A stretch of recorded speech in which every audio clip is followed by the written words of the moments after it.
Good morning, everyone. Welcome you all for Cloud Community Days 2021.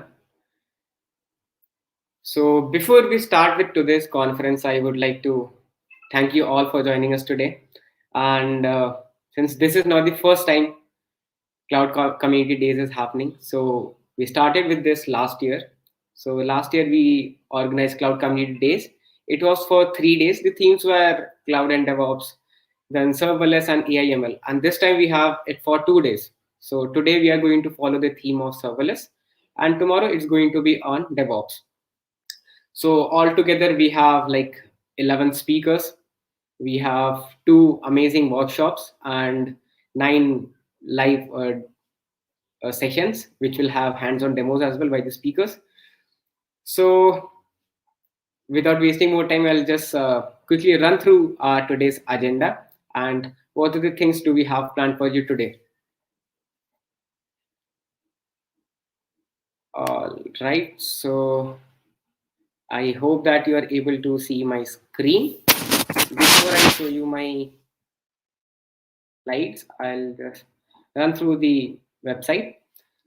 So basically, there might be a lot of people who have not registered for the conference yet. So as a part of the conference, we also have 3 different quizzes today. So if you're looking forward to participate in the quiz, I would request you to register for the event, because with the registered email address only you can participate in the quiz. So if you haven't registered yet, do it now. So yeah, we have two amazing workshops, we have 9 sessions, we have almost 30 plus communities, and we have 5,000 plus participants for the conference. So here is the speaker lineup. You can see we have Ashirvad, we have Ashish, we have Divakar, Henk, Mangesh, Manish, Mayank, Menaka, Mithun, Niloshima, Renu. So a lot of these speakers will be talking tomorrow, since their talks are on DevOps, and few of them will be speaking today as part of serverless. So this is the agenda for the whole conference. So we'll start with the quiz one at 11:10. After that, we'll have workshop by Mithun at 11:20 on 0 to 100 with Azure Serverless. Soon after the workshop, we'll break out for the lunch break. We'll again join at 1:50 for the quiz 2. After quiz 2, we'll start with our live sessions at 2 p.m. So we'll have Ashirvad, who will be speaking on building serverless solutions with Azure Functions. Then we have Renu Saluja at 2:30. Then we have Mangesh at 3 p.m. Then we have Manish Saluja at 3:30 p.m. And then we have Divakar at 4 p.m. So after all the sessions end, we'll have quiz 3 at 4:30. And then we'll have the closing note and winners announcement. So basically for each of these quiz, we'll have 10 different questions. And for each of the quiz, we'll be picking top 5 winners. I'll show you like what are the things you need to do for the quiz and all those things. So before that, these are the workshops we have for the conference. Today we are going to have Mithun, and tomorrow we are going to have Ashish. So today's workshop starts at 11, and then tomorrow starts at 12 p.m. So make sure you join for the conference at the same time, so that you don't miss out the workshop and any of the sessions. Then comes about the learning resources. So this is basically about Azure Developer League. So if you are looking for an opportunity to like excel your skills on AI, DevOps, and other related technologies, then this is a go-to platform for you. Also, we have Azure Dev Challenge and Dev Stories that I'll show you again, like what is it and how to participate in that. And we have amazing streaming partners and community partners. So today's conference is not being only streamed to KonfHub, but it is also streamed to Girl Script and Tech Primus KonfHub, so our YouTube channel as well. So thank you so much to our streaming partners who are helping us spread the word about the conference. Then we have community partners for the conference. So we have more than 30 different community partners.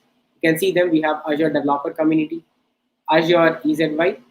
Then we have Azure Tech Community Pune, Bangalore Jug, Cloud and DevOps, Code Flow, Containers Meetup, CyberSci Quins, Student Community, Docker Delhi, Emerging Technology Community, Elasticsearch Explorers, Elasticsearch User Group, FOSS Cafe, GirlScript, Hypertrace Community, Jug Hyderabad, JavaScript Meetup, Kubernetes and Cloud Native Online Meetup, Kubernetes and Cloud Native Computing Pune, Microsoft Reactor Bengaluru, Mozilla UI Jug, Open Community, Pilot is Bangalore, Redis Labs, serverless, serverless and cloud native tools, Surat Emerging Technology Community, Technology Cafe Bangalore, and Women in Machine Learning and Data Science Mysore. So that's a lot of community partners we have for the conference, and we are really grateful to our community partners who are helping us spread the word about the conference and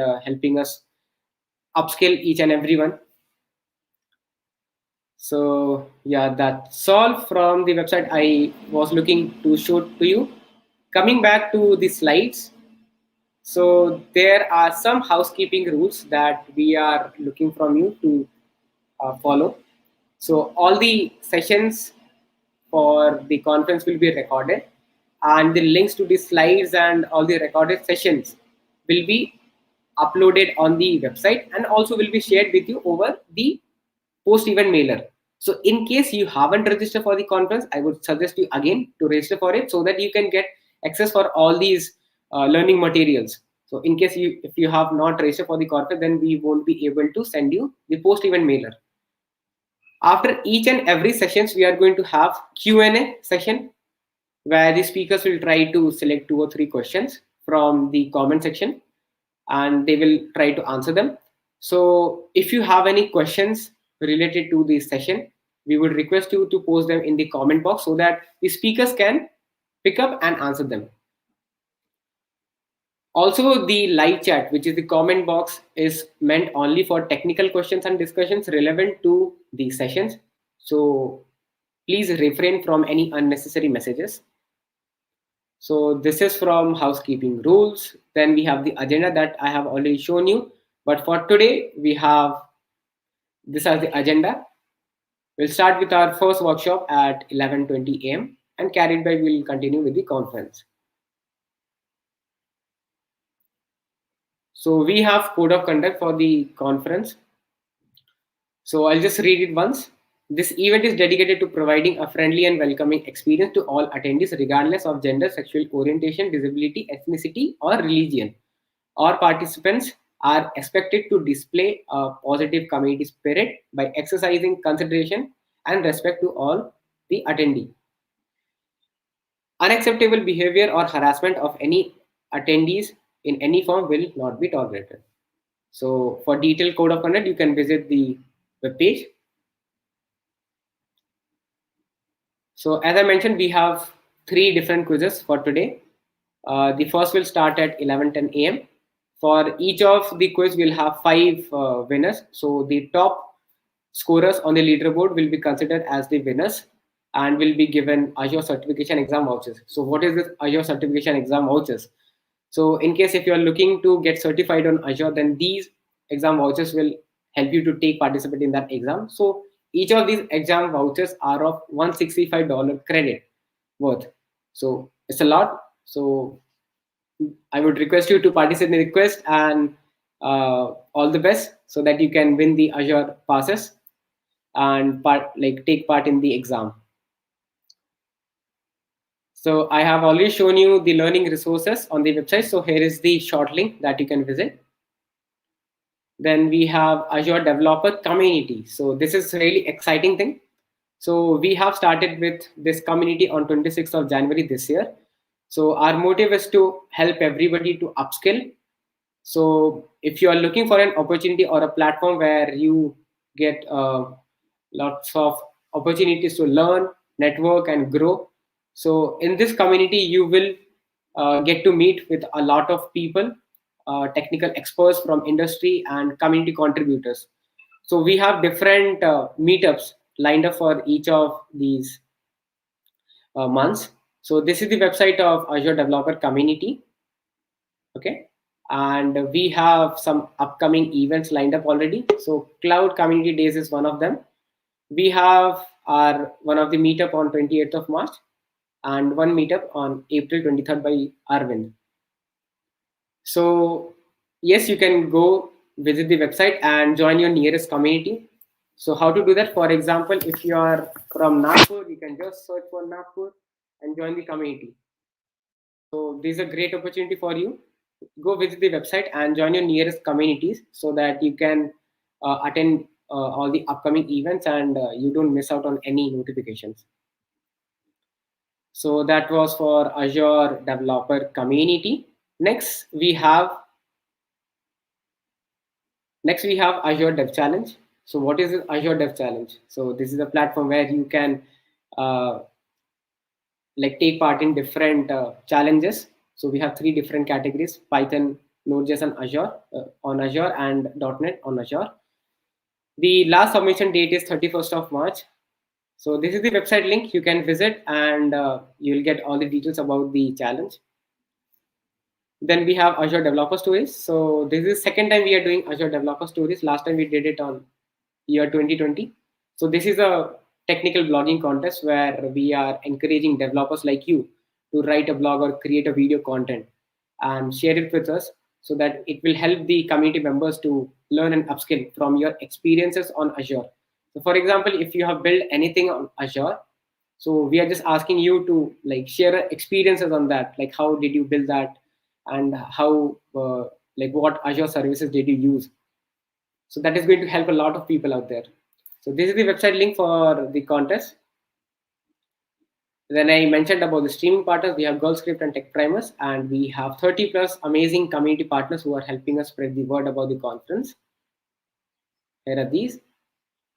So this whole conference is being sponsored by Microsoft Azure. So we are really thankful for them to sponsoring with the conference and sharing the learning collections and the materials for the developers. So if you are enjoying the sessions, I would request you to make a tweet using the hashtag CCDaysOnline and tag us with @KonfHub on social media channels. Okay, so that was a lot of introduction for today, and we are already 11:14. So let's get started with the quiz. So yes, it's quiz time. So here is the link for quiz. You can find here.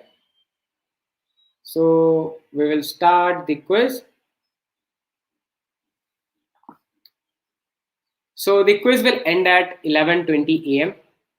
and there will be 10 different multiple choice questions. So the top 5 scorers on the leaderboard will be considered as winners. And also like duplicate entries are not allowed. So try to answer most of the questions correctly so that you don't need to do that again.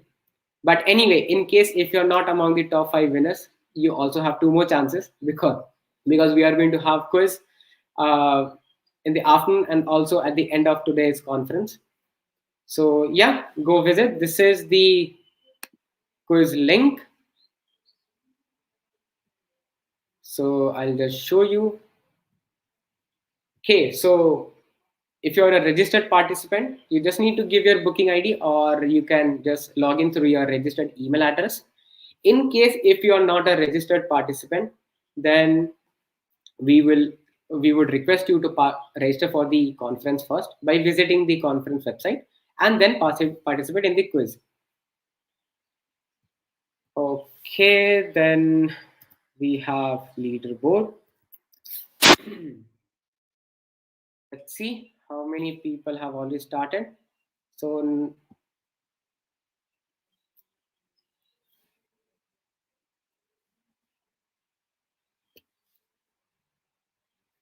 okay, so many of you would be asking for the links. So here is the quiz one URL. So we have just shared the link in the comment box. So please go through.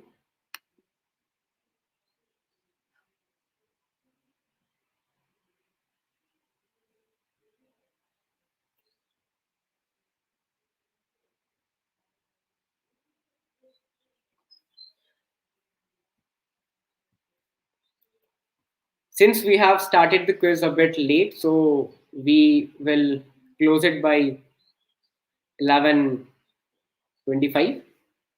Meanwhile, we'll get started with Mithun's workshop at 11:20. But yeah, we'll close the quiz at 11:25.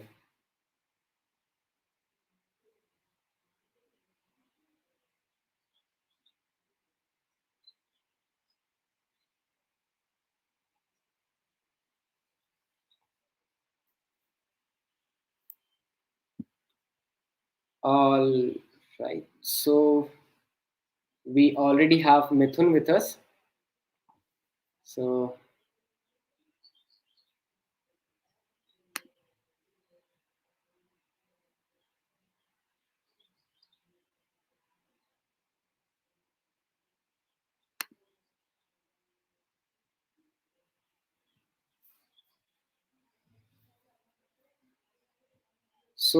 how many people do we have today? So we have already 87 participants playing the quiz, and we have Naveen on top with 9 correct answers. Then we have Yash, then Amit, then Nitish, then Suraj. That's really nice.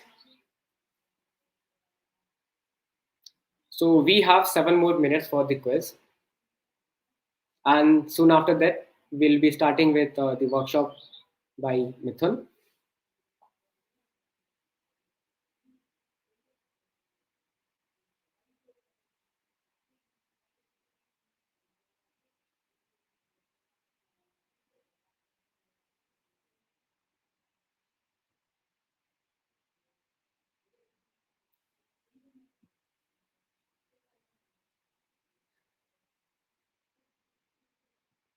It's awesome. We have 185 people participating, and we have some changes on the leaderboard. So we have Chetan, Vivek, Satyam, and Praveen. So these are new winners, like top scorers on the leaderboard. And Navin is still there on the top.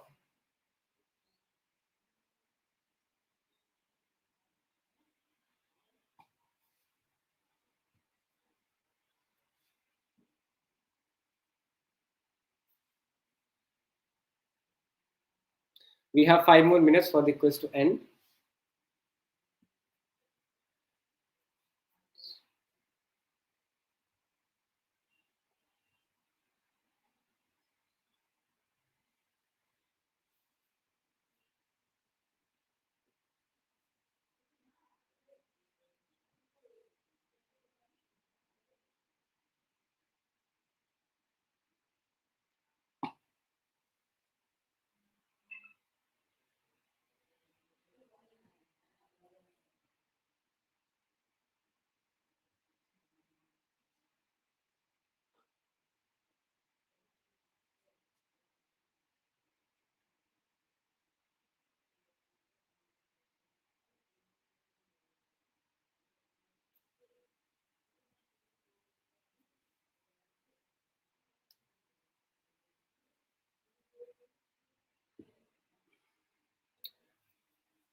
Also, guys, if you're watching today's conference, we would love if you can like the video, the YouTube video, so that the YouTube will recommend others also about the conference, and this will help us reach to more people out there who can get benefited of the conference and they can attend the conference.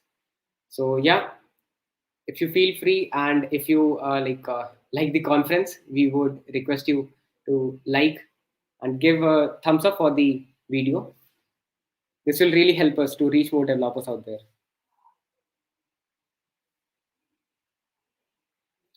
We have 3 more minutes left for the quiz, and we have so many amazing people participating in the quiz.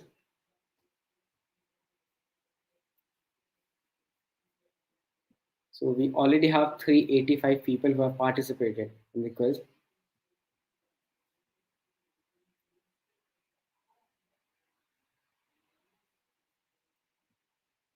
Okay, so we have 400 now.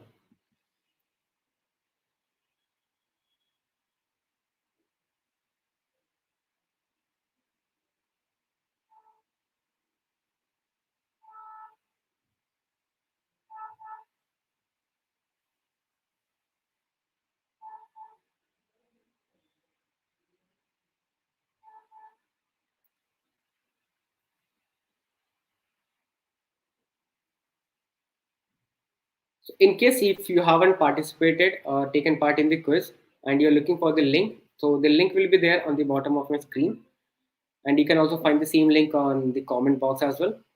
So go participate in the quiz. We have just 2 more minutes left.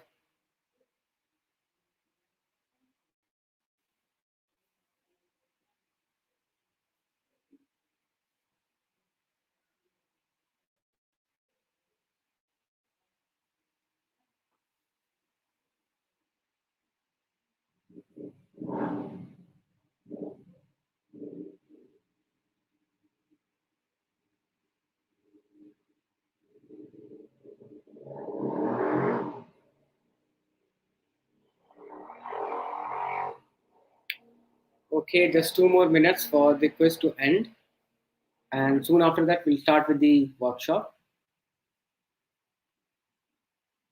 Let's see if we can touch 500 participants for the first quiz. We already have 478 people who have taken part in the quiz.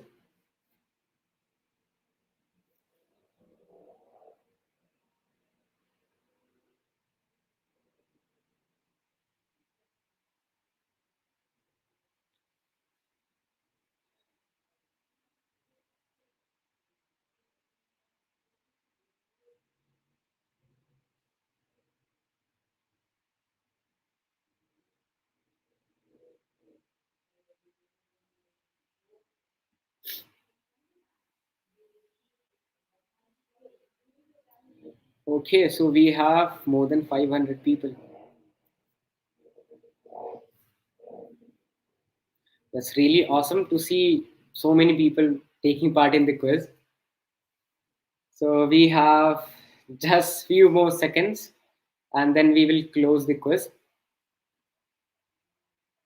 So the top scorers will be communicated over their registered email addresses. So I hope you have given the correct email address while registering for the conference.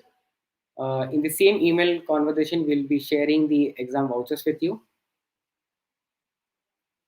So we have just few more seconds to end. Let's see who are there on the top scorers.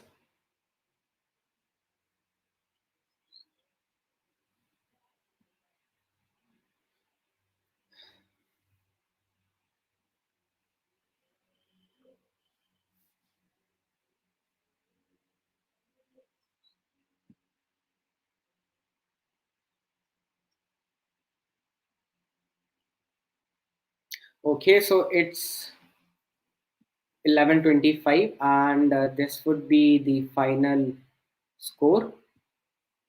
So I'll just take a screenshot of this whole thing.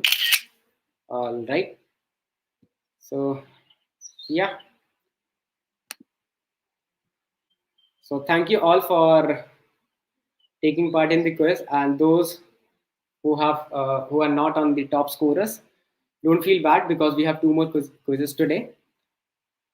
So yes, let's start with the workshop for today, and I'll welcome Mithun Shanbag, CEO of Squid Ventures. All right. So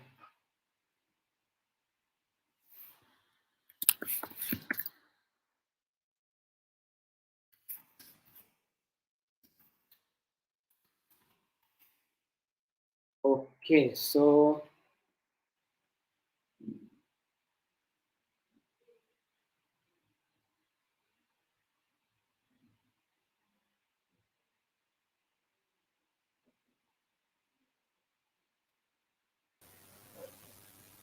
hello, Mithun. Hey Rohit, can you hear me? Yes, I can hear you. How are you? Perfect, doing good. All Awesome, awesome. right, let's. Are we ready for the workshop? Yes, yes, yes. So before that, Mithun, just wanted to confirm, like, are you going to have your video cam on or off? So unfortunately, I don't have a webcam on this, but I'm sharing my screen. So Okay, sure, sure. No problem, no problem. Just wanted to confirm. you can see my screen, right? Yes. So are you going to present any slide or So anything? Because like, it's no, it's streaming on. it's all hands-on coding session. So Shall I so I'm. shall I put your screen on stream then? Yes, please.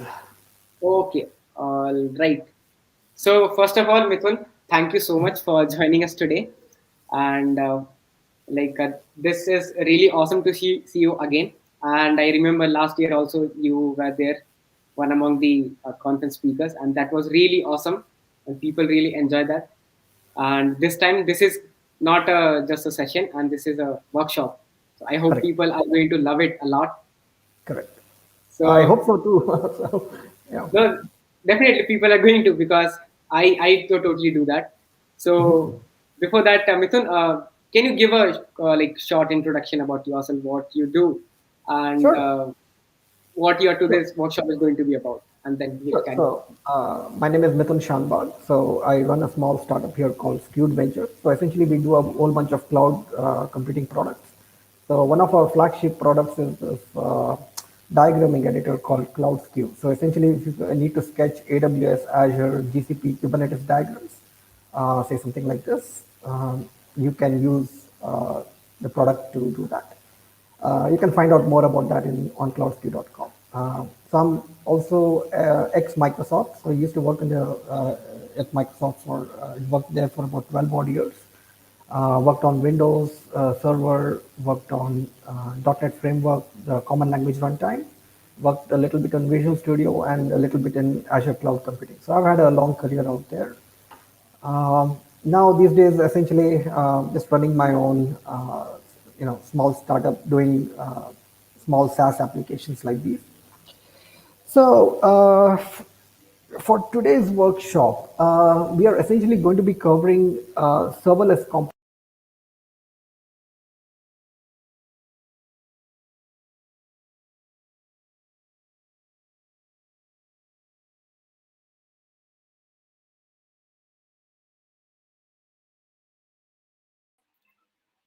Mithun, are you speaking or are you on mute? Because I can't hear you. Hello. Hello, can you hear me now? Yeah, now I can hear you. Was Okay, in I'm sorry. Did you catch any of that? No, actually, like in between, just for the last 7 or 8 seconds, we missed you. Okay, okay, sorry. Okay, so something's. I think my audio switched out here. Okay. Sorry. So yeah, like I was saying, so today we are going to cover Azure functions mostly. So we'll create a small app, essentially a weather reporting API app, and essentially we look at how to do this with Azure functions, and then we'll use bunch of other Azure services like Cosmos DB or blob storage, and how to monitor this with Azure App Insights, how to deploy them with Azure DevOps. So it's sort of like sort of give you a 360-degree view of what's involved in creating a serverless application in Azure. So all the code samples will be shared out after the session, and there are no slides in here. It's a hands-on session. So all these contents, I'll be sharing it out after the session. So it'll be available on my GitHub link. Um, so with that, let's get started. First and foremost, let's look at all the compute service offerings in Azure. So, I'm not sure if many people have looked at this diagram, but essentially, this sort of talks about every single compute service that's available in Azure, right from infrastructure as a service to platform as a service. And for folks who are unfamiliar with the difference between infrastructure as a service, platform as a service, and software as a service, this is a good diagram that talks about that. Okay, so okay.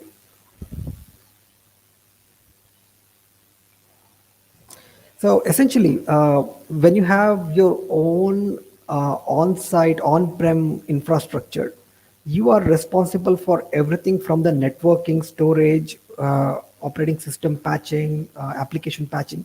So you're responsible for the entire stack. When you come to infrastructure as a service, something that is hosted on Azure or AWS, so say for example, a AWS EC2 instance or a Azure VM. So Infrastructure as a service, the cloud provider sort of takes care of all the networking, storage, and virtualization components, and everything above that sort of becomes your part of, you manage the stuff. So this part is managed by the cloud provider. This part is managed by you, who's the consumer.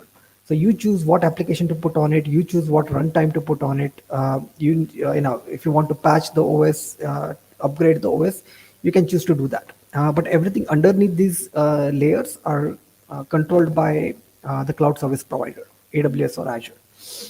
Uh, so there's a bit of maintenance work involved here. However, with PaaS, everything from networking, storage, OS virtualization, right down to the runtime, everything is controlled by the cloud service provider. So you essentially only worry about the application that you need to run and the data that you need to work against, right? So everything else you leave it to the cloud service provider. So PaaS and serverless sort of fall in this bucket. So now there are some differences between PaaS and serverless. I'll get into that in a bit, but this is the high level. So this is the pillar that we are going to be focusing on today. Then there is a further thing called SaaS, which is software as a service. And essentially, you don't manage anything. Everything is taken care of by the cloud service provider. So this is where we are going to focus on today, PaaS. So as far as all the offerings across infrastructure as a service, platform as a service goes, this is all of Azure's compute offerings. So from virtual machines to app service for running ASP.NET applications or Node.js applications to Azure functions, which are similar to AWS's Lambda. If you want to need to run containers, you can run them in ACI, the container instances. If you need to run a full-fledged Kubernetes service, you could run them in AKS. So this is a flow chart that sort of talks about, given your situation, which of these is the right compute option for you. So say, for example, you have an existing infrastructure and application that is on premise, and you need to lift and shift into the cloud. So at that point, something like a virtual machine might be the right thing. If it is a web app, then possibly pushing it into an app service is the right call.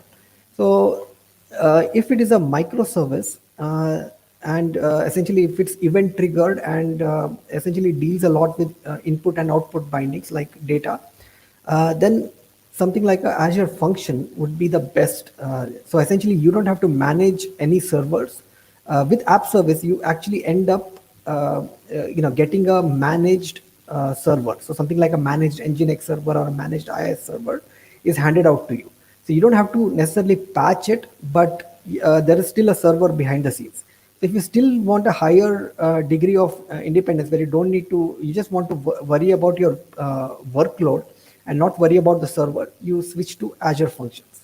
So this also limits your use cases, but if you have like a stateless workload, Azure functions are probably the best thing that you can run at. And cost-wise, it's a order of magnitude cheaper than app service. So again, I'll send out the link to this article. This diagram is essentially what you would need to look at to make your decisions regarding compute. Similarly, if you need to make a decision regarding data store, there are similar flowcharts available. If you need to make a decision about a load balancing service, there's a similar flowchart available. So this sort of like simplifies the decision-making process. Next up, let's look at what are the serverless options that are available to us. So Microsoft sort of deals with, there are a couple of them. So one is, if you are primarily operating in the Office 365 workspace, if you deal a lot with SharePoint and Excel and all those entities, so Microsoft Power Automate is sort of where you need to be. So it deals primarily, the billing entity is a Office 365 connection, subscription, and it has good integration with all the Office 365, within the Office 365 tenant. Now, this is mainly for IT admins. If you are a developer, then probably you would need to use Azure Logic Apps. So Logic Apps are a drag and drop solution. So essentially, you can integrate with third-party entities like Twilio or something like Twitter. You can do that, and you can construct your workflow using Logic Apps. Um, if you need a higher degree of control and drag and drop doesn't meet your requirements, then you could essentially get into Azure Functions. So this is what we'll be looking at in today's workshop. See. So when we compare and contrast, like I said, app service to Azure Functions, this is what's involved inside an app service, right? So app service, you have a dedicated app service plan. So this is, think of this like a VM that is rented out to you, and you pack a bunch of app services inside it. So basically apps, multiple apps inside an app service plan. And then you could, for logging, you could essentially stream the log out into an app insights instance. And you could deal with whatever backend data stores you need to deal with. So for example, this app service can deal with Cosmos DB, this app service can deal with blob storage, and so on and so forth. When it comes to function apps, you don't get a dedicated rented VM. You don't get a dedicated app service plan. You get a community or a shared app service plan. So this is not in your control. Okay. So you can't say I need a machine with 6 GB RAM and 2 GHz processor. You don't. You only specify the workload that needs to get executed, and it gets executed on whatever machine is available out there. So similar to that, instead of packing in all your logic inside an app service, you would pack it inside a function app. And the same set of integrations still hold true. All your logs are streamed out to an app instance, app insights instance, and you deal with whatever backend data stores you need to deal with. The key difference is here in App Insights, because you're renting out a server, you're paying for it 24/7, whether you're using it or not. Here, you only pay for the execution time. So out of 24 hours in a day, if it executes only for a minute, you're only paying for a minute of execution. While here, you're paying for 24 hours. So which is why this one works best when you have like intermittent workloads that you don't need to constantly execute. However, if you have like a constantly executing workload, something that needs to execute 24/7, then app service might be a better option. But if you have something that runs sporadically a couple of times a day or at intermittent intervals, then a function app is probably your best bet. Having said that, now let's actually look at how to start with creating a function app. So let's do that. I hope the font is visible to everyone. Okay, so I'm going to create a folder. So,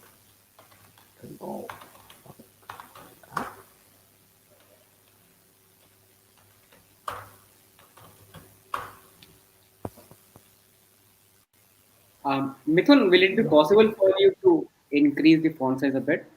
sure. Yeah. Okay. Okay. So also let me increase the font size here also.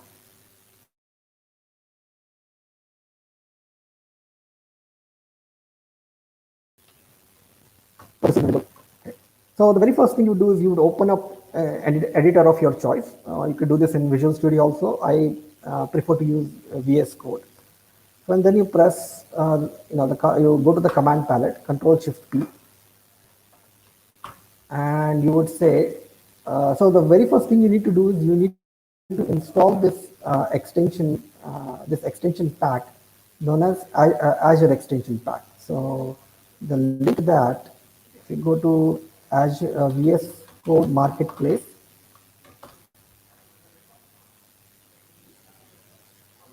and you select Azure,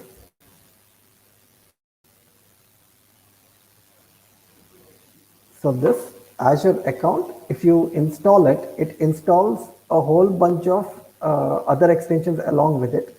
So the ones that we are using is this one, the Azure function. So just install this one and it will install the Azure function thing as well. So it's a collection pack. So, all right. So now let's go create a function app. So let's say Azure Functions, create new project.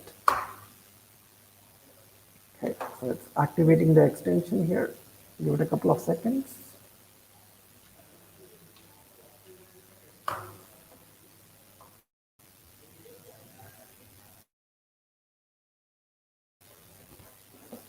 Okay, and then let's select this folder. And then it asks us which language do we want to create the function app in. So now we have a choice. So we could choose from any of these languages. Java, PowerShell. I think C# is the most commonly used one, but you can also author it in TypeScript or Python, or whichever language of your choice. Now, if you have a language that's not included in this, you can essentially choose a custom handler to say, for example, if you need to author it in Golang, you can choose the custom handler and then do your Golang integration in here. But now, for at least for this workshop, let's stick with the simplest case. So we'll go to C#. Okay. And the next thing it will ask us is, hey, you selected C#, but what's the runtime that you want to run against? So do you want to run against .NET 5 or .NET Core 3? So .NET Core 3 is what we call LTS, which is long-term support. So let's go and pick that. And then it asks us about something known as a trigger. So trigger is what is the condition under which the function will be activated.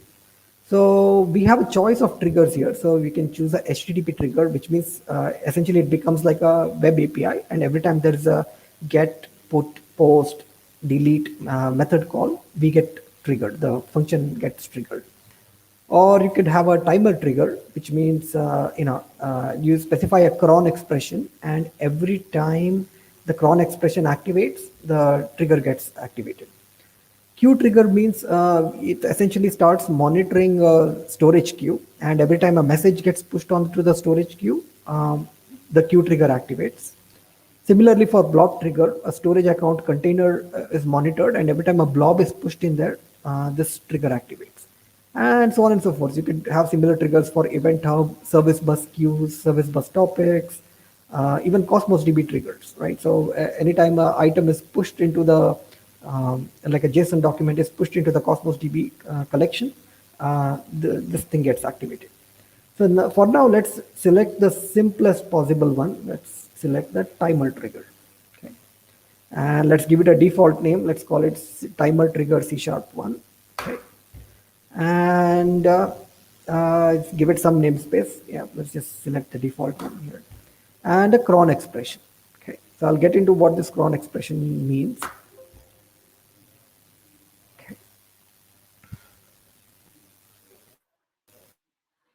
Mithun, sorry to interrupt you. Can you increase or zoom? So as you see the tooling that can create a CS proj file for you. And Mithun? it's now going to, yeah. Hello. Mithun, sorry to interrupt. Can you zoom a bit more? Actually, people are asking. Okay, one second. Let me try this. How about now? Yeah, this Better? is better. Yeah. Okay. Thanks. Sure. Okay. So essentially, now that we see it created a C# project, so it links against this NuGet package. So it's called the Microsoft.NET SDK functions. So this is a NuGet package against which all function apps link against. And you have these two files, and I'll get into what these two files do. But here's your main function, right? So this entire thing is your function app, and inside a function app, you can have multiple functions, right? If you recall the diagram here. So this was our function app, and within these function apps, you can have multiple functions inside it. So this is similar to how inside an app service, you can have multiple controller actions and action methods. So similarly, you can have multiple functions inside a function app. So this is an example of a function inside this function app. Okay. So now let's look at the details here. So what this does. So it's a simple, so we assign it a name. The function name is called timer trigger C# 1, and this is done using a attribute, an annotation. And there's a simple run method here that doesn't return anything. And essentially it has a timer trigger and a logger. So what this timer trigger does is there is a cron expression which specifies when this trigger needs to get activated. And there is a logger which you can essentially use to dump some logs out. Okay, so let's build this thing.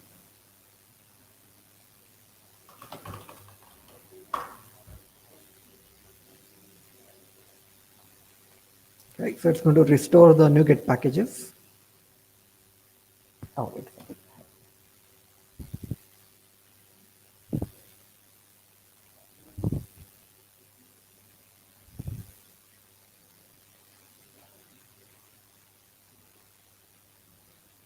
Okay, so I have a app here, similar app here, and let's take a look here.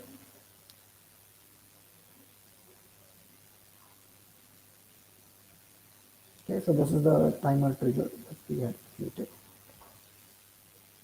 So here, so I've changed the timer trigger to execute every 30 seconds. Okay, so how do we figure out this cron expression? So what you would do there is you would go to this website called crontab.guru. Okay. Okay, so this is the website, crontab.guru. And I'll send the links out into my GitHub account after we're done with the session. And essentially, this one takes in a 5-field cron expression. So like this is the minute, this is the hour, this is the day, so on and so forth. So if you want something that executes every, let's say 3 minutes, so then you would specify something like this. Okay, so this one says it's going to execute every 3rd minute.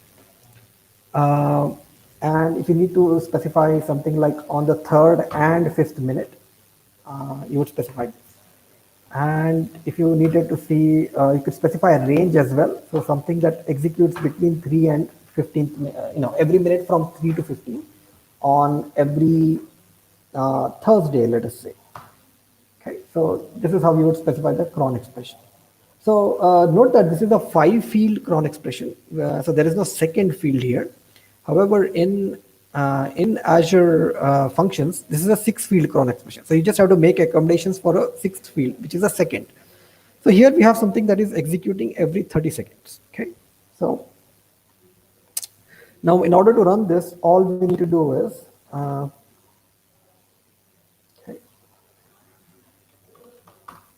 all we need to do is call func start on this. Oh, wait a second, wrong project.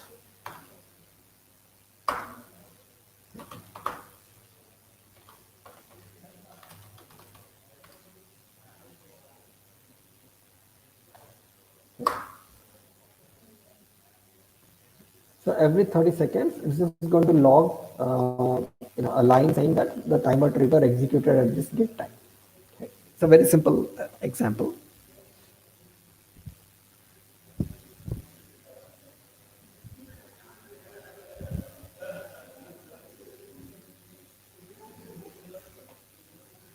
Okay, so we'll wait every 30 seconds.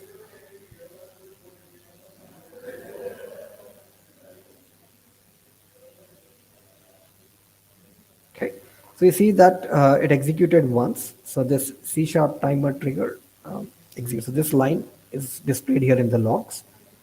And here are something, some additional verbose logging that's done by the functions runtime.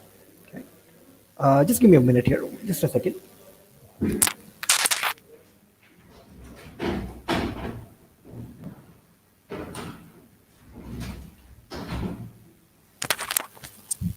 Okay, And now that we see that it executed again after 30 more seconds, and so on and so forth. So this is something that's going to trigger every 30 seconds. So this is the trigger. We don't have any input bindings yet, so it is not reading from something. It's not writing to some. I mean, writing somewhere other than the logs. So this is a simple example. So let's terminate this. Okay. So this is an example of a timer trigger. Now let's look at an example of a HTTP trigger. So similar to how we did that, we could just say Azure functions, create function. Okay. And you could select a timer HTTP trigger, and you would give it active right. So essentially, if I want this to be anonymously accessed, or if I need this to be accessed with the API key, I could choose the function. So right now, let's just keep it anonymous for simplicity's sake. Okay. So it's going to be HTTP trigger here, and this is essentially what the HTTP trigger would look like. So essentially, it says that, hey, this thing will get triggered every time there is a get or every time there is a get or post call. So there is a web URI that will get published or activated, and every time you hit that web URI using a get or post method, this trigger will get activated, and it's going to do a bunch of things like it's going to read the request body and look at the query parameters, and it's going to look for something called as name, a query string, and essentially it's going to append a message into the response body. Okay, so let's take a look at how this works. So I already have that here. Okay.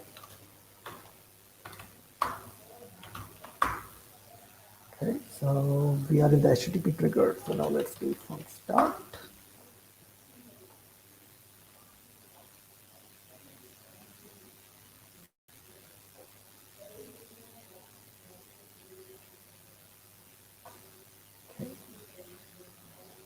All right. Okay. So now you see that this is the web URI that gets, so that's published. So now we need to hit this endpoint with using get or post. Okay. So here's an example. So one of the things it expects is it's expecting a this thing request the query parameter called name. So if we hit the let's do this. Let's click on it. So as you can see, if we hit the endpoint, we get a response back. So this HTTP trigger function executed successfully, which is exactly what is shown in the response. Okay. Now we can do the variant with the name equals, okay, I'll give in my name, and it will publish this.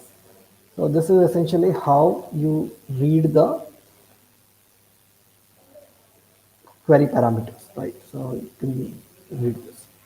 So this is essentially how a HTTP triggered function works. Again, this is just a trigger. There is no input or output binding at this point, which means it's not reading, writing to anything. It's not reading from anything other than the trigger data. So here we can see that it is all the data is the request body comes in here, and everything associated with the request body, the headers, the query parameters, all of that you can read it. Okay. So to do that, so all of that stuff can be accessed here.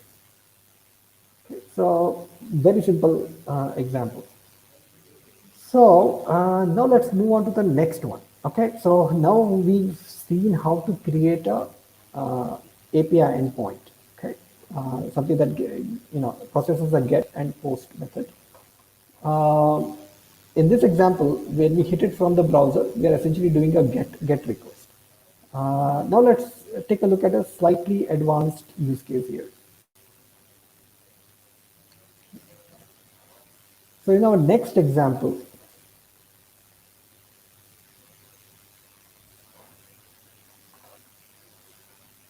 we are going to create a weather API. So essentially, it's an endpoint, and you could query it. You could essentially give it the name of a city, and it's going to return the weather predictions for the next 7 days. Now, again, all of this is completely random data that we are returning, but we just want to demonstrate how this, how you can use a HTTP triggered function to process calls. So here in our example, we have a HTTP triggered, so this is our function name, and anonymous access. It is only going to process post requests. So it's not going to process get, put, patch, none of those, only post requests. Route is null, and I'll get to this a little bit later, what these routing constraints mean. And here you'll observe that we are binding to a custom type, right? We are not, in our previous case, we were binding to the request method body. And but here, in our next case, we are binding to a custom object here. So this weather request, which is defined here. So it's possible to do that. So this is known as POCO binding, plain old CLR object. So essentially anything that gets put inside the JSON method body of the request, as long as it's serializable to this type, you can bind it here. Okay. So we just have to make sure that whenever we send the post request, whatever method body we put in adheres to this shape. So weather request, which is this. So it just means that the weather request should have a city component in it, a city property. Okay. So after that, what we do is we just fake up some data and for like 7 days prediction. So datetime.now.add days. So we just add 7 days and we return some random Celsius low and Celsius high. So this becomes your weather report, which is as you can see, it's the IEnumerable of daily weather. And in the response, we return the city and the daily weather report. So, and then we return a OK object result. So OK object result is something that maps to a 200 OK status code. If I needed to return a 401, then I would return an unauthorized unauthorized result or unauthorized access exception. Okay. So this is how you map to specific codes. If you needed to, let's say, do a forbidden, so you could do a forbidden, which is 403. Okay, so there are multiple classes that map to different HTTP status codes. So in our example, we'll just stick with the OK object result, which is returning 200. Okay, so far this is pretty straightforward. Let's look at it in action. So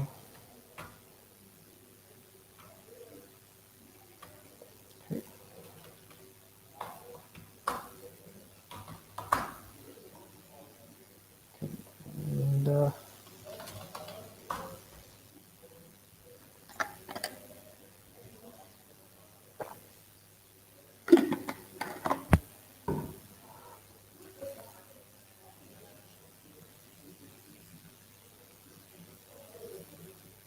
okay, so here's the web URI that is published, and here is the accepted request time. So it's only going to accept a post request, which means if we hit this from a web browser, which does a get, this is not going to get triggered. So in order to do that, let's take this endpoint here. Okay, and let us call it from a tool like Fiddler or Postman. Okay, so I'm going to use Fiddler in my case. And let's see, how do I increase the font here?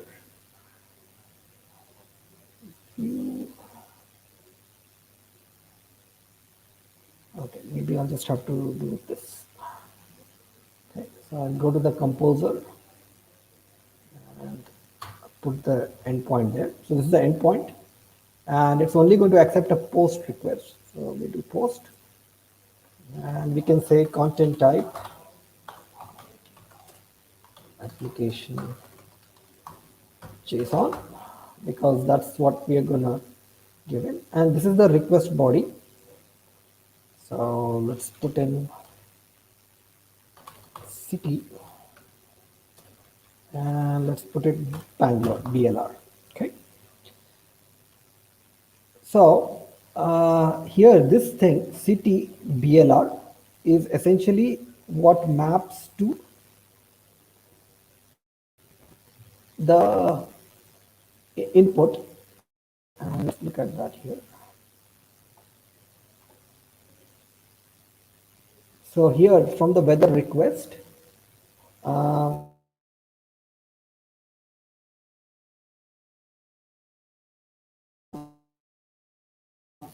city. So let's go to our fiddler here, and okay. Let's hit execute. And you saw that we received a 200. And this is the input that we gave in, and this is the output that we are receiving. Okay. So here's the city, and here's the weather report for the next 7 days. Okay. So all of this is fake data, of course, mock data, but you get the idea of how to return a JSON method body out. Okay. So as you can see here, what we are returning is an iAction result. So iAction result essentially is a mapping to a specific HTTP status code. And in our example, we are returning a 200 with a object attached to it, which is our JSON method body, right? So what the function's runtime does is it takes this type and then deserializes it to JSON and then posts it out in the response using a 200. And this is essentially what we get here, right? So, all right. So now let's take a look at, so now we've looked at triggers, HTTP triggers. So now let's take a look at, okay, how do we actually deploy this to Azure? How do we actually monitor this in Azure? And how do we deploy this using a CI/CD pipeline? So to do that, let's say we need to manually deploy this. So the way to do that would be, you would use the command line. So there are multiple ways of doing it.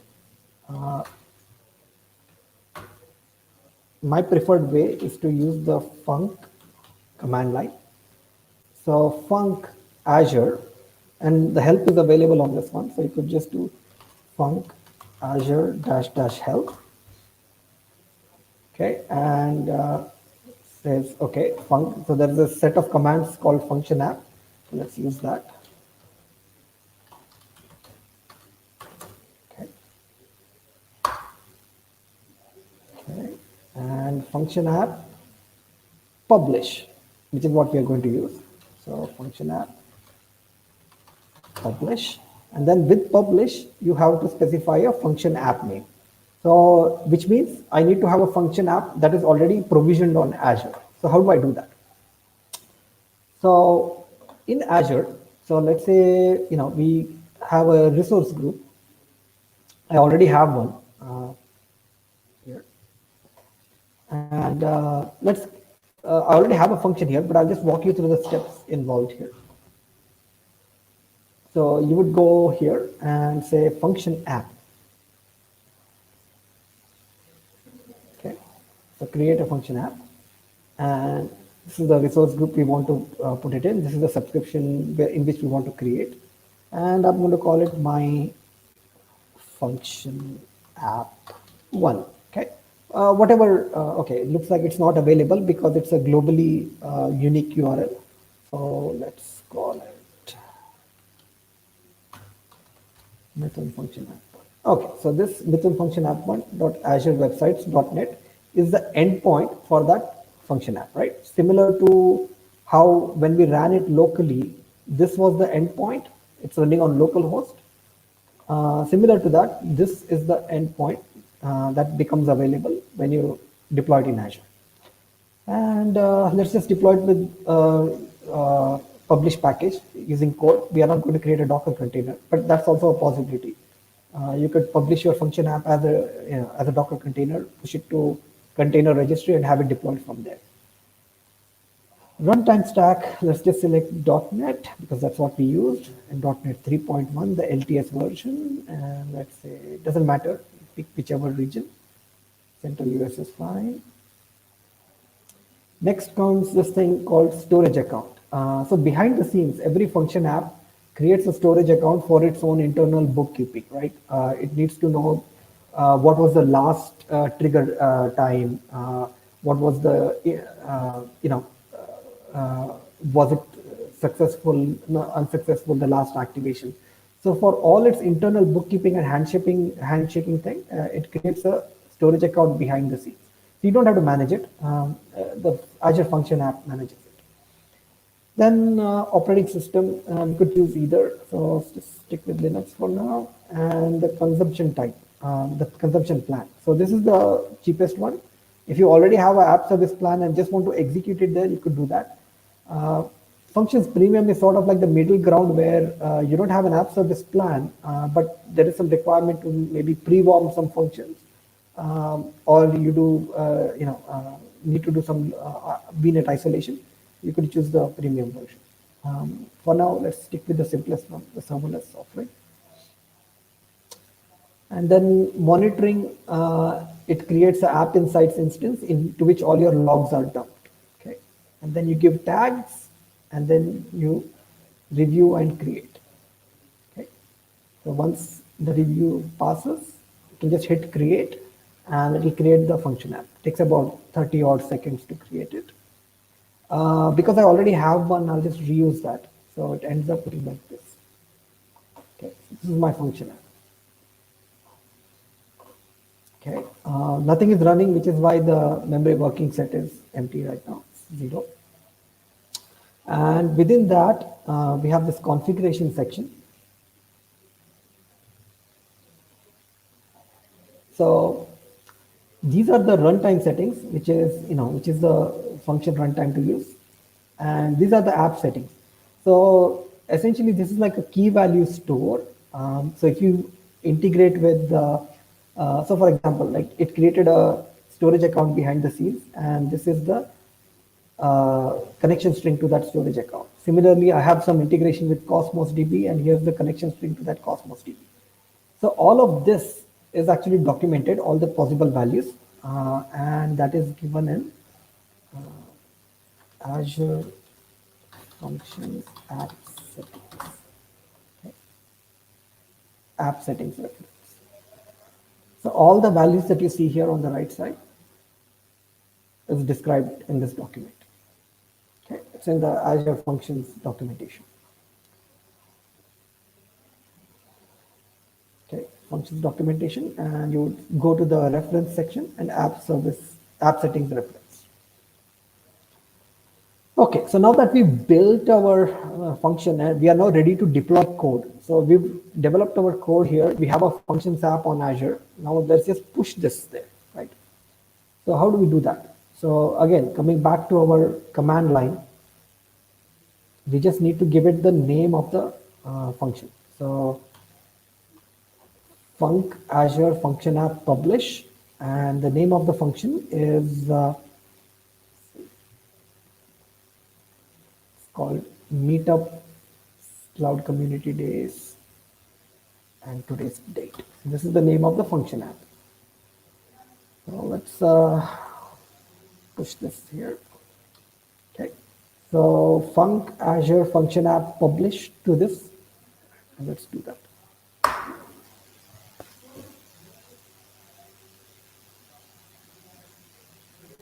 Okay. Takes a couple of seconds.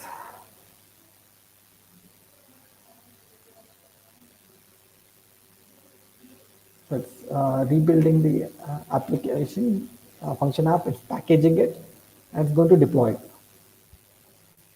Okay.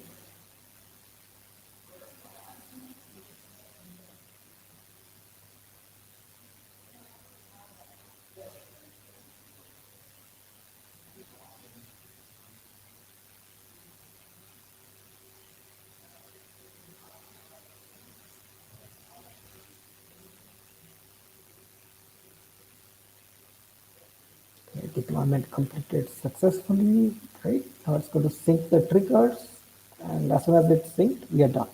Okay, so now you see it is published, and this is the endpoint through which we are going to invoke the URL. So remember that previously when we had done a post, we had a local host. We were invoking the local host here, right? Right.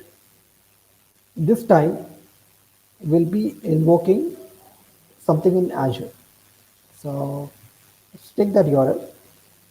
So this is the URL. Okay, copy it here. Okay, and you can see this in action. When we go inside the function app and we click functions, we'll see that this weather API has been deployed. Okay.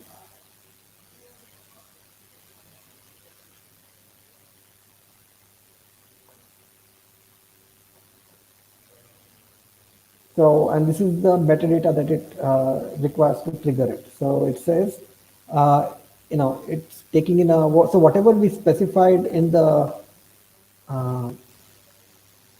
whatever we specified here in the trigger, that it's a post method, so on and so forth, all of the, what is the entry point of this function, all of that is essentially transformed into a JSON file. It's a language agnostic JSON file. So whether you code it in Python or JavaScript or C#, you're going to get the same function.json file that's auto generated for you.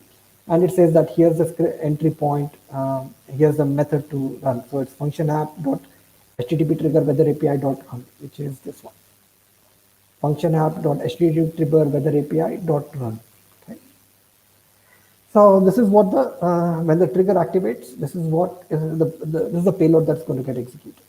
So let's take a look at it in action. So we have the endpoint URI here. Okay, so this is our endpoint URI. Let's copy that. Okay, and back to Fiddler. And, okay, and I'm going to hit execute. Same parameters. We don't need host and contemplate. So CTBLR. And instead of BLR, maybe I'll give it, let's say, Mumbai. Execute. Something went wrong.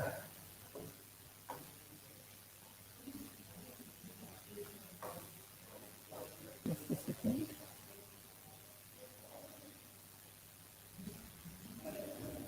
To restart it.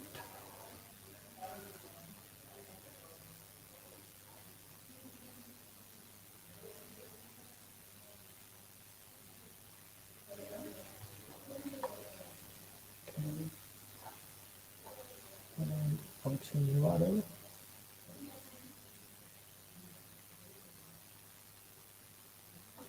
Correct.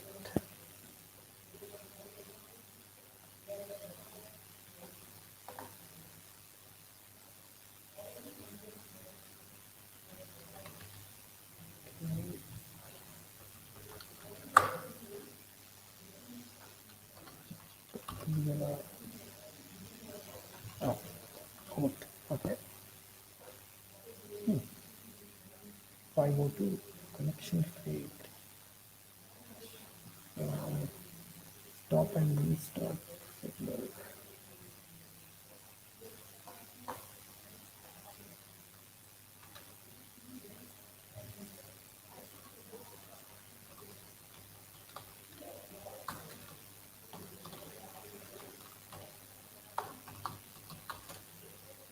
Okay, application.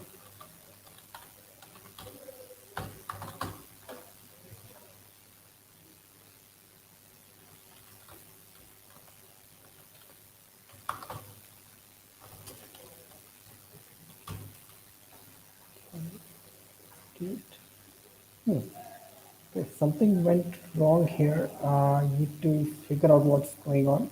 Connection. HTTPS connection. Okay. Default transport. Okay.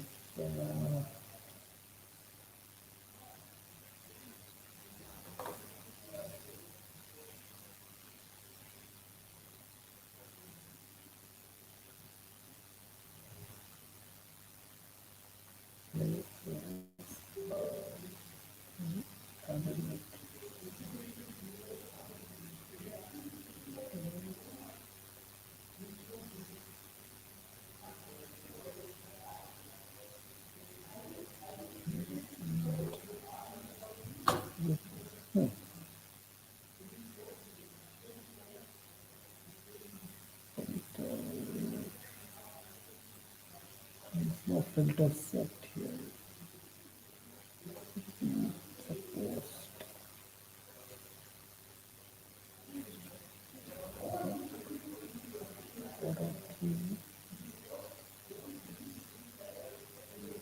Suppose connection.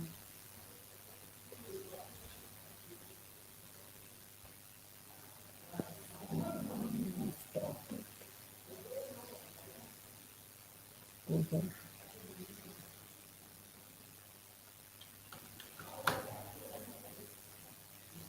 Okay. Okay, something's going wrong. We'll troubleshoot this later, but essentially you would have received the same response from that endpoint, the one that we saw previously, right? Okay, we'll troubleshoot why this went wrong. Apologize for that. Okay, so we've seen how to deploy it locally, from your local machine. Now let's take a look at how to deploy it using a CI/CD pipeline. So in order to do that, you would need to go to Azure DevOps. Okay. So let's say go to dev.azure.com.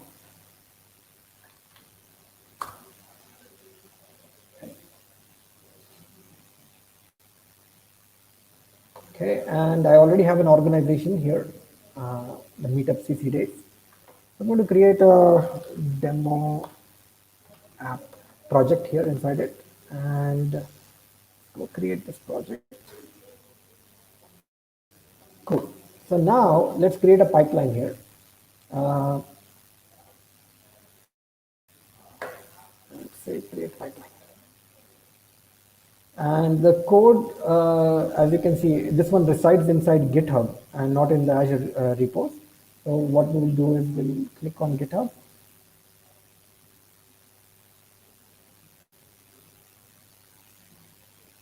And we'll give it access to our,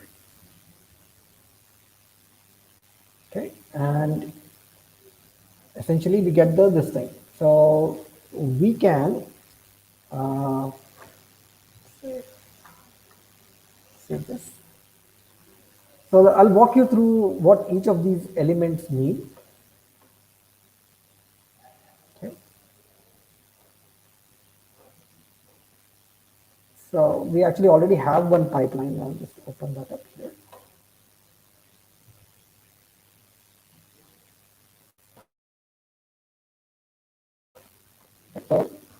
Trigger means every time in the main branch there's a push that happens, the pipeline will get triggered. Okay, so the pipeline will run.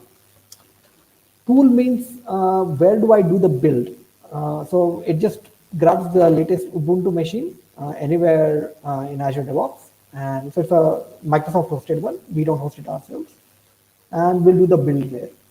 And here are the steps. So essentially we build this solution, so which is same as doing this. Okay, it's called .NET build, and that will build the entire solution here that you see on the left.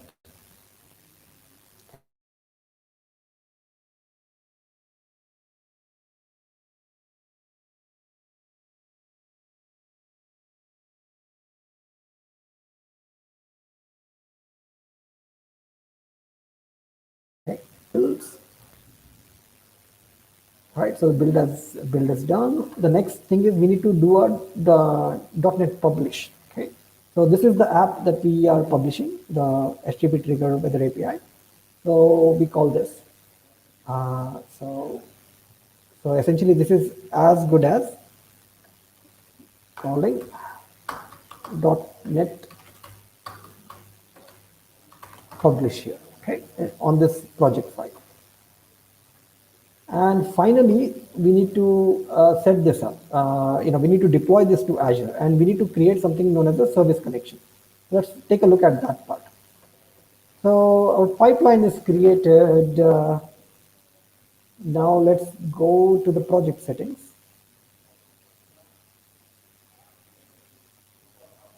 Okay, and inside pipelines, there is a service connection. So this is essentially to authorize the pipeline to talk to Azure in order to be able to deploy it. So let's create a new service connection here, and let's select Azure Resource Manager and say next. Okay, and now we have this option of using a service principal, and I'll go and get into what a service principal means. So in Azure, if you go to Azure Active Directory, so service principal is sort of like an automated account that deploys on your behalf, right? It's not there's no human behind it. It's an automated account. We go to app registrations, and we say new registration. We already have one here, but I'll just show an example here. I'll call it my service principal. Okay. Okay, so, and it says, okay, this is a single tenant service principal. We'll keep it that way, and we don't have to specify a redirect URL, right? So we just say click register. And when you click register, this service principal gets created. Okay. So there are some things that we need to note. So here's the client or application ID. So let's put that here in Notepad. So this is my client ID.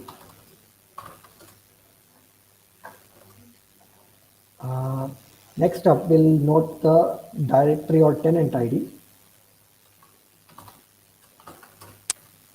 Okay, and we need to give it a secret. So we go in here. We already have one, but let's create a new client secret. Call it new client secret, and we'll copy the secret value here. The client secret. And finally, we need the subscription ID. So that we will get from here. Okay. So this is the subscription ID. And the subscription name, which is also required. Okay. So at this point, we have enough details to hook up the service connection, but there's one additional thing that needs to be done, which is inside the subscription, we need to make sure that this service principal has permissions to deploy stuff. So we go to access control and we grant access,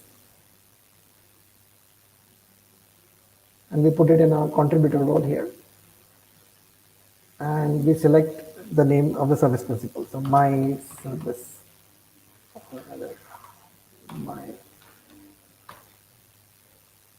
was that?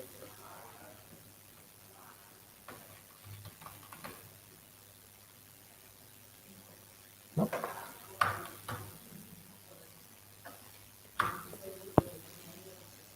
Okay, so I forget the name of it, but essentially you can see that when you look at the role assignments here, it's already given access. So yeah, meetup CC days service principal.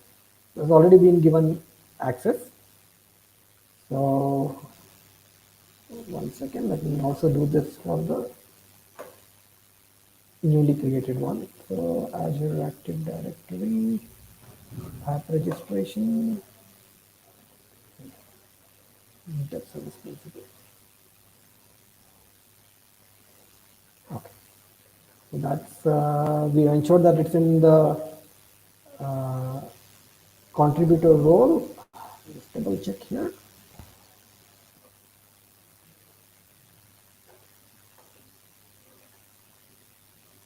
Yeah, so it's a contributor, so this service principal. So it has permissions to deploy.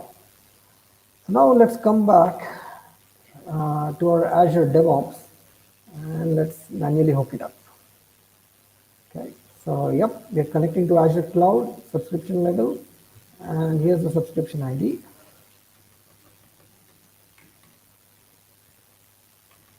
Okay, and here's the subscription name. Okay, service principal ID, which would be the client ID here.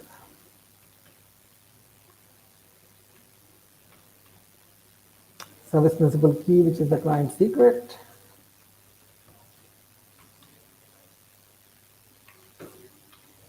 Okay, and finally the tenant ID. So all these details are required to hook up Azure DevOps to Azure, right? We're using a service connection. We click verify, and we give it a service. So let's call it meetup CC days.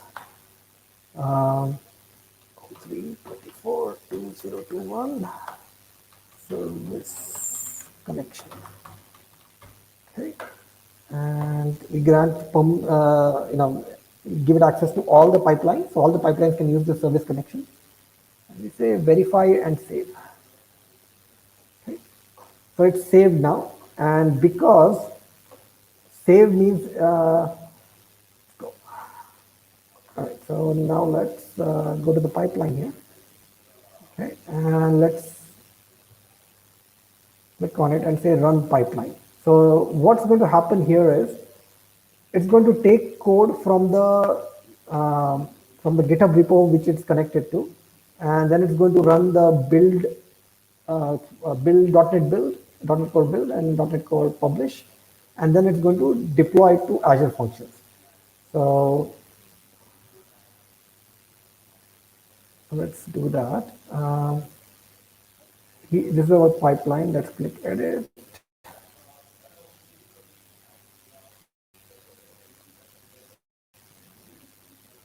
Okay, and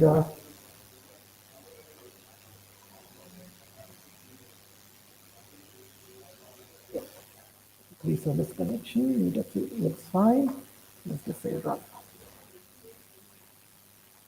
Say run.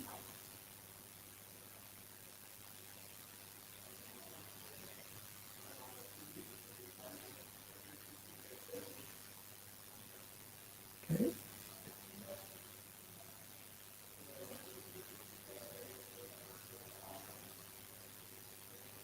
Taking a couple of seconds. All right, now we click on this job.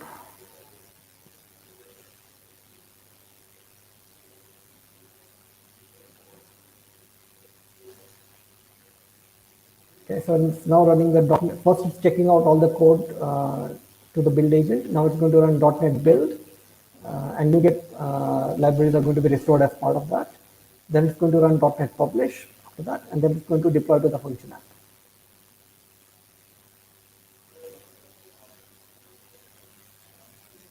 Okay.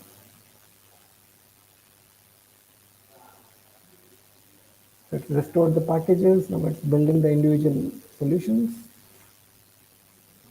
Build is done. Now it's going to publish. Sorry, it's going to package it, and now it's going to publish it.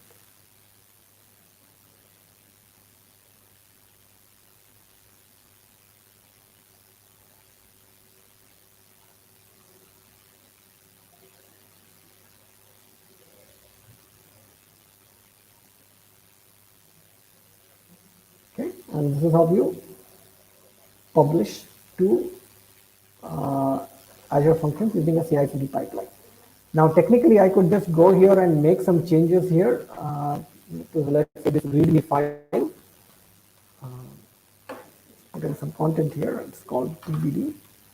And if I go ahead and check this change in, commit, test commit, trigger pipeline.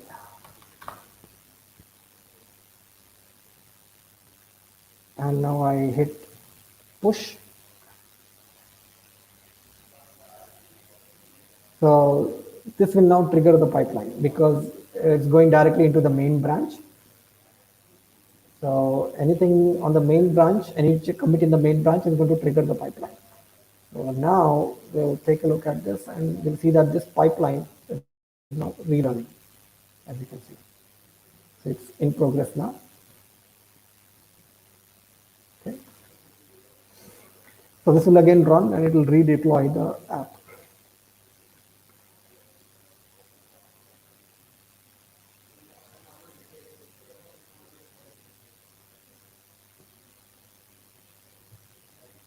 Rohit, quick check. How are we doing for time?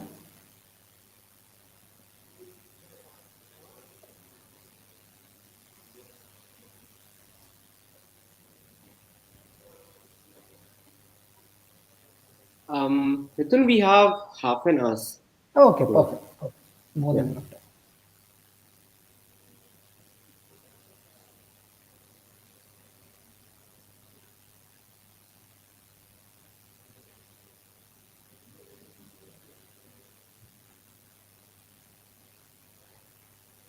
Okay, so it's deployed.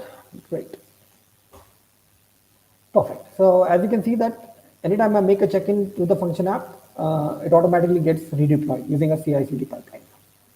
Great. Now let's go and look at, let's take a look at the monitoring aspects of it. So we looked at how to deploy it manually, how to deploy it using a CI/CD pipeline. Now let's look at how to monitor it. So now, as you can recall, there is it's hooked up with a AI instance, application insights instance. So as you may remember, Mithun? mhm, When you are there on the this Azure website, no, so the yeah, fonts are small. So will okay, it be possible for you to zoom? yeah, yeah, okay, Yeah, this will be better. okay.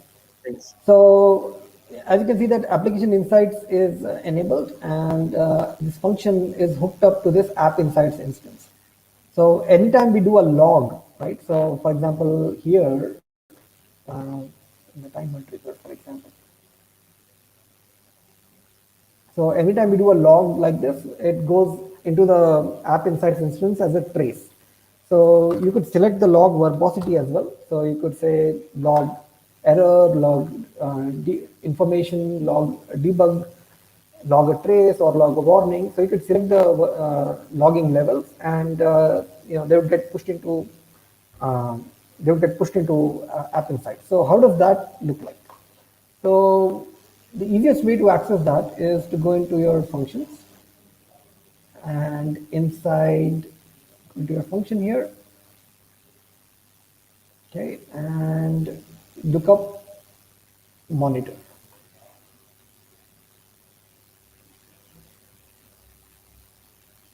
Okay, so you'll see all these invocations here. So you could click on any of these invocations and it will show you the details, right?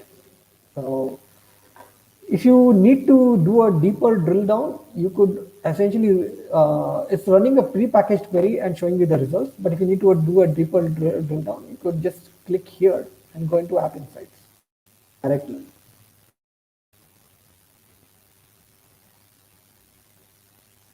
Okay. So this is what the query looks like, but we can simplify it. So we can say simple things like, so we know that it's going to go into one of these tables in App Insights. So all your logs, application logs go into traces. Everything that's done by the functions runtime and functions host goes into requests. So let's just take requests for now. Requests. Okay. And we say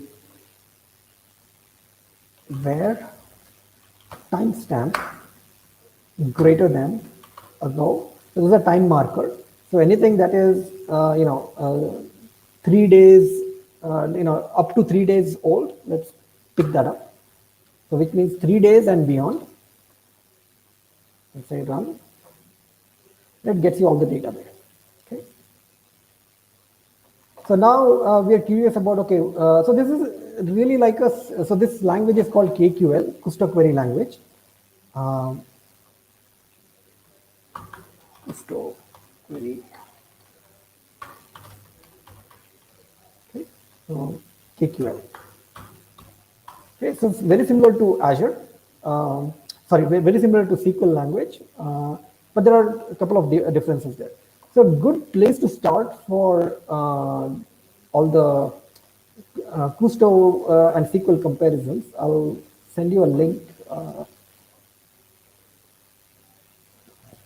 So this is a cheat sheet where essentially, we are all familiar with how to run SQL queries. So if you need to compose equivalent Kusto queries, how do I do that? So this is a cheat sheet that will tell you, right? Say for example, you're doing select star from some table where some column type is equal to this. So this is what the equivalent that would be in KQL. Okay.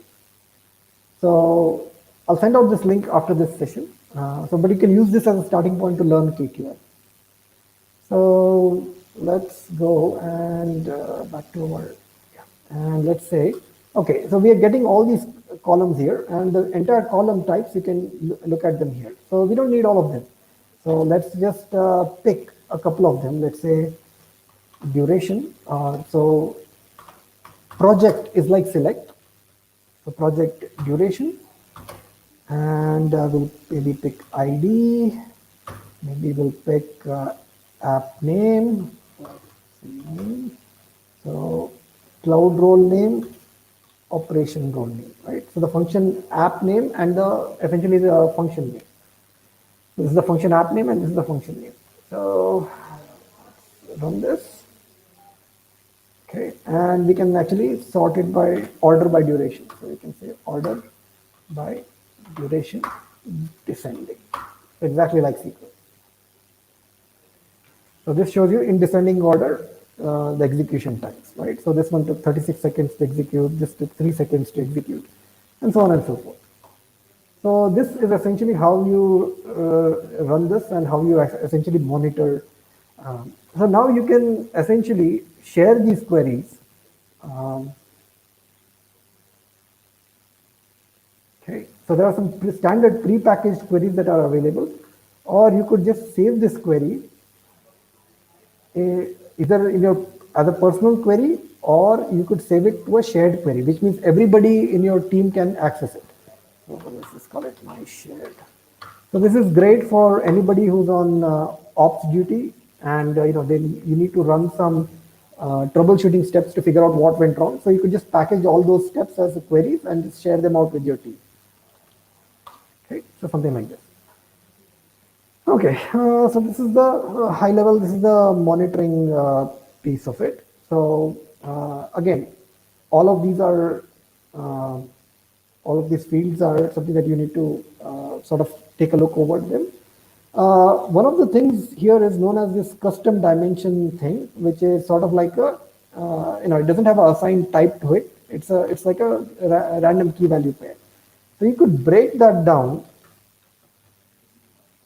using, so you could do custom dimensions. So let's take an example here. So we're projecting custom dimensions, and inside this custom dimension here,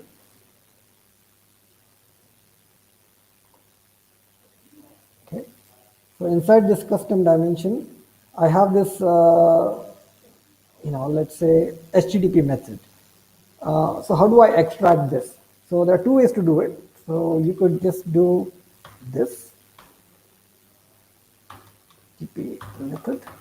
So this is one way of doing it. And if you run this, you'll see that all the HTTP method gets extracted out. Or in recent versions of KQL, you could just use a dot operator and do this. So it will automatically infer what the type it belongs to, and it will use. So pretty straightforward. So it's very SQL-like in nature. If you're familiar with SQL, just use that SQL to Kusto cheat sheet. So to do the comparisons, it's very straightforward. So this is monitoring. The final thing that we'll go over is the Cosmos DB integration. So far we've been reading up fake data from, we've been serving up fake data from the function app. But what if we wanted to read from a database? How do we do those? How do we read from a database? How do we write to a database? Let's look at that. So here's an example. So similar to the previous example that we had seen, but here the difference is there's a Cosmos DB attached to it. Okay, so I'll walk you through how Cosmos DB works in Azure. It's a NoSQL store, very similar to Mongo. In our resource group,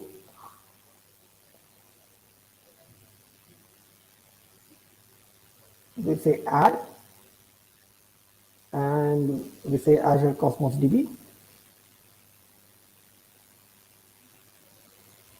And we give it a, so the first thing we create is a Cosmos account, right? So the hierarchy goes something like this.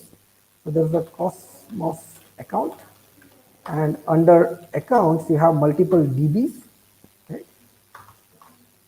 And under DBs, you have multiple collections, or we can call them containers.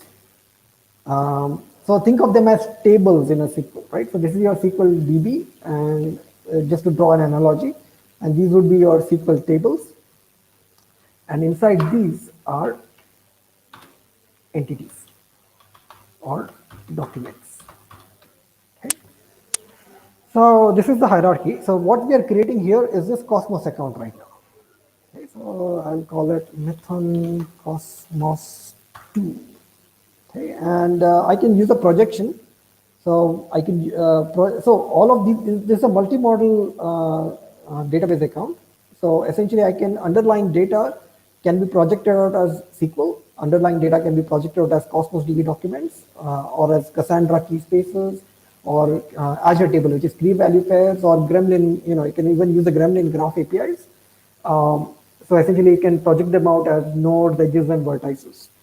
So it's multi-model, and also it has wire protocol compatibility, which means you can use your existing Mongo or Gremlin tools and make it work against these APIs. So if you're using something like Mongo Shell or Mongo Chef, or any of your Neo4j tools, you could still use them and make them work against this multi-model database. So server provision throughput is fine. We'll just leave these defaults for now. Ensure that we are not using a private endpoint. Let's just go over the public internet for now. Use a default backup policy. This is encrypted at rest and over the wire with a Microsoft managed key. Choose that as the option.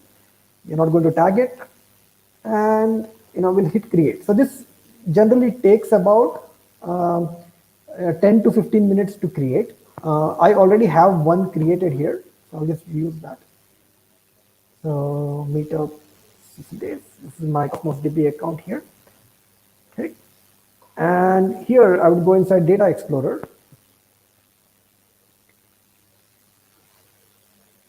and as you can see, I have one DB here known as my DB1, and inside that I have one collection known as my collection1, and inside these are individual documents, right? So this is the hierarchy. This is my Cosmos account. I have one DB, I have one collection, and I have multiple documents inside it. So here is what a document would look like.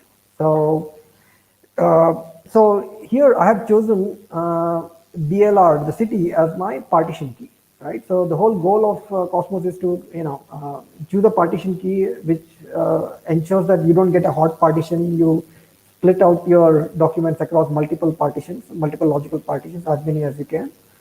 And this is the ID, right? So essentially, this is like your within the partition. This sort of like becomes your row key. So I have some ad hoc weather data here. So there is the Celsius low, Celsius high, and the city. So so some very random weather data is available inside this. So now let's see how to read this from Azure functions. So the very first thing we would do is let's look at this here, this part here.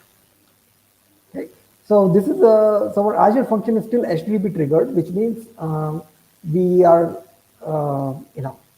so this time we are changing it up so that it's a get call that's getting processed, and route will be this, right? So city/city. So instead of so this way we can specify the city that we want inside the route itself and don't have to specify this in a method body. So let's use, so that's still the trigger part, right? So this is the input binding part. So when the trigger is activated, it's going to read from a Cosmos DB.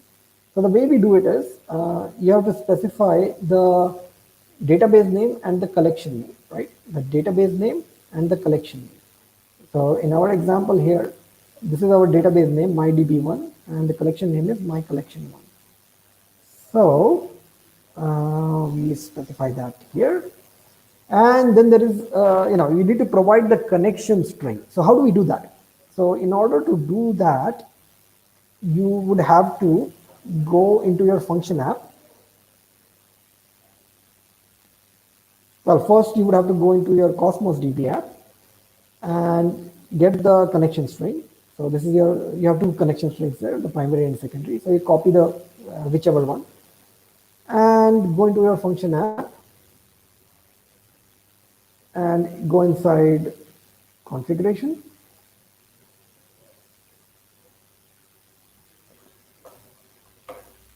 And you add this configuration called Azure Web Jobs Cosmos DB. Okay? You can name it anything you want. And this is where you store the connection string to the Cosmos DB account. Okay? So some key value pair. So you just have to remember the key name and put it here in this connection string setting property. Okay? So the value of this key will be the connection string. And then you need to run a query. So, either a point query where you specify both the partition and row key, or you select a range query. So this is an example of a range query where we are, it's a SQL-like language. So, so this combines the benefits of both SQL and .NET. So select star from C where you do a case insensitive comparison. So you have to ensure that whatever the user specifies, you match it against the c.city in the document. So you are going to match that in the city specified in the document. If you go to Data Explorer and go to My Collection and Items, you see that that's the partition key, the city. So we only want to read stuff that has this city, whatever the user specifies. And that's what we are doing here. And the string equals, so this is case insensitivity, right? So it says match them even if the cases don't match. It's fine. And rest of the stuff is same. So the input binding, essentially we get that into a collection of daily weather. So this is a type that we've defined here, daily weather. So essentially the date, Celsius low, Celsius high from the document is serialized into this type. So this portion is serialized. Rest of the stuff we don't actually need it. We will dump them out. So we serialize all that into this entity called daily weather. So it's a collection, it's enumerable. And then we walk through each daily weather and we add it to our response here. And then finally we dump that, whatever we read from the database, we just dump it out into a response. So to look at that in action would be something like this.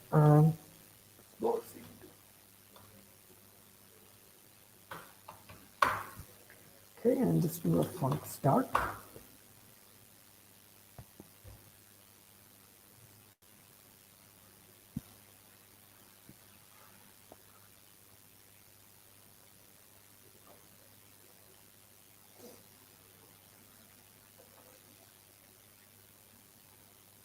Okay, so this is the endpoint and this is the get. So now you see that the city is mentioned in the route itself because we specified this route constraint. Okay? So instead of having to specify a JSON method body, we can specify this in the route itself. And what we are doing is so this is known as a binding expression. So we bind that to a variable named city, and we can essentially use that in our SQL query itself.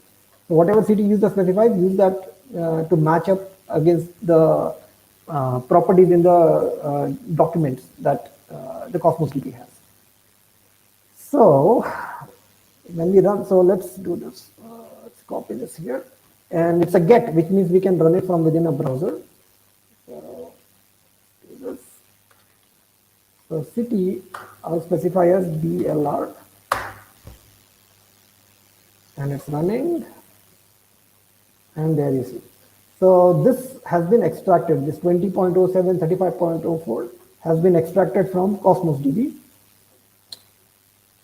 20.07, 35.04. So two entities inside Cosmos DB, and both are returned here in the results set. So this is the response that gets. So this is the part that's important here. The Cosmos DB input binding. Similarly, you can do output binding. You can actually write to it here as well. So this daily weather, so you do daily weather dot Celsius high and you take 100, and so actually go modify the document and write to it. So it's a dual binding, so it's an input and output binding. So the whole documentation for all these bindings are available here.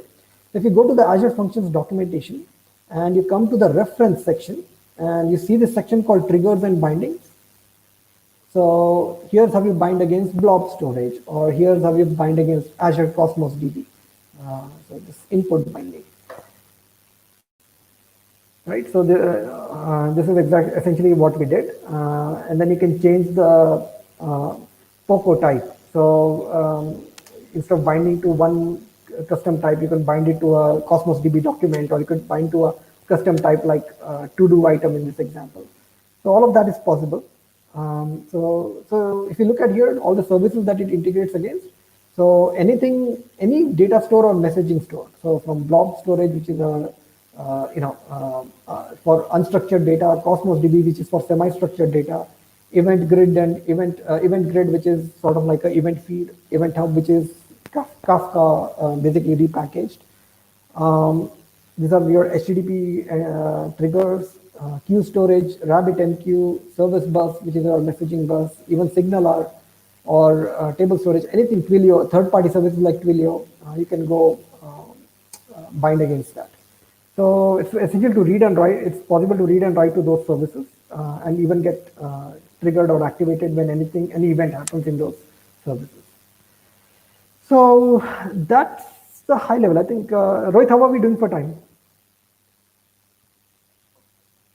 I think that's pretty much all I had. We can take a few audience questions for if you have a few more minutes.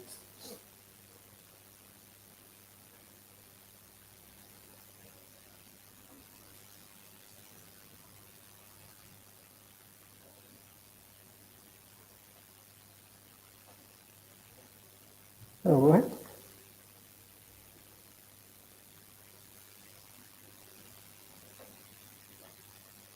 Okay, I guess he's not there. No, I was there, but yeah. Okay. So yeah, Rohit, we can take like I'm almost done with my this thing. We can take a few audience questions. I think we have like Yeah. 3-4 minutes left. So Sure. if you want to, leave it completely to you since you are the organizer. But if there is any, like audience question, I'd be happy to answer them. Yes. So you want me to show the questions now itself? You want to answer them now? Sure. Let me. Okay. Okay. Yeah. So I can take a look at it here in this thing, right? Yes. And yes. Okay. So let's see. Where do we? Okay. This time goes all the. Oh wow. How do we select? Okay. So shall I start from Shakil? Yeah. I'll let you pick some. Sure. Okay. I'll start from the first question then. This from Brinda. If you're able Okay. to see. Yeah. Can we create 2 function app projects, each containing multiple functions with the same function app name? Or do we need to have function separate apps? See, in Visual Studio or Visual Studio Code, yes, it's possible to create, function app names. But when you go to deploy them, remember that every function has an endpoint URI that needs to be unique. So, if you select something with the same function app name, you're going to get name collision. And the first one you can create, the second one you're going to run into a name collision when you go to the Azure portal to create, or if you create them to the CLI, you're going to get a name collision. So the answer is no. The function app names cannot be same when you deploy them. Locally, you can run them, not a problem. But when you deploy them to Azure, they need to have unique names. Okay, next one. Next one. This is from Karthik. Okay, I can't see it on my screen. 1 second. Any? No, I can't see it. Is it highlighted anywhere on the screen? Yeah, on the screen you can see. Sorry, whom is it from? Oh, okay, okay, now I see it. Okay.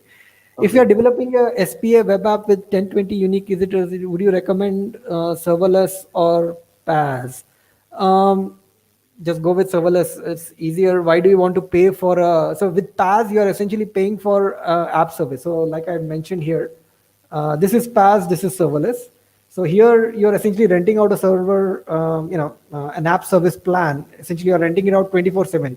So whether you use it, 24/7, or whether you use it for a minute, you're still paying for 24 hours of usage. So your costs are going to be much high. So here the costs are a magnitude order of magnitude lower. So if it's 10-20 users that sporadically used in a day, just go with function app. Lot cheaper, lot cheaper. Okay, next question. Okay.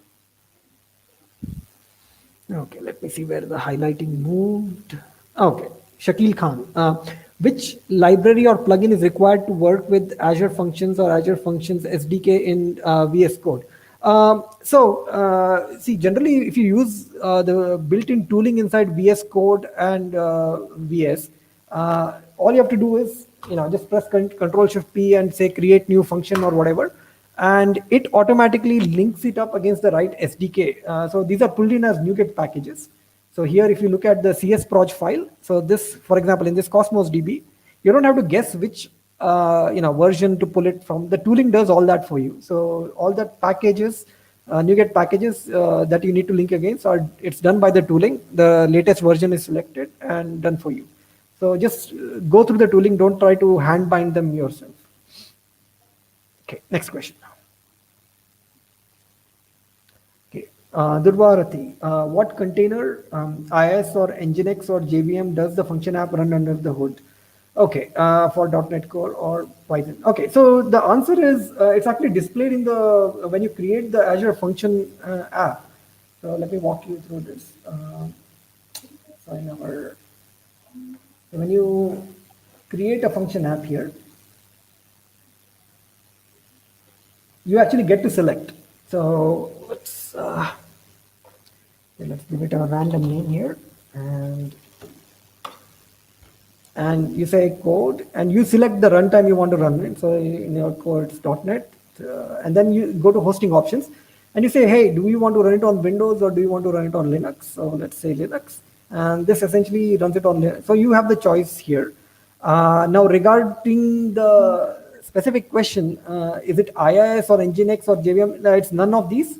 So it's a custom proprietary host written by Microsoft. I don't think the code is available for that. I don't think it has been made public yet.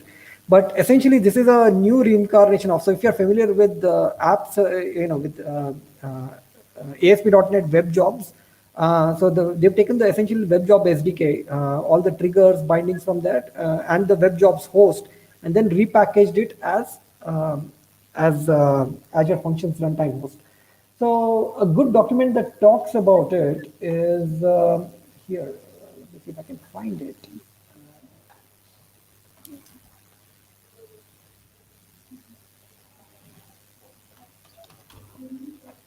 Mithun, if you could zoom a bit.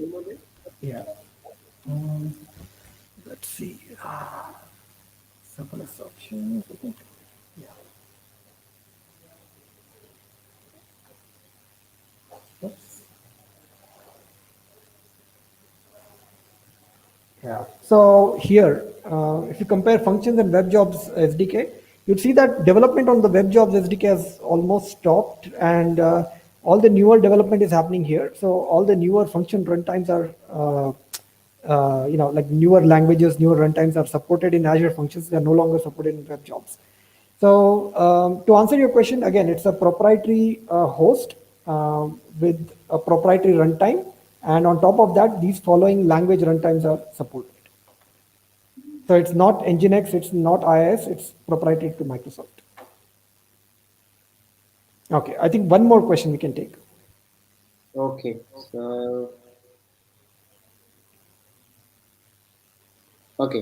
here's a question. Okay, Yeah.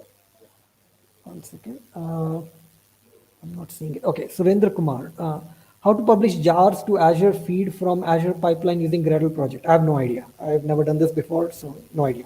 Sorry. So I'll take one more question then. Sure.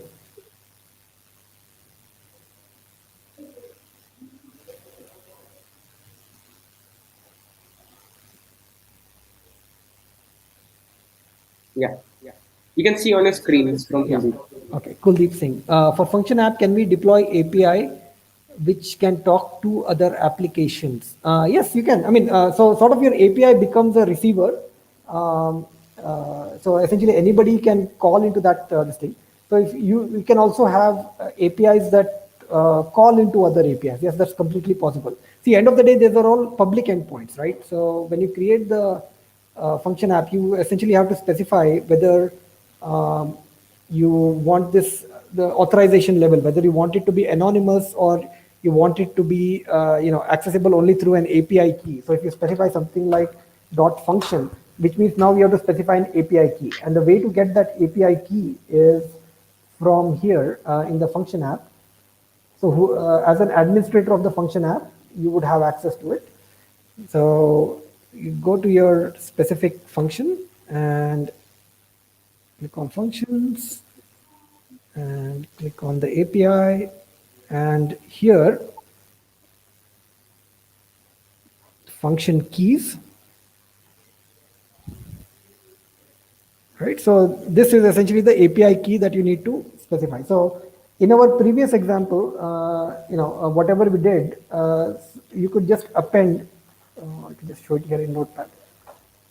So whatever that old URL was, so you would do whatever that old URL was, the endpoint URL, you would just need to do code equals, and then you stick this API key, and that way, when you change it from anonymous to function here, you will need to specify this API key. But yeah, it's possible. These are all public endpoints. They're all publicly callable. You can go call anything that you want. You can either use the input bindings to talk to services like Twilio or Twitter or anything like that. Or you can, use the custom SDK and call them yourselves. But to answer your question, yes, definitely possible. Both ways, both as input as well as output. Okay, Okay. right, time check. Yeah, so time is 1:04. So Okay. actually, there are so many questions. So what we can do is like we'll be sharing you the link of this Perfect. live event. Then you can go there and answer them offline. Perfect. Perfect. Take care. Okay. So So what I'll do is, in the meanwhile, I'll send you the link to the GitHub repository, exactly. all the code samples, and you can. I don't know. I don't have a way to reach the audience directly, but I'll send it to you, and you can route it to the audience. And Yes, we can do that. any questions you have, I'll go through this if possible today, and I'll answer them offline. But if not, I'll leave my Twitter handle or email or something, and they can reach me whenever. Yes, that would be really good. Yeah, people can reach Perfect. out to you.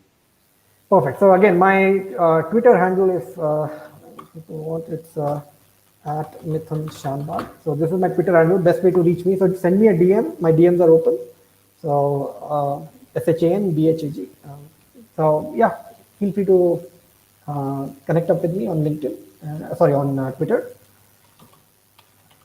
Okay. And I'll be happy to answer all your questions. All right, over to you, Rohit. Thank you so much. Had a great time talking about functions. Thank you so And much, I'll Ethan, for joining. follow up offline with all the user comments. Thank you, everyone. Sure, sure, sure. Thank you so much, Mithun. Like we hope we'll be having you again in our some of the Yes, other absolutely. events. Absolutely. Absolutely. All right. Thank you so much, Mithun. Bye, Rohit. Bye. Okay. All right. So that was Mithun, who gave a workshop on serverless Azure. So next we have a lot of sessions lined up. So that will start from 2 p.m. But before that, we also have quiz starting from 1:50. So if you are a registered participant, you'll be getting like a update when the conference is going to restart again. But anyway, like if you want to drop and go back to have your lunch, you can, or you can just stay. So before we head out for the lunch break, I would like to make a quick announcement for the referral contest. So many of you would already know that there is a referral contest being run for the conference. So uh, our team is actually going to check all the referrals made by the referral participants, and the latest count and the winners will be announced on 27th of March, that is Saturday. So yeah, if we are going to validate whether the referrals are like, valid or not. So yeah, all right, so we'll be getting back again at 1:40, and we'll start with the quiz 2, and carry forward we'll be having sessions. First we'll have Ashirwad at 2 p.m. So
Welcome back, everybody.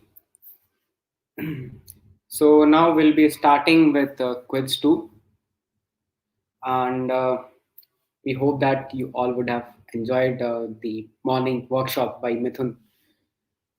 So after the quiz, we'll be starting with our afternoon sessions as well. So before we get started with the quiz, let me show you the agenda we have after the quiz.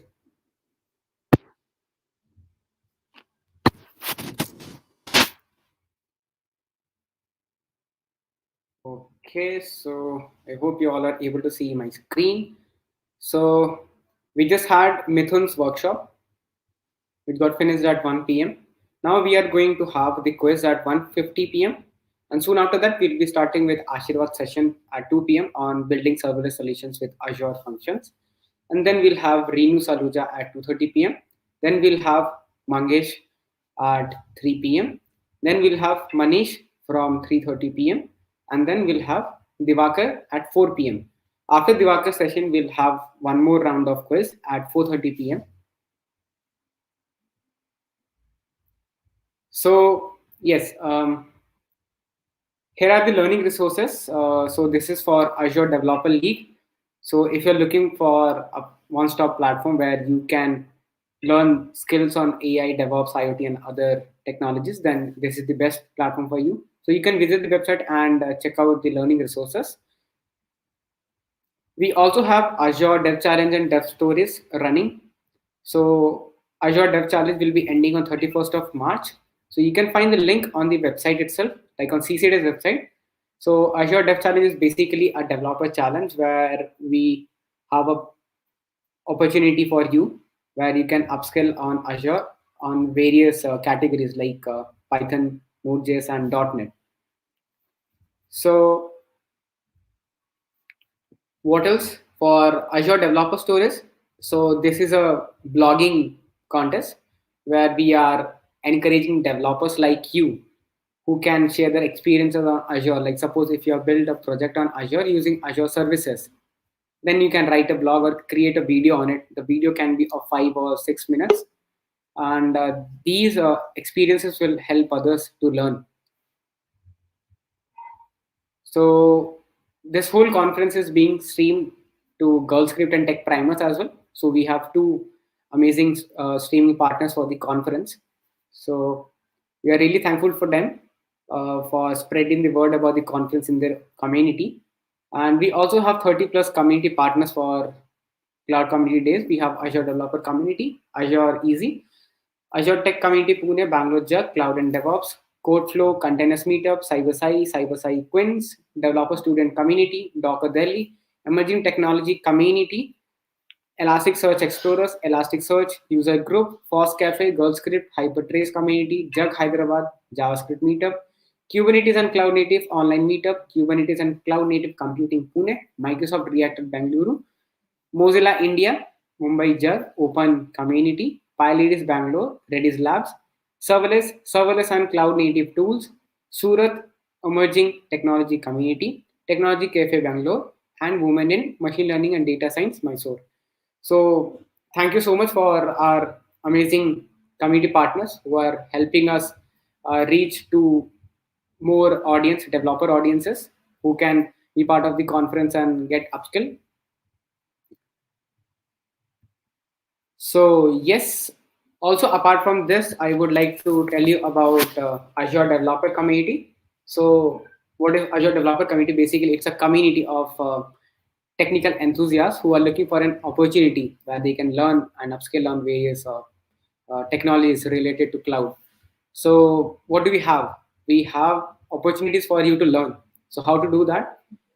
We have several community groups. Like we have 101 communities right now across India where you can join. So you just need to look out for your nearest community. I'll show you how to do that. Once you become a part of any of these communities, you'll get to attend the upcoming events we have lined up for you. So these meetups and different technical sessions will help you learn. Also, in a community, we look for opportunities to network. So there are so many industry experts and community contributors whom with you can network and grow. Also, we are giving you a chance an opportunity where you can showcase your experiences. Suppose if you are an experienced cloud developer or a Azure professional, then you can come here and give a talk on that. So yes, this is how we are helping people to learn, network, and upskill. So right now we have around 2,900 plus members already. Here are some of the upcoming events that you can go through and attend them. And as I mentioned about Azure Developer Stories and Azure Dev Challenge, so you can find them here as well.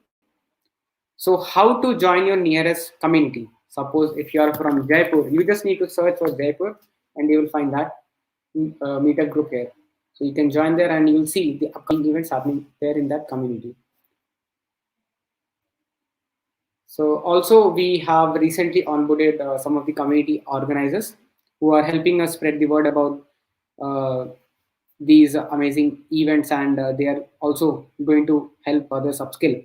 So if you are looking for an opportunity to become an community organizer and helping others, if you are passionate about communities, then you can apply for this, and once you get shortlisted, then you'll be one among these community organizers. Also here we have something for you. So this is for you, like you can update your LinkedIn profile after accessing your Azure skills. So there's a video that will help you understand what is it, and you can participate in this. So basically you will be asked to uh, take participate in the contest, this contest, where you will be given some points based on your Azure skills, and you can update them on your LinkedIn profile. That will be very beneficial for you. So yeah, this is for Azure Developer Community, and that was for other upcoming events as well. So I know I have taken a lot of time of yours. So here is the quiz link that you can participate. We are also going to share the link in the comment box. So all you need to do is, since a lot of people are asking how to participate in the quiz, so if you are a registered participant for Cloud Community Days, you just need to enter your email address or your booking ID. Once you do that, you will be shown 10 different multiple choice questions, and based on your score, you will be ranked on the leaderboard. So let's see who's there on the leaderboard. All right, so we already have 107 people participating in the quiz.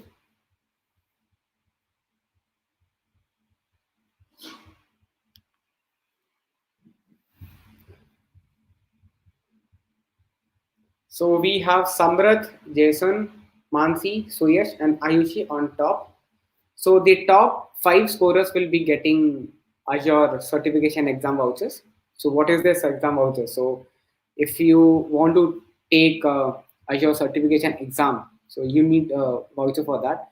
So you just, so once you get this voucher, you won't have to pay anything for it. So these vouchers are of $165 worth. With that, you can take that exam, and once you complete successfully, you will get certified on Azure. So this is a really great thing.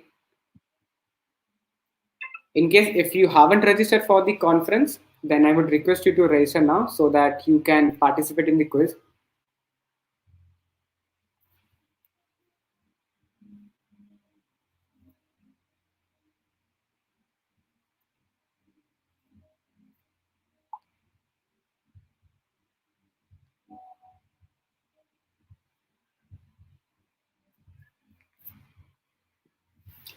So we'll be closing the quiz at 2 p.m.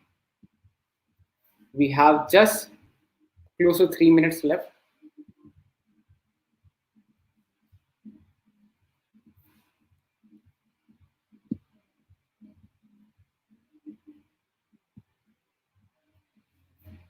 Also, repetitive winners won't be allowed. So in case if you are one among the top scorers in morning quiz, then you won't be counted, because we want to give maximum opportunities to other people as well.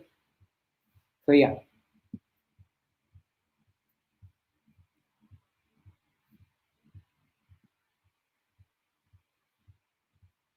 we have 2 more minutes left.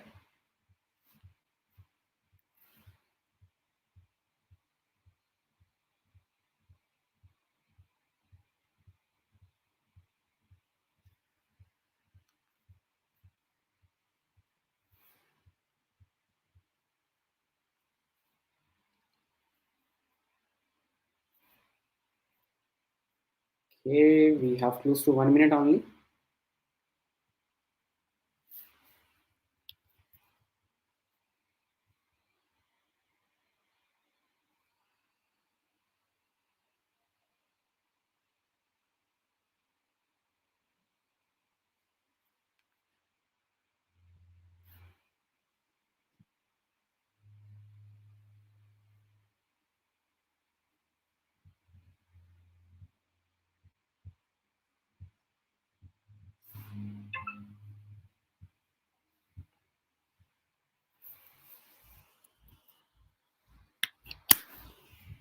All right, so we are just nearing to the end of quiz.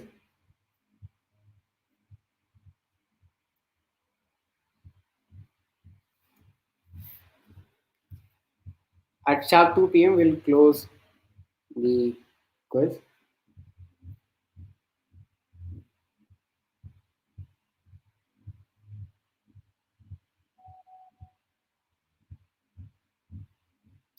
All right, so it's 2 p.m. and here is the final count.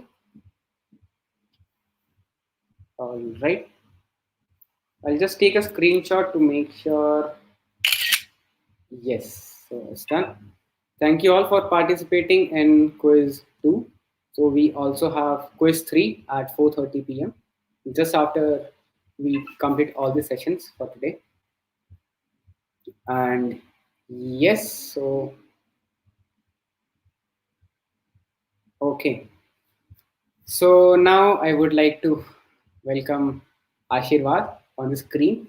So Ashirvad has been part of the speakers panel last time for Azure Kubernetes Day as well, and that was a really nice session from him. And we hope today also is going to be really awesome. So let's bring Ashirvad on screen.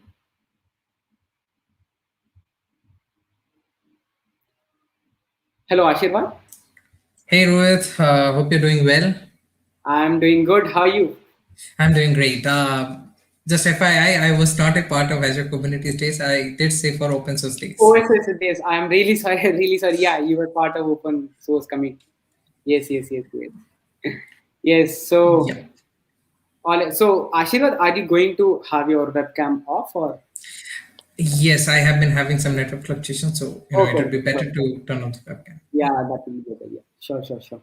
So, yeah, Ashirvad. So, how about you giving a quick introduction about yourself and tell the people like what you are going to present today? Sure, I have it in the slides, so it'll be great if you can share my screen and we can get Yes, started. it's their life. Yeah.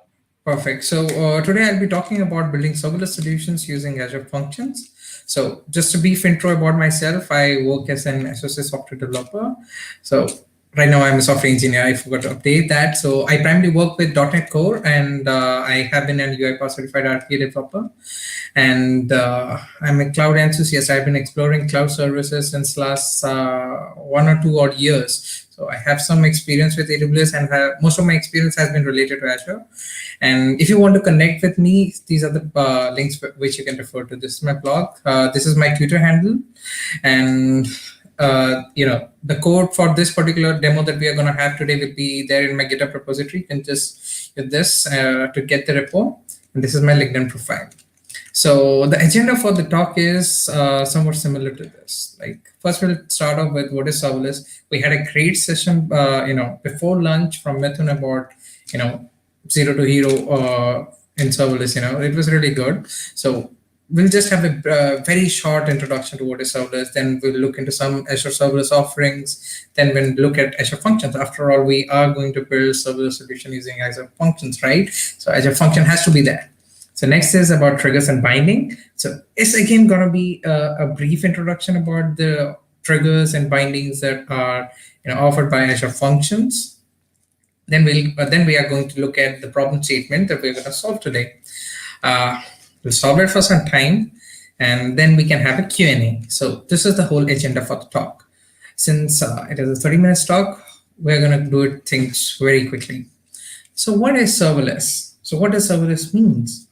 Does that mean there is no server, or there are less servers? So what does this actually means?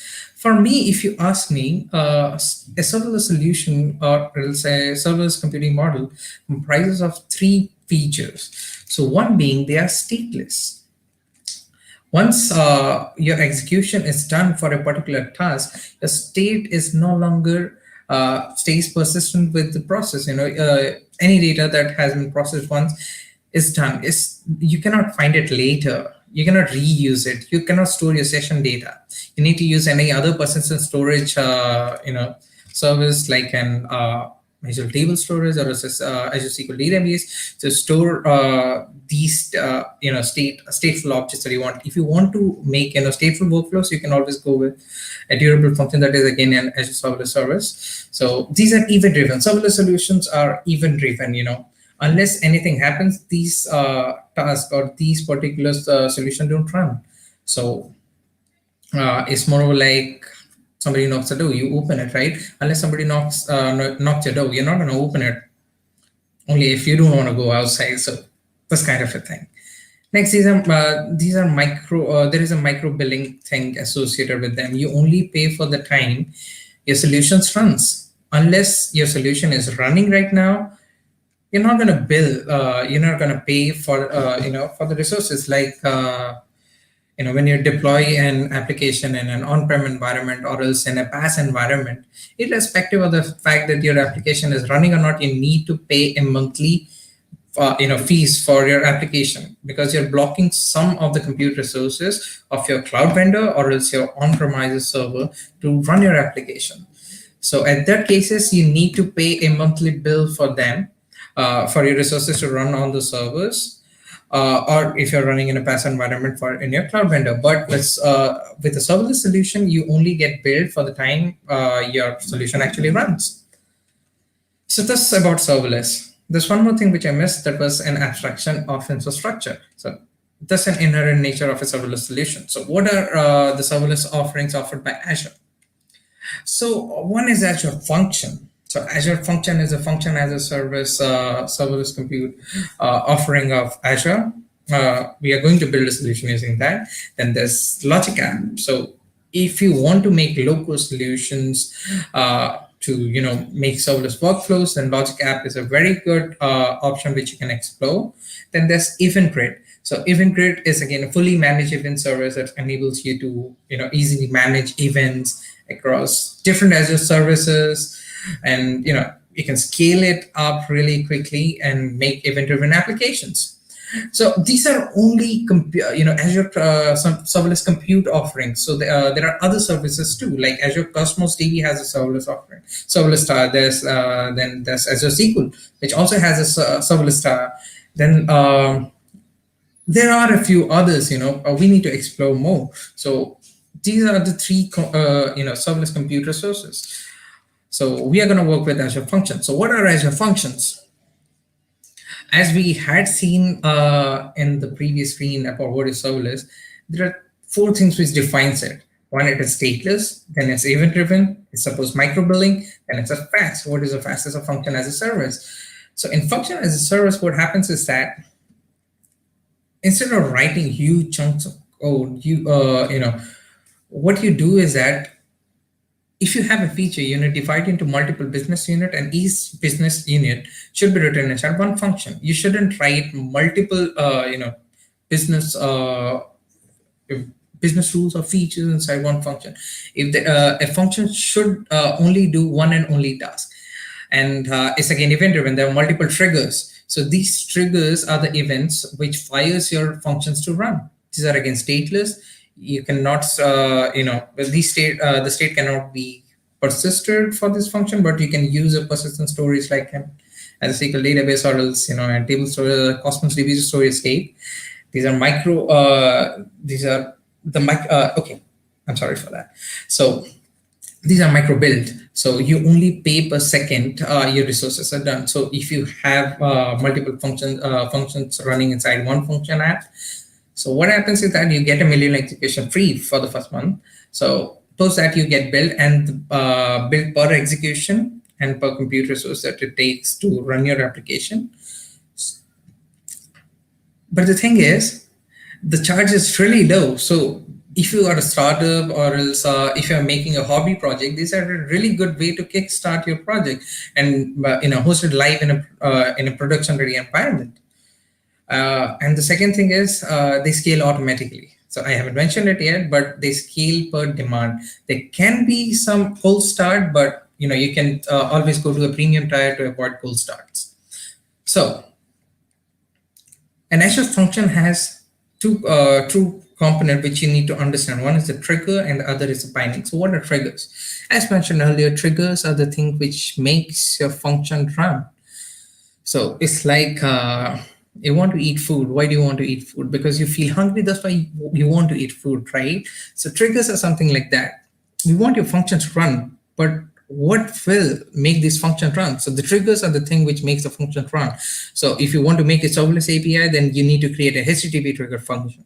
So or else if you want to execute a chunk of code whenever you upload a file to blob storage, you need to create a blob triggered function. Suppose you want to you want a chunk of code to write on a schedule basis. So you need to define your cron expression inside a timer trigger function to run it on a schedule. So there are multiple triggers which are supported in Azure function as shown below. So one is a blob storage trigger, there's a timer trigger, then there's an HTTP trigger. And you have Cosmos DB trigger. So if you want to run a chunk of code every time there is a change in your Cosmos DB database, then you can also do that. And every time some event occurs, or your event grid catches and request at its endpoint, you want to run a chunk of code, you can use that trigger.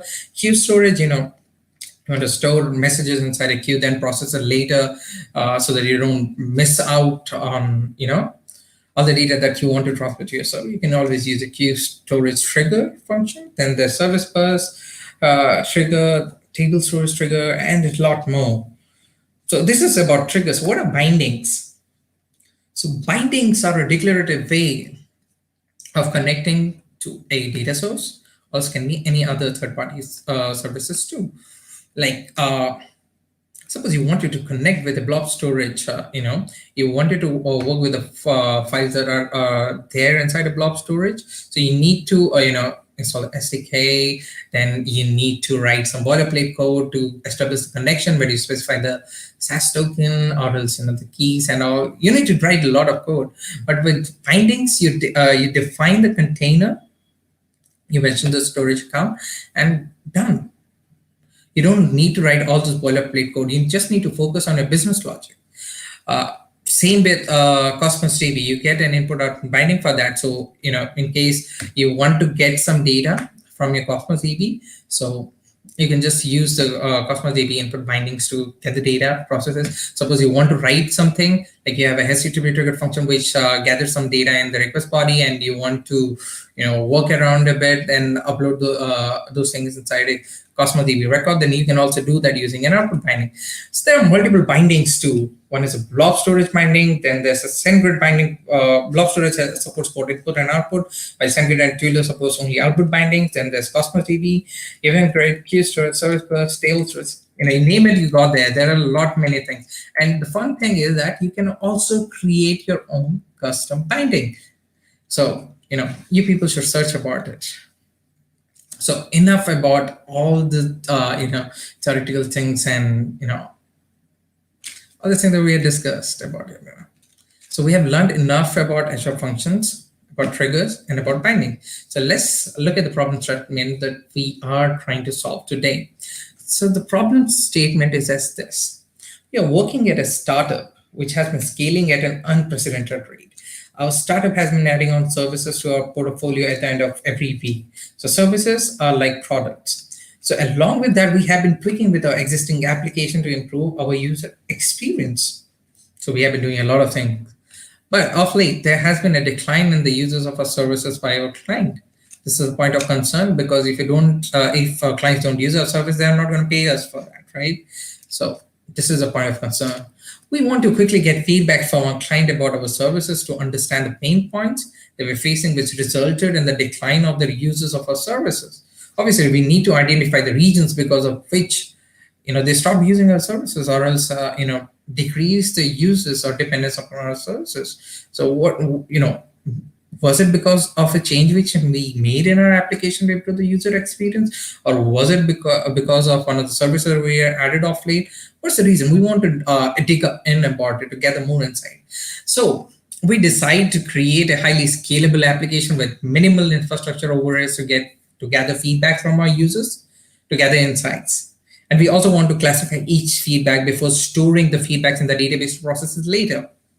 So what we want to do here is that since we are a startup, we don't have enough resource and money to manage the infrastructure for this particular module or this particular application. We want to get it done really quickly, and we don't want to provision many resources for this particular application, and we want to get it ready on the fly. And we don't know like how much the total number of feedback that we are going to get from our users and clients, right? One single client can have multiple end users whose feedback we are going to take. So we don't know the numbers, and we want to scale up to process all those requests, because these feedbacks are really important for us. Because finally we are gonna work on that to improve our process, so that our client onboarding will go smoothly and will potentially gain more clients. So how do we do that? And how does Azure Function comes into the picture? So this is the proposed solution. So what we're going to do is that we're going to focus, okay, so there would be a front-end application which would, just show the feedback form from where the user would actually type in and send it to an API. So this is going to be a serverless API. Since we are working on Azure Functions, we are only going to focus on the API side of the solution. So in the API side, we are going to have two serverless API. So one is going to be a submit feedback function, and the other is going to be a get feedback function. And both of these functions are going to interact with the feedback DB, which again has a table called product in which we store our feedbacks. You might wonder, why have I used a term called Azure Text Analytics over there? If you go back to the problem statement at the last line, we mentioned that we also want to classify each feedback before storing the feedbacks in the database to process later. So with that classification, we meant whether the feedbacks are neutral, positive, negative, what were they? We want to know that, so that will make us easy to skim through them. So this is the proposed solution. So what are the resources that we need? We need an HTTP triggered function. Actually, we need two.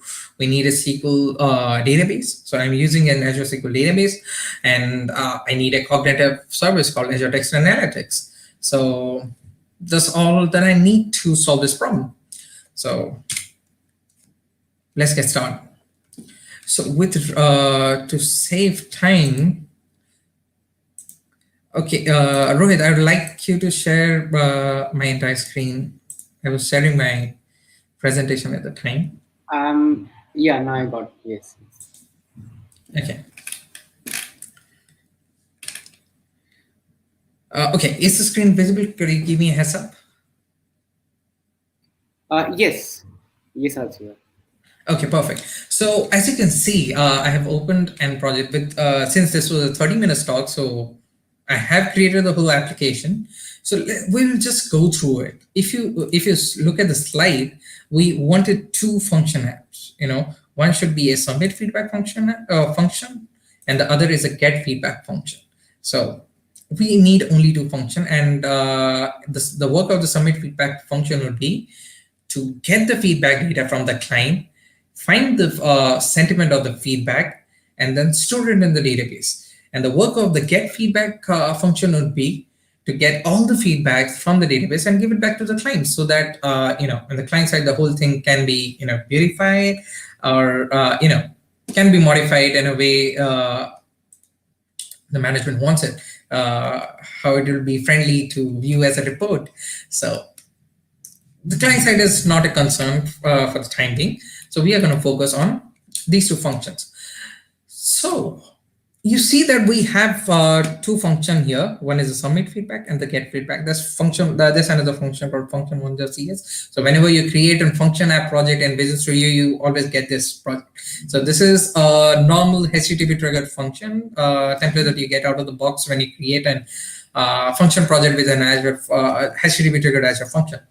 So Before looking at the code for our submit feedback and get feedback function, I'll like people to see the SDKs which I've been using. I'm using a system.data.sql client NuGet package. So I'm using this package because I have some EDO.NET code written inside my functions to interact with the database. And this is Azure.ai.text and analytics SDK to interact with the text analytics APIs of Azure to find the sentiment or the feedback that we get from our users. So if you want to see where I have created it, so you can see that I have created all the resources over in Azure. So all of these are there in my resource group. So I have a database, and then I have a cognitive service. So if you want to, replicate this, you need to, create these two resources. Okay, so done with the resources. You need to get the connection string of your database, which you can also get just by going over here. Okay, just click on show database connection string and you'll get your connection string, get it out and go to your local setting.json and put this connection string value inside the values of your local settings.json file. Okay, so I have kept my connection string over here. Then you need to get the API key of your cognitive service. So to do that, you just go here, go to the keys and endpoint. You'll get your endpoint and key over here, as you can see.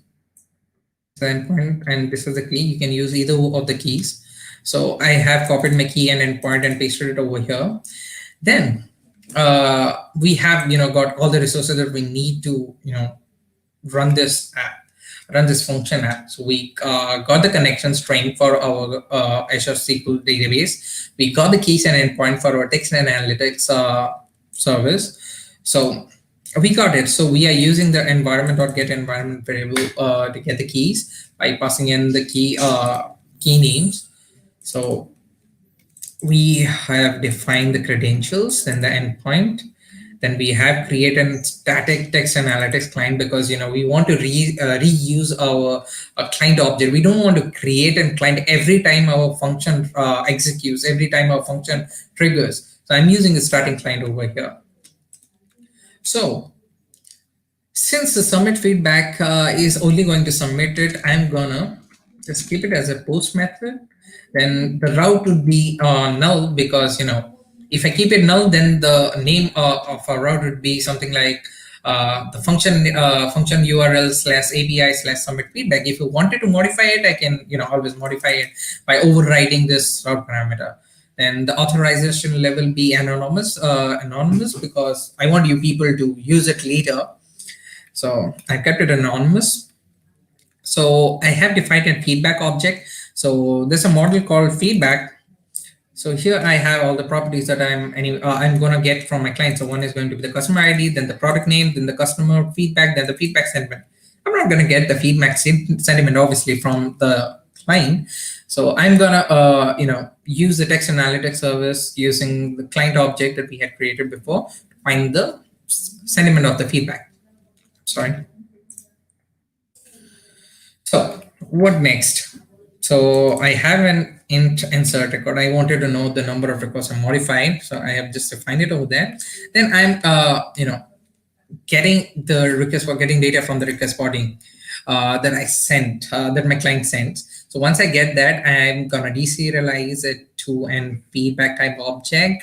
Then I'm gonna make a call to the get feedback sentiment method along with the customer feedback. So if you go there, so this is our get feedback sentiment method. So what does this method do? This method, makes a call to the analyze sentiment method of our text analytics service by passing in the customer feedback, and it gets the sentiment back. So you will potentially get any of the 4 sentiment types. So one is going to be positive, then there's a negative, then there's mixed and neutral. So what's mixed? It's a combination of both positive and negative, right? So you're going to get any of the 4 sentiment types. So once you get that, what do we do next? Once we get that, we are inserting the data. So excuse me, Ashiva. Yes. Sorry to interrupt. Like, can you please increase the font size or zoom a bit? Okay. Yeah. Uh, okay. Yes. This is it. Okay, Thanks. perfect. Thank you. Thank you for the heads up. So the next step, we got the feedback, right? We have modified the feedback property of our data object, which is of the feedback type. Then we are going to insert it. We're going to pass this feedback data object or feedback type to our insert data method. So what does this insert data method do? So this insert data method creates a SQL connection. Then, opens it up, then passes, then this executes a normal SQL query to insert the data records of the feedback that our client sent to our Azure function. So this is pretty much what we do. So if you get an so if everything goes well, the record inserted would be one, and you get it back. So once you get that, we're gonna return back the whole thing, the whole updated data object back to the client. So previously, when the client sent us this particular payload, it didn't had any data for the sentiment type. So not the sentiment, the feedback sentiment. Now it's gonna update the feedback sentiment and give it back to the I'm sorry, give it back to the client. So the next function is get feedback. So get feedback is a very simple function. We just guess all the data apart from the customer ID. We want to keep the customer ID anonymous for the time being to remove any bias. So we have again kept it anonymous. It's a get method. So we are getting all the data for all the feedback from the table for all the products and giving it back to the client, so that in the client side they can make some charts depending upon the sentiment type, or for this particular product we got these many positive, negative, and mixed or neutral feedbacks. They can make charts, they can gather insights using that. So let's see it live in action. So I'm gonna just start my Azure function code tool and get our functions running locally. And in the meanwhile, I'll open a Postman to send requests to our functions. If you people wanted to explore it simultaneously, I'm gonna share since I've already deployed it to Azure, I'm gonna share it. I'm gonna share the links of both this API with you. Rohit, could you please pass it on in the chat window?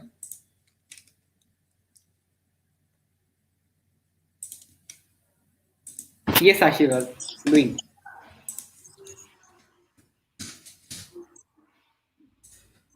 Rohit. Yeah, Sure. Yeah, I'm sending you the function URL, so you can share it in the chat window for the people to explore it out by their own.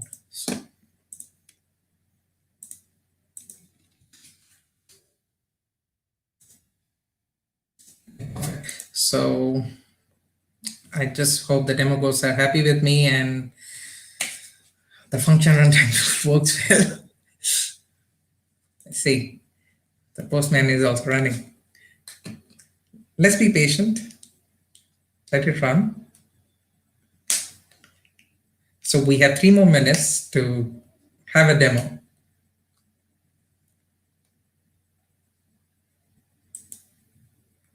Okay, the Postman is up and running.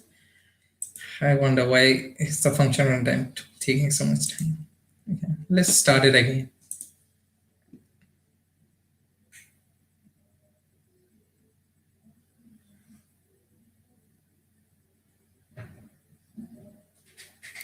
Okay, so now it's up and running. So we should see the list of all our HTTP triggered function apps endpoints over here. Okay. Stop debugging. I'm sorry.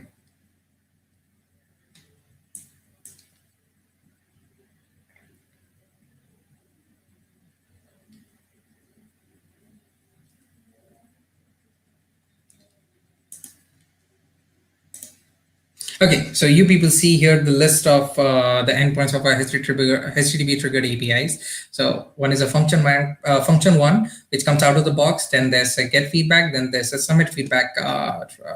Source API. So let's test it out. So I have this request made already up there. So make it right. Let's write it CC days Rohit. It's a really good product. So, I haven't given anything on the feedback sentiment. So I'm going to send a request. So if you see over here, we are going to get the request up over here.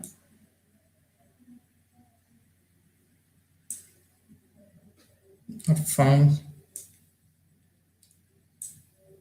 Okay, it was a post request and I'm sending a get. Okay.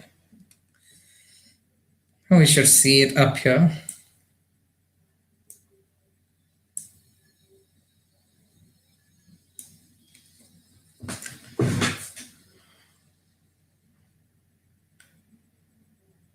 Okay, why is it taking so much time?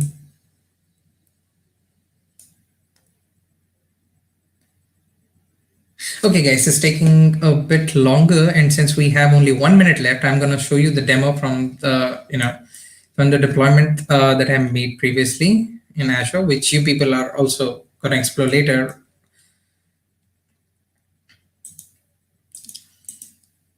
So let's go to here. Let's click on get feedback to get all the feedbacks from our database. So once you can see that I got the list of all our products and their feedbacks without the customer ID. So the customer ID has been 0 by default. So let's submit a feedback. Let's update the body. Give this 3 and let's give this KonfHub. A good product. Send it. Okay, the feedback was positive. Let's see if we got it again in our get feedback function using a get feedback function. Did we get that? Yes, we got that. So it's running well in the live environment.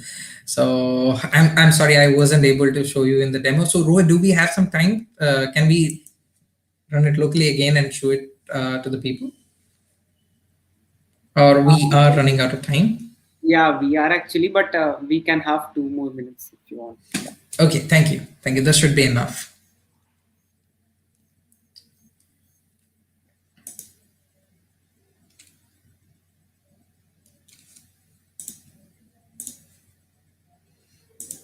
Okay, so let's try again.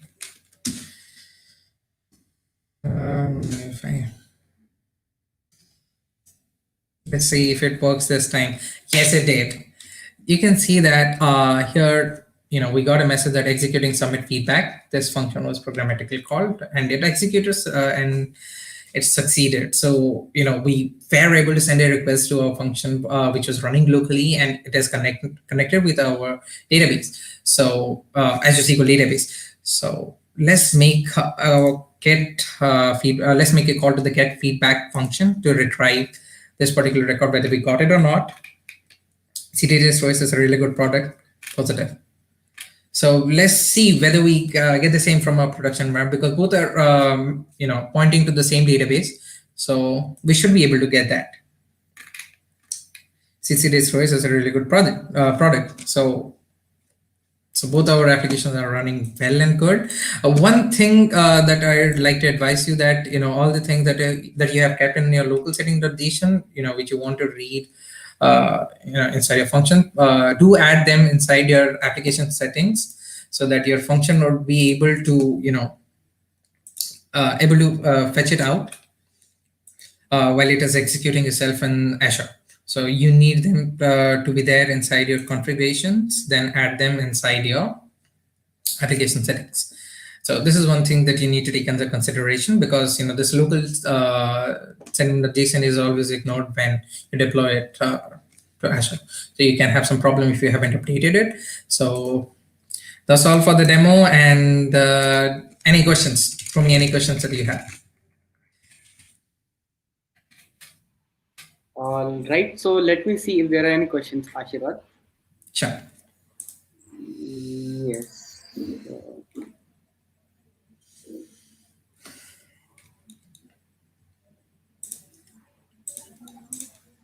Okay. So there is one question. Like, Okay. You see the question on your screen? How do you secure your username and password and connection strengths? I don't know if that is related to your this thing, but Okay. Why we are using inline SQL command? Okay. So yes, the thing is, I had to prepare up the demo really quickly, so I opted for this one. We can also use entity framework to do it, and there are different options that you can take into consideration. Like you can use an ORM or else a micro ORM like Dapper, or else a full-fledged ORM like EFCO. So all those things are there. Just because I had to get the demo ready really quickly, so I use that. But it's your call. It's your call, to be honest. And uh, regarding securing your username and connect and password, I'll tell you that use a keyword to store your connection string. In that way, it's secure that way. So hope it answers. okay. So actually, I don't see much questions here. So maybe what we can do, I'll share you the link of the live session, and if there are any more questions, then you can hop in and answer them offline. Perfect. Sure. That's all from my end. Thank you all. Thank you, Rohit, for for allowing me to speak over here. It was great. Have a great day. Thank Thank you you. so much, Ashivat, for joining us today. And we'll be looking for your slide deck that we can share with our participants in the post event mailer. Sure, I'll do the same. Okay, sure. Thank you so much, Ashivat. Thank you. Thank you. Have a good day. All right, so that was Ashirwad. Next, we have Reenu Saluja from Microsoft. So let me introduce Reenu on screen.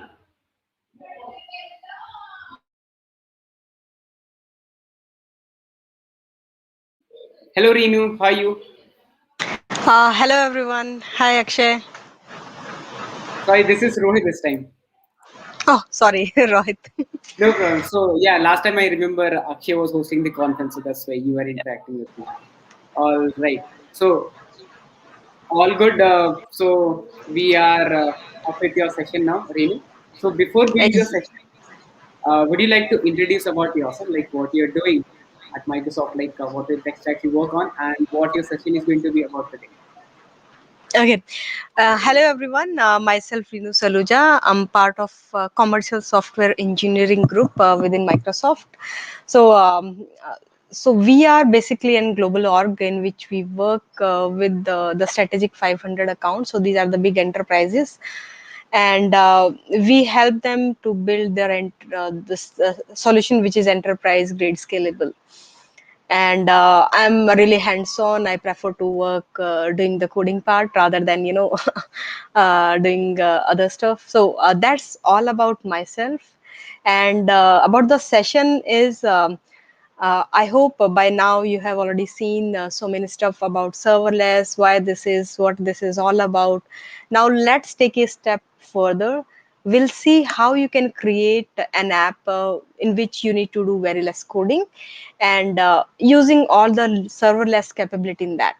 So that's all about my session. So that's why you can see in the title, this is create reliable and low code application in serverless manner. And let's move ahead. Let's talk about few things about the cloud era first. So when we had started with the cloud, that time it was like, who is going to manage our infrastructure, like who should take my backup, how can I scale my application, what would be the cost, and why I should monitor my server. So there were so many questions that we have to answer by ourselves, because in the end we were the person who were managing our application as well as infrastructure so basically starting from application development till the maintenance part, whether this is your code or this is your infra. So that's why before the cloud you can see what was the situation. Now once we had the cloud, lots of question got answered. And when the era come for the serverless, the final one question that we had to answer, it was, how do I architect my application to become serverless? So you have already seen all the benefit of the serverless technology, like how efficient it is and how you can easily create app basically the APIs, and it has a lot of provisioning your infrastructure, configuration of your web server, debugging, and managing all the security setting. So basically those infra part is now taken care by these the serverless technology. Now you need to focus on the coding and testing part, and once you are thinking on coding and testing part, it's mean you can also think about how should I architect my application so that I don't miss any best practices related to coding and the architecting. So that's how it started with the serverless. You can see the difference, how it drilled down from n number of question to the one. So now that was all about the serverless. Now, as we all are developer, if I categorize the kind of developer we do have in the market, so we do have three kind of developer. One is our citizen developer. So these are the developer who want to build something very quickly, but they don't have much experience in terms of coding, and I would not say they are expert in any specific platform or any specific language. Now we have IT developers. So IT developer are the person who are proficient in one specific language. They know how they can implement all the coding best practices in that. And now third one is the pro developer. Pro developer are the expert in their domain. They can quickly build anything that you just give them the requirement related to the platform, and they will quickly build it. So this was all about category of the developer. And now why I'm talking about this is, now we know there is serverless technology. We know we have different type of developer. Can I leverage skill set of all these three different categories of the developer to build something very quickly? So that's how there is another platform that is named as Power Platform. As you can see, this is one of the low code platform. And in Microsoft we have three different cloud. We'll talk about that in a while, but quickly, specific to, if I'm going to Power Platform, we have three major component. One is Power BI. This is basically your analytics part, how you can create quickly reports, dashboard. This is all about that. Then we have Power App. This is more focused on the application building side. And then we have the flows. So flow is basically your workflow automation part, or in some time you have seen the logic app. So this flow automation is built on top of the logic app for creating your cloud workflows or your business process workflows. So this is about the three main component, and underlying layer that you see, these are the supporting layer for the Power Platform, although these are considered to be part of this platform only. So one layer is common data service.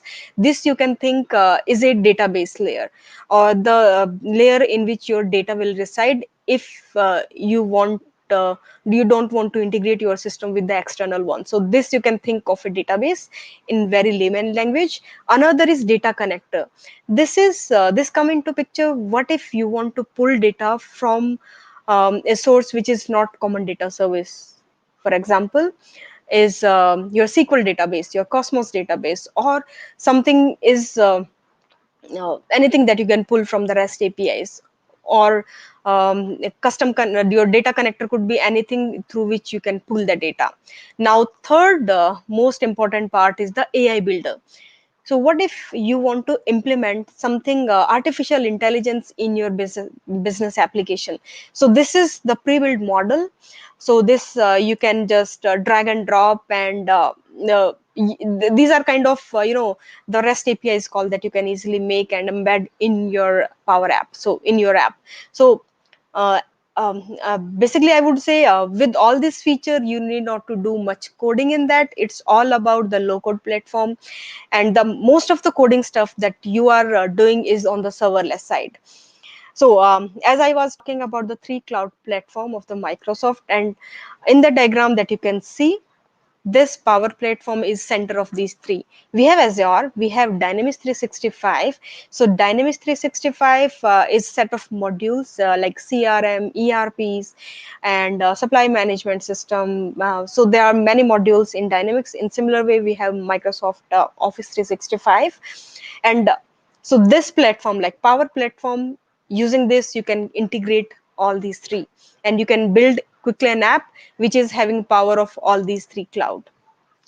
So now this is the high level stack. And before discussing this, I want to give you an example why this power app, when this is the session all about the serverless technologies, or this particular day we have reserved for the serverless, then why this this particular diagram in which we are saying there is no limit with Azure and power apps. Let's take an example. We do have pro developer. So there's who is working in a manufacturing industry, and they need to build a line of business application. And in this application, you need to build something which is related to warehouse employee to track their inventory. And if you are going to build this application from the scratch, it will take months, starting from your building the application, testing and deployment. However, with the power apps, it takes hours to build. And this is a platform that I will demonstrate in a while, through which you can save the time, you can save the resources. However, if I need to set some business rule, I need to implement workflows that I have shown you. We have Power Automate workflow. If I need to integrate some AI capabilities, we have that already as part of the Power Platform. So, but one thing is, as serverless, yeah, underlying, we need to have a few APIs. So these APIs are the actual part, because if I break down my application into multiple layers, my one layer is all about the UI. So this is how you are going to design your UI. Between is the business layer, or the integration layer, I would say, and in bottom is your database layer. So now coming back to this diagram, there you can see the Power App is all about the UI part, how you are going to develop your UI. And underneath this, we do have two different layer. One is Azure Service. So Azure Service is how you can leverage the existing Azure services that you have built, in which you have already implemented your business logic. So you have already done those API layer coding. You have done all the cognitive services related modeling and all. And on bottom, using this Azure services, you are pushing data to data layer, whether this is your SQL data warehouse, your SQL server, or the Cosmos DB. So this is the underlying layer. If you have already designed your Azure services, so for example, your REST APIs, which is being used in other application, for example, whether this is your HRMS, CRM, or ERP, you have already designed those APIs. Now, can I quickly build my UI part, or it will take some time?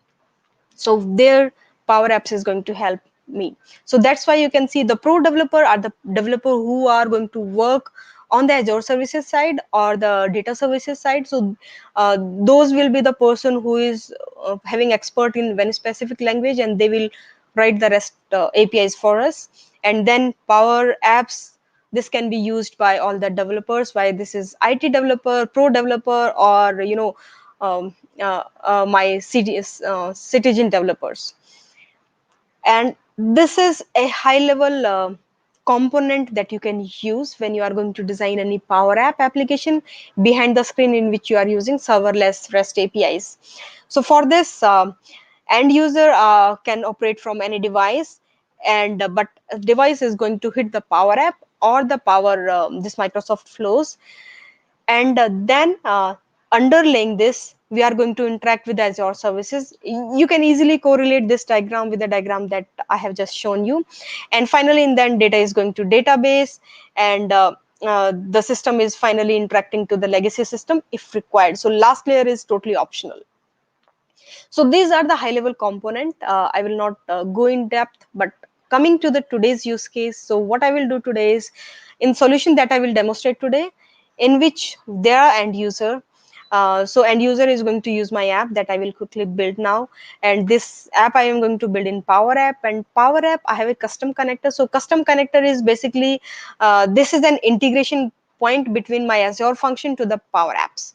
And in the end, in the bottom, you can see, using the REST APIs, I'm going to insert data into SQL. So this is a very high level component that you can modify, and you can add more component as per your requirement.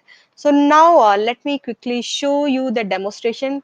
Let's first start from the database side. So what do I have in my database layer? So I hope by now you can see a database window. So this is my database data studio, Azure Data Studio, in which I have a database created. This is the sample database, and in which I have so many tables. But for this demonstration, I'm going to focus on a table which is holding all the customer data. So that is my customer, and apart from this, to pull and push data to this table, I have created few store procedures. And these store procedure are responsible for inserting, updating all the calls that I'm going to do this with customer. So that you can see delete customer, get customer, and also the put. So this is one sample store procedure. So I will not go in depth how I have created this. This is the simple SQL store procedure. You can explore this, and that's how data will be getting inserted in the SQL by calling the store procedure. So now this is all about the data. And what about the middle layer? So that is my serverless.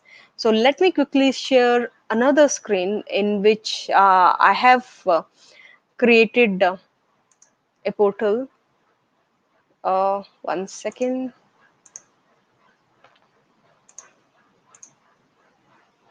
One second. Yeah, I'm going to share another window. I think you can see this. So I do have a resource group, and in this resource group, if I will scroll down, oh, okay, this is okay. So basically, in bottom side, I have already zoomed the window. You can't see much thing, but I will demonstrate in other tabs. So one is my Azure function. So this is my Azure function in which I have deployed one function with name customer. And if I'll click on the customer and I will show you the code, in this code, basically I have written the REST APIs. Basically this function is just taking the input as in REST API parameters, and based on the customer detail and the kind of request I have sent, like whether this is my get, put, or something else, it will insert data to database. Like either I can have this get request, I can have patch, I can have put or delete. So based on this kind of REST API I'm going to call, it will take the respective action, and finally it is going to connect to the database that I have just shown you, and it will insert values in this or pull the data or modify based on the operation. So this is one part. So this is about my function which I have created. This is basically in REST API. And this is my actual SQL database that I have shown you in the Explorer. There you can see this is my actual database. Now so now I have shown you the database and the middle layer in which my REST API has published. Now let's talk about the Power App. So how you can quickly build an UI. So this is a platform through which you can create an app, and this is an admin portal through which you can have one. So one thing is I have created one serverless function. So basically a server function, then how can I connect that? For this, we were talking about the custom connector. So I have already registered one custom connector uh, through which I'm going to connect my app to the function. So that is my customer detail. If I'll click on this edit, there you can see I just need to provide few basic information, like what is the host name that I do have and the base URL, and then I'll skip the security part. Then I need to provide the detail about the function or the operation that I can have. Like I have defined a function with name get by ID, and when you can see the final URL that is getting generated. If I will quickly try to test it, so I'll click on this. So this is my connection. I will say, okay, can I get detail of a customer with ID 123? I'll hit the test operation, and in bottom, you can see the status is 200, and this is the final output. So it's mean my custom connector is working fine for the get. So in similar way, I have defined two more operation. You can test for that. Very simple. And what if I need to test my functionality of the REST API in the Postman. I hope most of you are already aware how Postman works. So same thing I have done in the Postman. So before going to custom connector, I always prefer to test my REST APIs on the Postman side. So this is another 1065 for which I have tested. Let me go back and test for 123. I'll click on send, and there you can see is the same result. So it's mean result is as expected. Now go back and start building an app. That's the main part. So now I will go to create. So this is all about the custom connector. I have created it.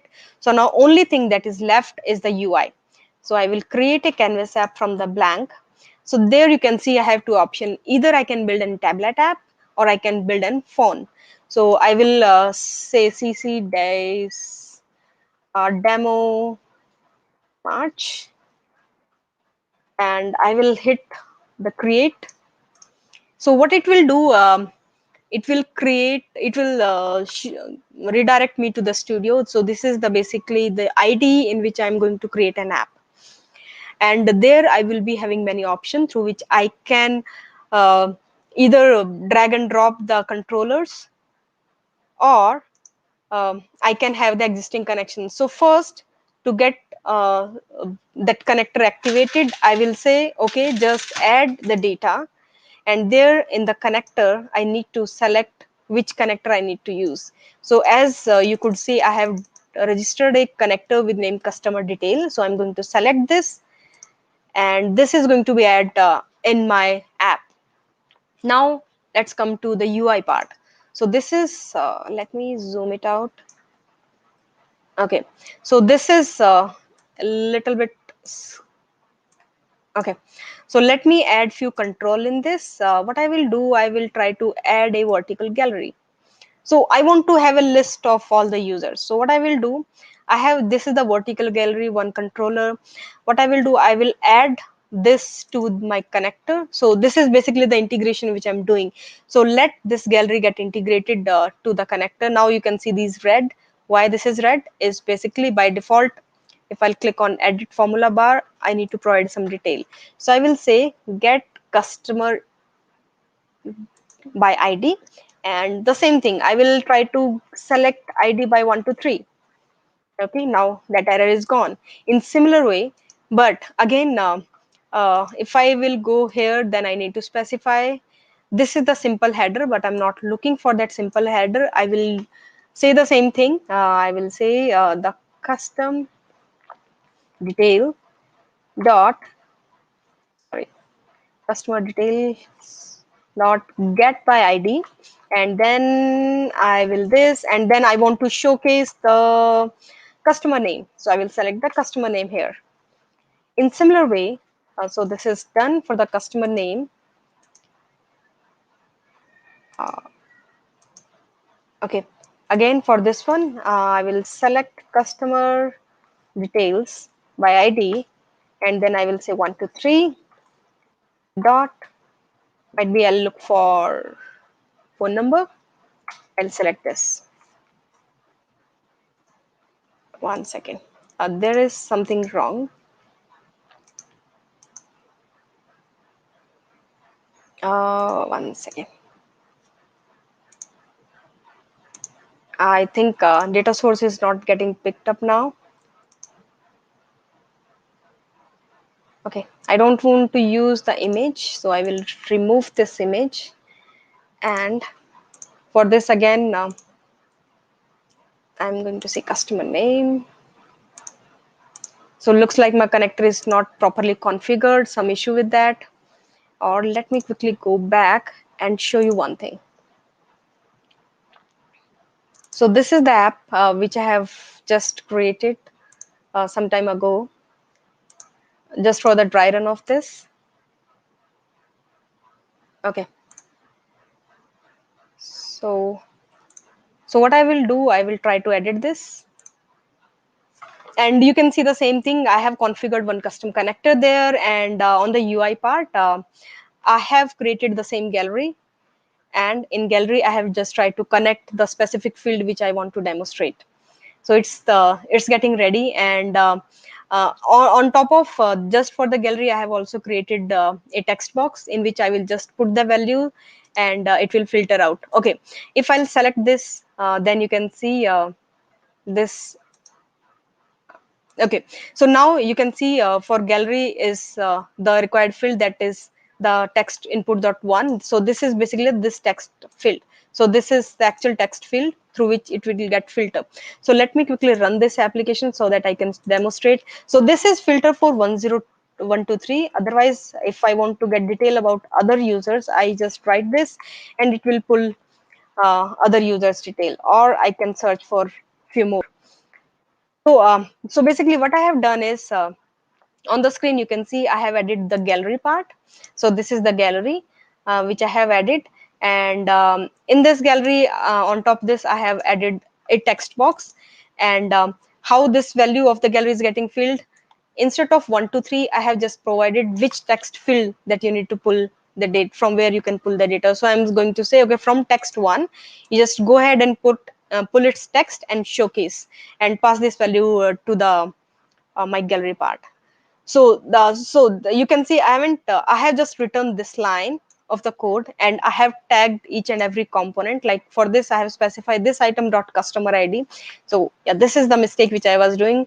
In this, I was trying to tag each and everything with this. So I what should I have done is this item dot customer ID.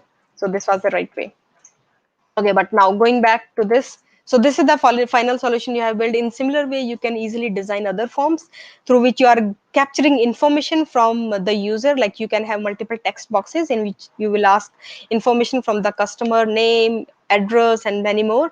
And with the hit of a button, you can insert data into system using the same REST APIs, basically my custom connector.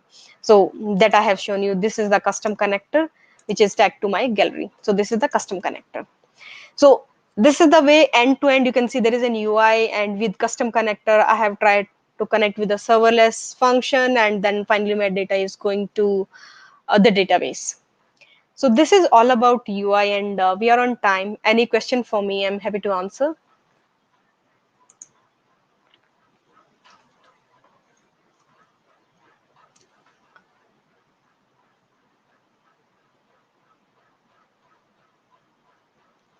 Rohit, is there any questions for me?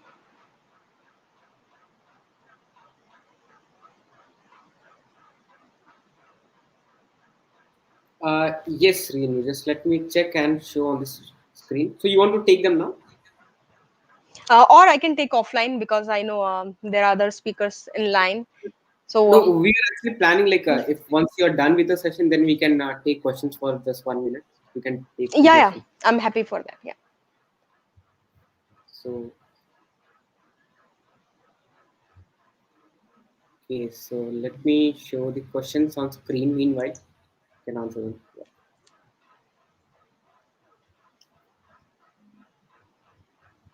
I hope you are able to see the questions. Yeah, the question is, can we leverage Power Apps to connect to SharePoint Online with free license option, as HTTP is considered premium, and how to calculate maximum limit of API calls, as free has API limit? Yeah, definitely. As a premium, you need to get license for this. Sorry to say, but with free you can't do this. You need to buy license. Okay, so actually there are so many questions coming up. I will take just one more, and rest of them you can take them offline. Sorry. Yeah, sure. Can we use Power Apps to send SQL data to Event Hub in Azure? So this is from Gaurav. So I'm not sure the flow that he want to create, but if I understand, he want to pull data from SQL Server and send this to Event Hub on Azure. So if this is the scenario, then I think Power Apps is not the best fit. I was talking about one more module, that was Power Automate, or the Microsoft Flow. So Flow will come into picture. We can configure Flow in such a way that it will automatically get trigger once there is an entry into SQL database, and it will send notification to Event Hub. Okay, so just one more last question that I found. This might be a question for a lot of people. So this is a very straightforward question actually. Is Power Platform free for development? There is a way you can install the trial instance. By default, it is free for 30 days, and you can extend this for 60 days. And till 60 day, you can do all the development. Only thing is you can't take backup. You can't, export. You can export your app. You can import the apps, but you can't take backup of whole environment. Okay, all right. So thank you all, Renu. So, this was a really great session, and we can obviously see that from the comment box. Like there are so many questions coming in, and still people are commenting. So I hope you have the live session you are, so you can go offline and answer those. Yeah, So thank you so much. Thank you so much for having me here. thank you so much, Renu, for joining us today. Thank you. Oh, all right. So that was Renu from Microsoft. Next we have Mangesh. So let me bring Mangesh on the screen.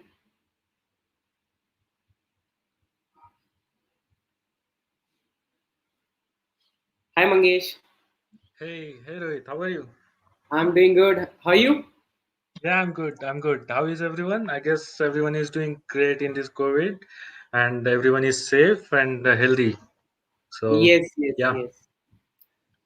Awesome. So, yep. this is the first time we are having Mangesh. So, Mangesh, would you like to give a introduction about yourself, like what you're doing?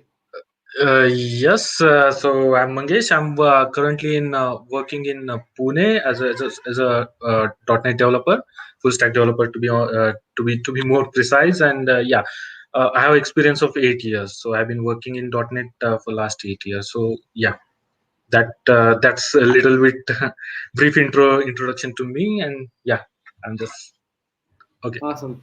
So, Mangesh, would you like to share your screen so that I can present? Yes, yep.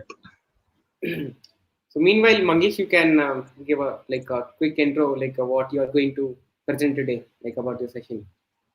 Yes.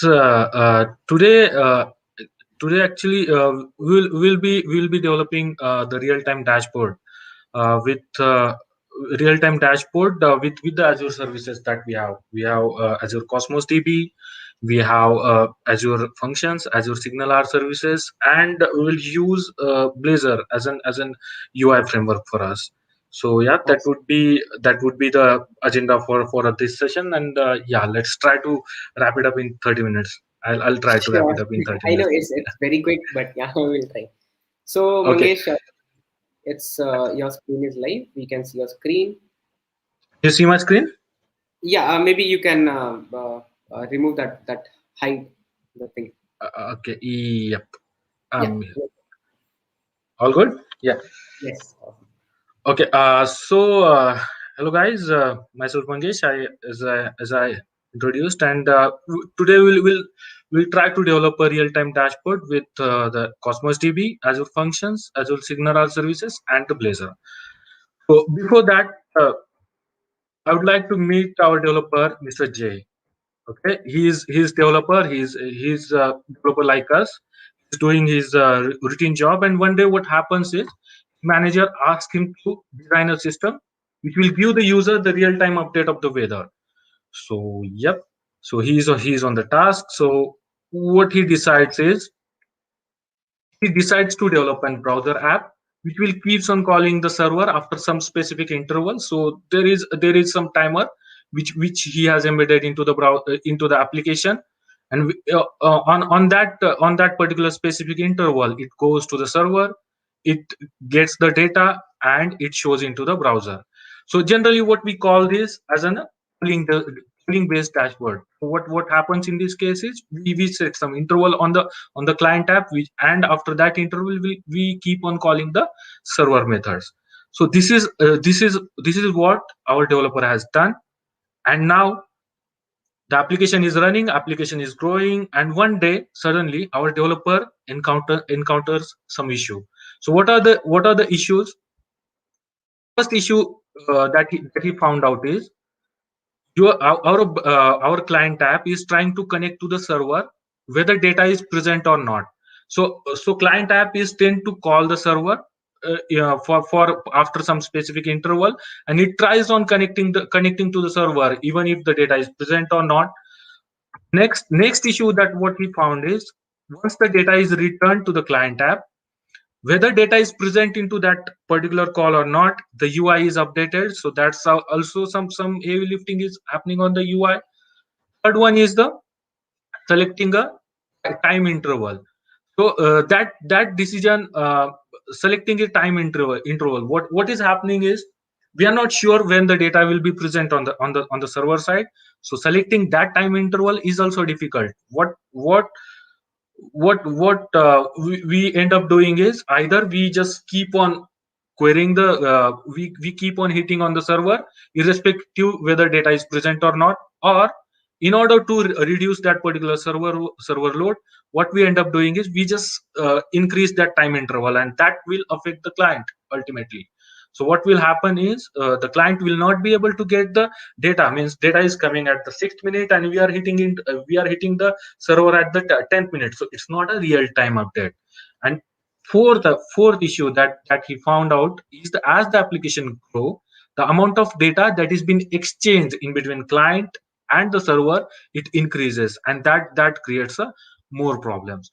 So what is the solution to these problems? First one, we need to design a system which will reduce the issues, like we need to reduce the traffic to the server. Also, we need to make sure that UI is updated whenever there is a change into the data. So what is the architecture that is being proposed? I mean, that was proposed to proposed to our developer, or the developer finds out that what architecture he needs to find out. So he found out some services, Azure services, which he can make use of.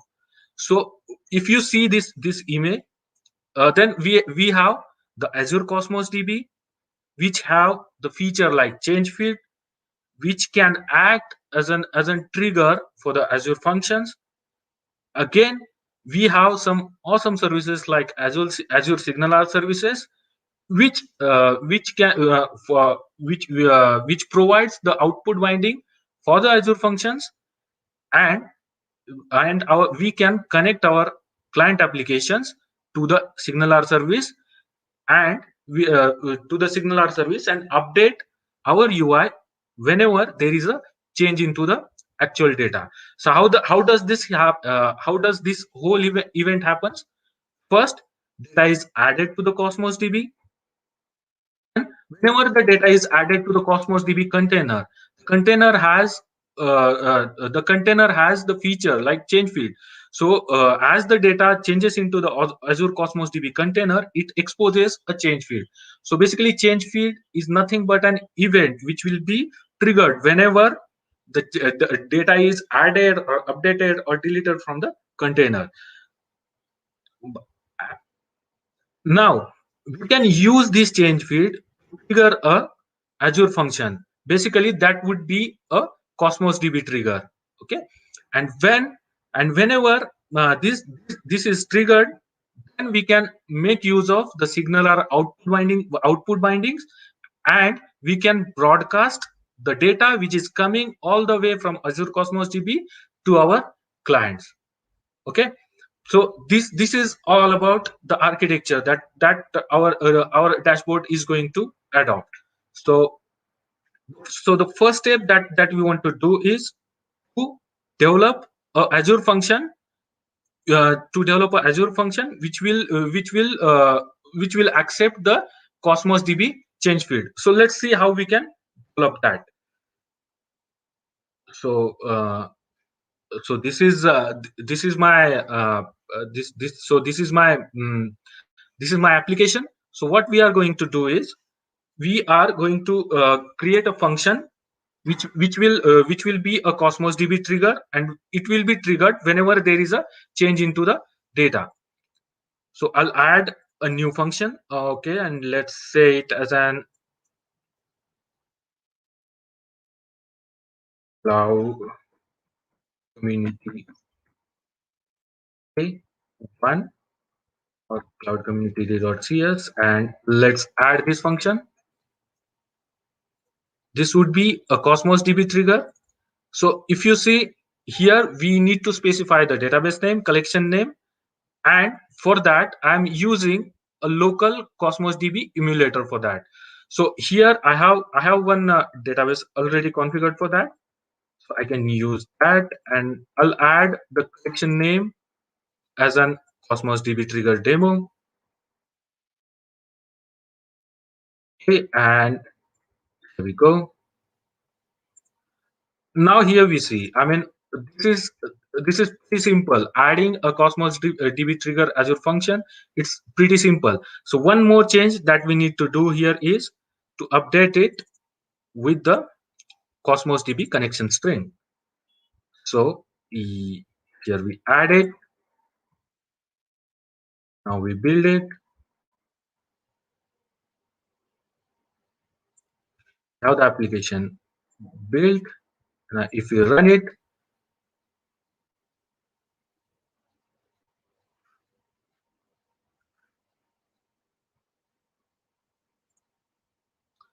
so our functions are running.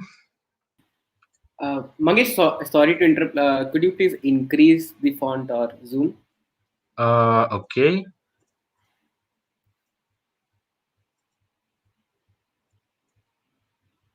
Oh, crap.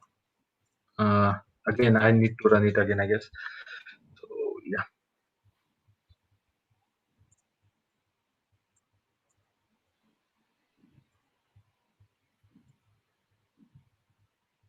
Properties. Maybe I'll make it 24. Now you can see it. Yeah, this is better. Okay. So here you can see we have one function added, which is cloud community day. It is up and running. So if you want to see, let's try to debug that. And so if you remember, we have the database, which is sample DB, and we have the collection, which is Cosmos DB trigger demo. So if I go back here, and here in new item, if I add another one and say save, then it should call our this function. And here we go. Here we have the debugger, which is getting called whenever we are changing the container, whenever we are adding the item to that particular container. So here we go, and here we can see executed cloud community day as well. And let me mark it. So here we can say that we are first document modified 1, first document ID 3, and we can say that we have executed the cloud community day. So this is the first part of our application while developing the real-time dashboard that connect our Cosmos DB with the Azure function. So we have seen how we can leverage the change feed feature of the Azure Cosmos DB and trigger a event on the Azure function. So coming back to the slides. So if you see that we have some configuration stuff that we have added into that function. So first one is the Cosmos DB trigger. So what it is, this is the trigger which we use to invoke the Azure function. Next is the database name. Obviously, this is the database name of the database on which we are going to operate particularly. Name is the name of the container on which the items are going to be added. Next is the connection string setting. This is the key name which will be into the app setting, basically local.settings.json file as per as the Azure functions are concerned. And final, it is the lease connection name. So is the name of the lease connection. So I'll just give you a brief idea what is the lease connection name. So basically in case of change feed, the documents are fed into the change feed one by one, like 1 2 3 4 5 6 up to 10 15 maybe. So lease connection keeps the track of the document which are exposed to the Azure function basically.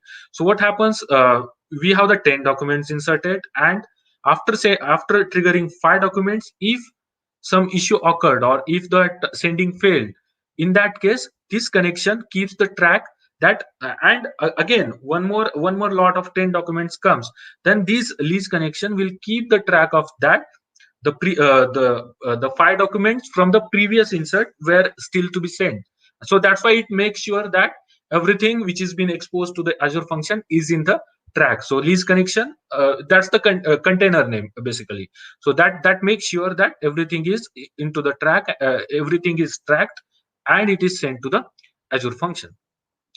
So this is the first part that we have developed. Now second part is it is the Azure SignalR service configuration modes. So before that, let's check some stuff at the SignalR service. To create a SignalR service, it is just pretty simple. Let's click here. Let's add the resource. Let's just say create it. You can use the subscription. You can use the resource group. It is same as that of creating other services into the Azure. Next, you just add some name to that region. Next is pricing tier. So here in this SignalR service, we have some pricing tiers. Just make sure that you just select it free, because this is only for the development or test purpose. Then we have the three modes, which are like default, serverless, and classic. So let's just understand what these three modes are. So let's just discard these changes, and let's go to my service, and let's just click on the settings, and you can see here the service mode. First one being the default, second one being the serverless, and third one being the classic. I mean, as we are using this integration with the Azure functions, so we are opting for the serverless. And there is another reason behind selecting this serverless mode. So if you go back to our PPT, first one is the default.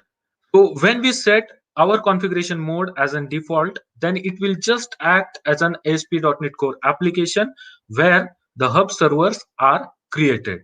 So this is the default mode which is applied whenever you create a Azure SignalR service. So it will be same as that of running your SignalR service into your ASP.NET Core application. And so what happens in the behind is we have some hub servers which are running into the behind. So next is the serverless. So in case of serverless, what happens here is this is the mode that we need to use along with the Azure functions and everything. So what happens in this mode is, instead of creating the hub server, all the connections or all the clients can connect to a SignalR service which is hosted onto the Azure. So all the communication between client and the service will happen through the Azure service. And third mode is the classic one. Microsoft doesn't recommend this, because if you go into the details, this is just the combination of the default and the serverless. But Microsoft doesn't recommend this to be used into your application anymore. And if you have the requirement that you want to use the hub servers as well and the Azure SignalR service, then it is recommended that you create a default Azure service with the you create a SignalR service with the default configuration, and one you just create a service with the serverless configuration, which is made obsolete by the Microsoft on the Azure portal. Next is now we have seen how do we create a SignalR service with the serverless mode. Now we need to integrate. We have created a Azure function which is integrating the Cosmos DB trigger. Now it's time that whatever the data we get from the Azure Cosmos DB, we need to send it to the Azure SignalR service. So how do we do that? Let's check out what are the service bindings we have into the SignalR. First binding that SignalR service offers is the trigger binding. Basically, this binding we use to trigger another Azure function, which can be which client can use to connect to. Next binding is the input binding. So basically, what happens is, whenever your client wants to connect to the server, we need to provide some metadata like token, like access URL, and everything. So what input binding does is, input binding provides the signaler connection info to the client. So we'll see that how that happens. It is exposed in terms of the negotiate function and everything. We'll see. We'll be using the input binding of the signaler service into our application. Next is the output binding. As the name implies, it is an output binding which is used to send the data from your Azure function to the signaler service, which can be broadcasted to the clients. So these are three bindings which we can make use of. So so next we'll see what is there for us into this application. So so for connecting our Azure function to the Azure function to the Azure Signaler services, let's just check how we can do that. So basically, any communication, or basically the all Signaler communication is divided into the two function. First one is being the negotiate function, which is using the signaler, which is using input binding as an signaler connection info. Maybe I just zoom it out a little bit. And second one is the message function or broadcast function. We can say that. So this function, this what does this function do? This is just an HTTP triggered function which returns, or which input which returns the signaler connection info. So this make use of the input binding of the signaler services, and it returns a connection info to the hub, that is our dashboard. So we will be creating a hub which is dashboard, and this negotiate function will return the metadata like token, access token, and the URL to the client to connect to that particular hub. Now the next function is our actual message function or broadcast function. We have named it as a dashboard function. So what it is doing is, we have developed that first part of triggering the function by using Cosmos DB. And next, what we are doing over here is, we are using Cosmos DB trigger. So what it will do is, it will be triggered on this. We have the collection, which is weather. We have the connection string, that is Cosmos DB connection string. And now the next part that we need to understand is the output binding of the, which we are using for the Azure function. So what we are doing is, we are with this output binding, what we are saying is, we need to send a data to the hub dashboard. So, and in this function, what we will be doing is, so we will get the documents which are sent by using this Cosmos DB trigger, and here we'll be using add async method to send the signaler message to the hub method, that is dashboard message. So overall, this message, this function will make use of the output binding of the Azure service, and it will just send the data to the hub method which we have created on this hub. So this is how we will be. This is how our the services, our Azure functions, Azure Cosmos DB, and our Azure Signaler services will be integrated. So we have seen that Cosmos DB sends us the data. We can use the Signaler output binding to send the data to the hub method.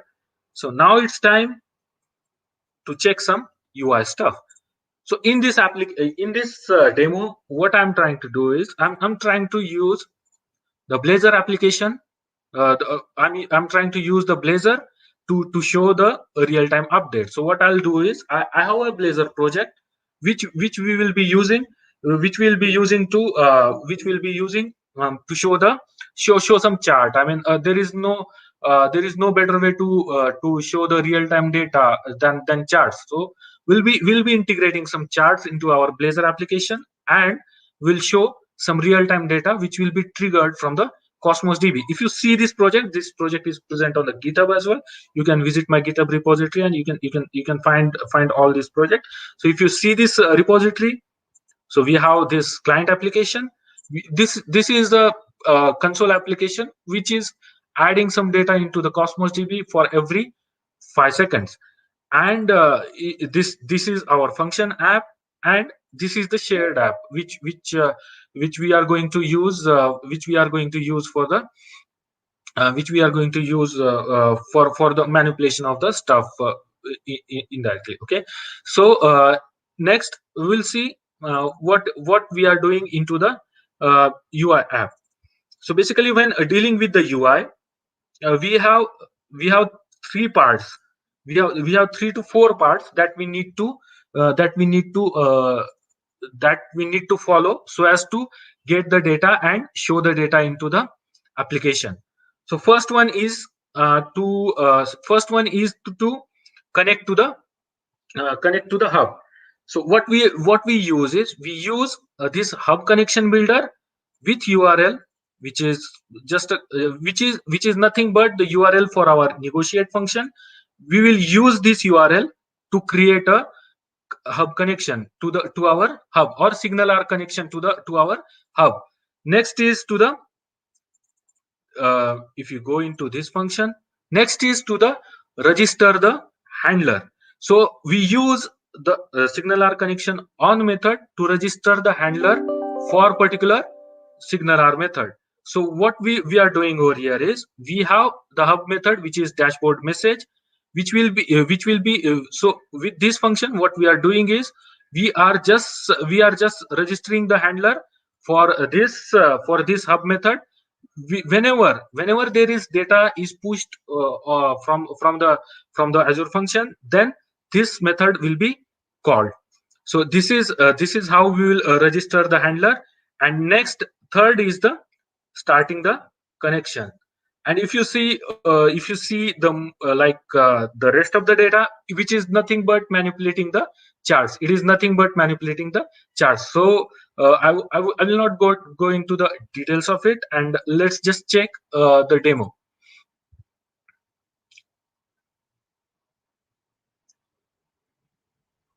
So here it is.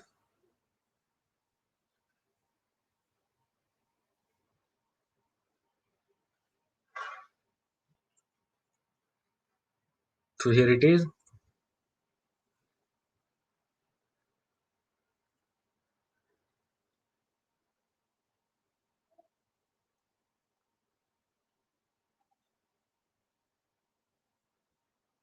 So here our functions are running. Here we go.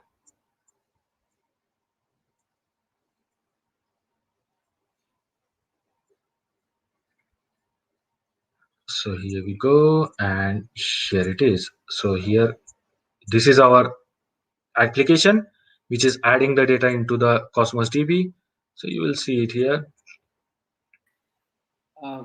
Mangesh, just a heads up, we have around 2 or 3 minutes more. Yeah.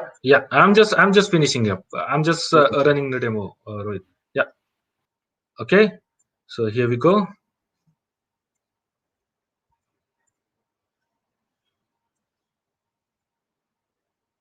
Here you can see the collection is getting added, the function is getting triggered, and your UI is getting updated. So automatically. So we are not doing any timer based. So whenever the data is added into the database, it is added, it is triggering the function, and our UI is updating. So this was all about creating a real-time dashboards for us.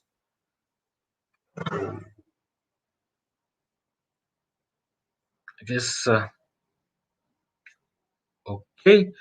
So here you can find me at some my social handles. You can find me on my Twitter, LinkedIn, and otherwise you can find me on my blogs as well. So do you have any questions, Rohit? Do you have any questions? Yes, Mangesh, just let me check if there are any questions. Yeah. So most of the people are asking about like if your if you could share your GitHub repo. Yeah, I can do that. I can do that. Yeah. So you can share that with me, and we'll post it in the comment box. Also, like Yeah. guys, if you have any questions for Mangesh, feel free to post them in the comment box so that Mangesh can answer them. So Mangesh, as of now, there are not much questions. So what we'll do, I hope you have the link for the live session. So Yeah, you yeah, can hop in there and answer the questions offline. yeah, I can do that. I can do that. No worries. Yeah. Awesome. Thank you so much, Mangesh, for joining us today. Yep. Thank you. Thanks, guys. Thanks for calling me and thanks for selecting my talk. Yeah, it Thank was you. Thank you nice so much, Mangesh. talking to you. Thank you. Looking forward to have you again in our future events. Thank you. I'll try it. Yeah, that would be awesome. Thank you. Thank you. So yeah, that was Mangesh. Next we have Manish Haluja from Microsoft. So let me bring him. Hello, Manish. Hey, Rohit. How are you? Yeah, I'm doing good. Thanks. How are everyone there? Yeah, all are good. So we started early today. We had a workshop today morning by Mithun. Then we started with the sessions as well. So yeah, like we are really glad to have you. I think this is the first time we are having you for our conference. So pretty excited for your session. So Manish, would you like to give a quick introduction about yourself, like what you do at Microsoft and what your session is going to be about today? Sure. Let me quickly share the screen before I Yes. start the introduction.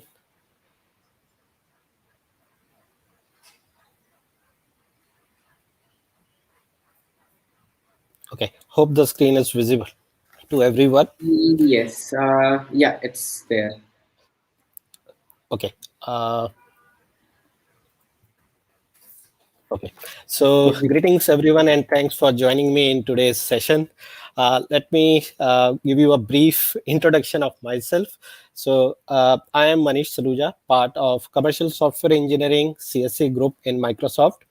CSC is basically a global organization in which we basically work with the enterprise accounts to help them build their Eclipse Epic solutions on cloud using Microsoft and open source technologies. We do code with engagements with our customer for building a production grade applications, applying the software engineering fundamentals. And in today's session, this will be our agenda. So we will start discussing a use case. Then we will talk about a solution overview of that use case, and which will be followed by a demonstration and code walkthrough. Uh, so let's roll the dice and start into discussing the use case.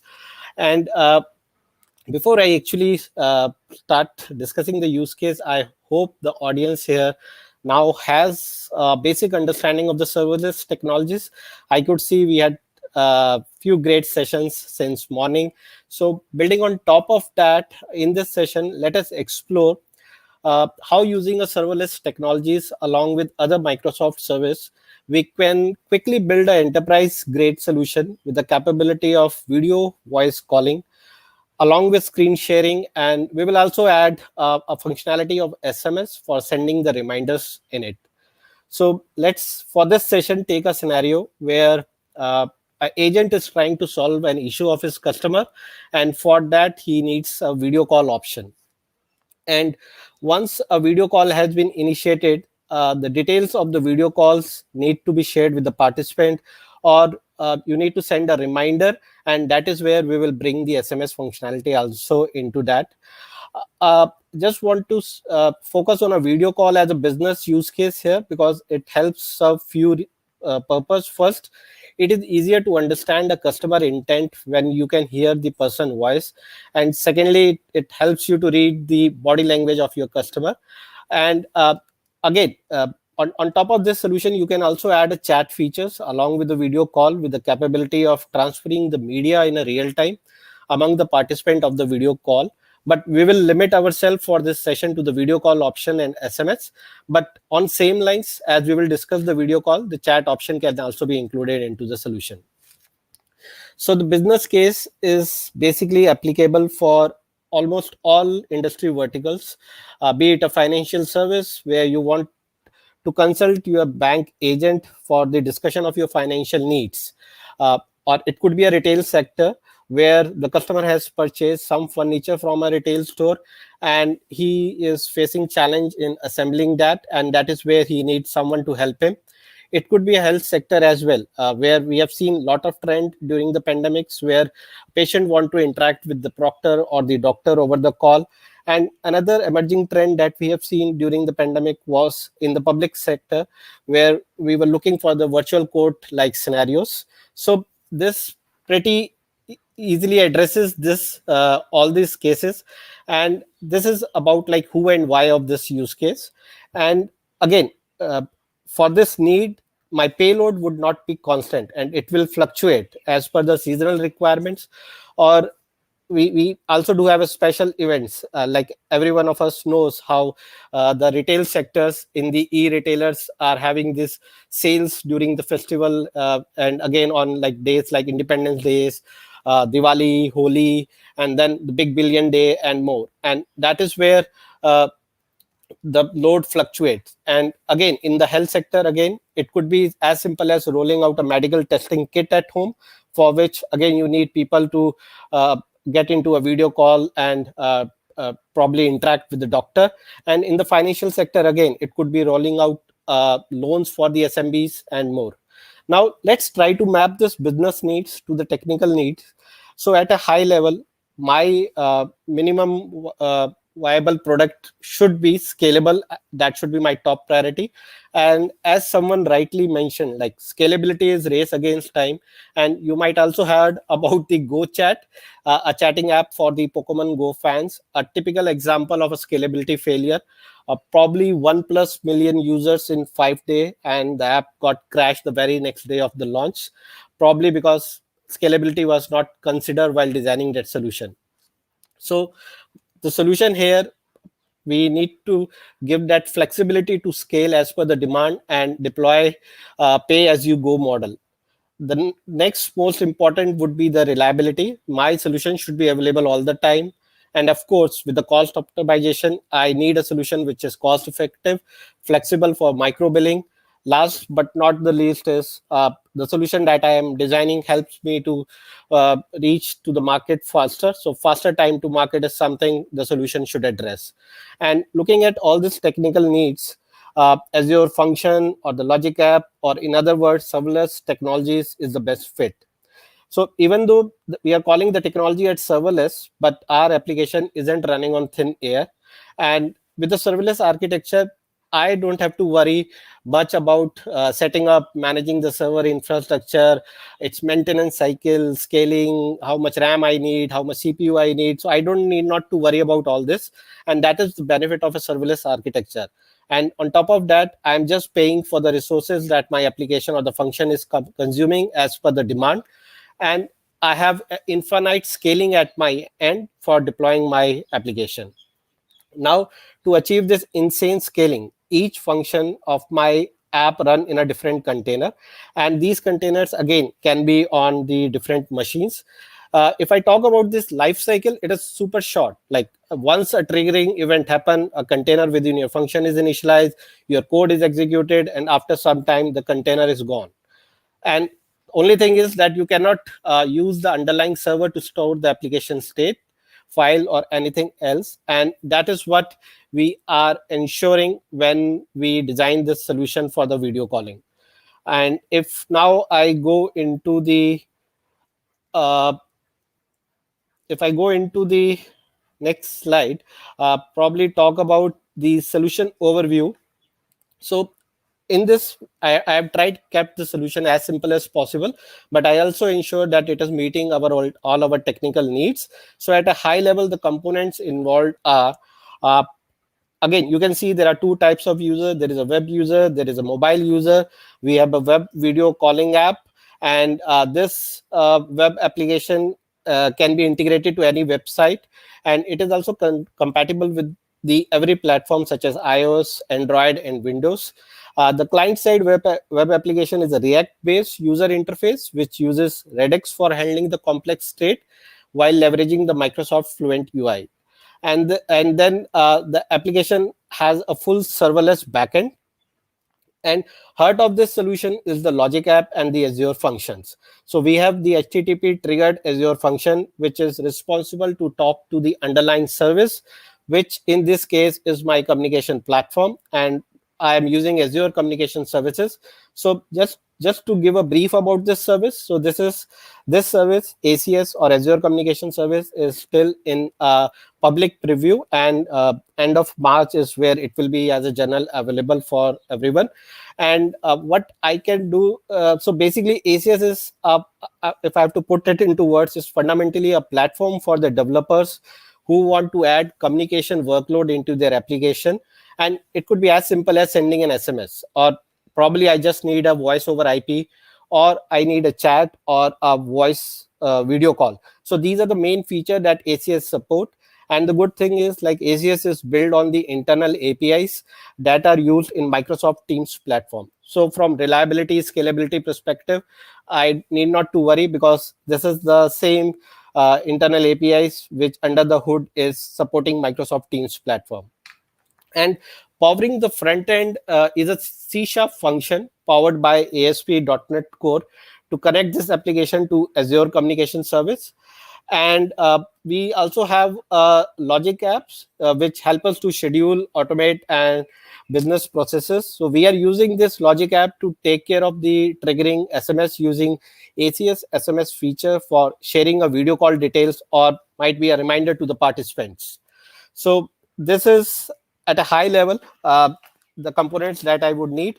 I'm also using communication administration, which is a part of Azure Communication Service, for managing the signaling and as well as the threads that gets created for a video call. And then of course the Azure function is talking to ACS, and the user management and token creation is taken care by this. So we will get into this as we will look through the code of this. Now, if I have to extend the same application to support my production grade application environment, what I need to do is, probably I need to introduce application insight, which basically monitors my live application. It will also help in automatically detecting the performance anomalies. For the identity, secret, and access management, I introduce Azure Active Directory. And then we have Azure Key Vault for storing the secrets of ACS. And then network security group, basically for defining the security rules for the inbound and outbound traffics. The system health monitoring, I introduce Azure Monitor and Log Analytics for that. And we also have the Azure Web Application Firewall on the Azure Application Gateway for providing a centralized protection of the web application for the common exploits and vulnerabilities. And we also can introduce a load balancer for distributing the inbound flows. So all these components basically will be as per the need or the requirements that we have when we are building this solution. So this is just one of the approach that I have tried to put across. So it is not that you need to put all of these, but looking at all your requirements around security and other reliability and scalability, that is where we can introduce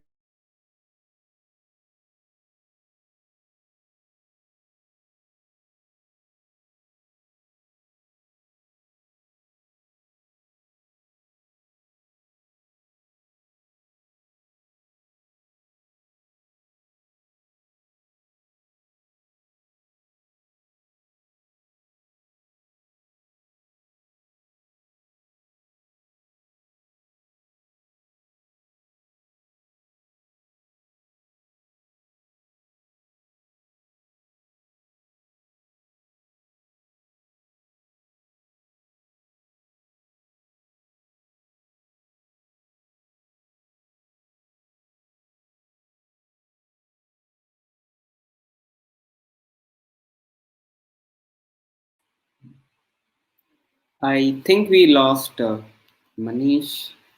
There might be some internet connect error. Let's wait for a while.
Hi, Manish.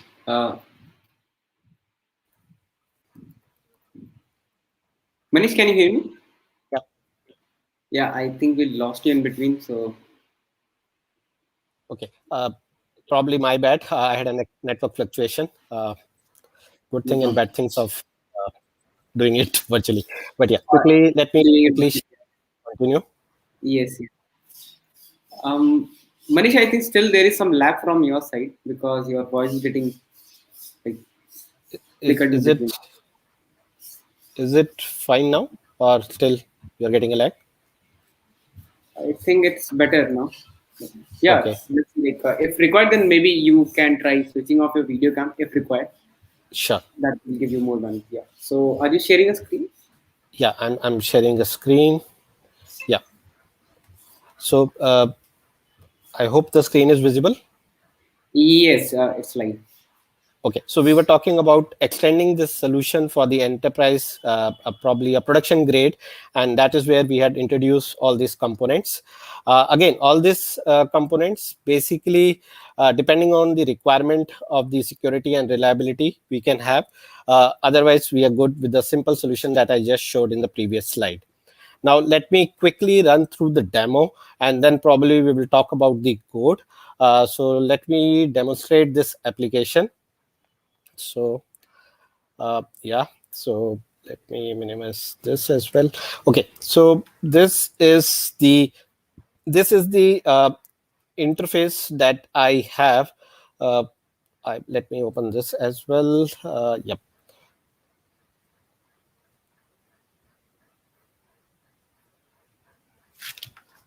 Okay, so let me start a call here.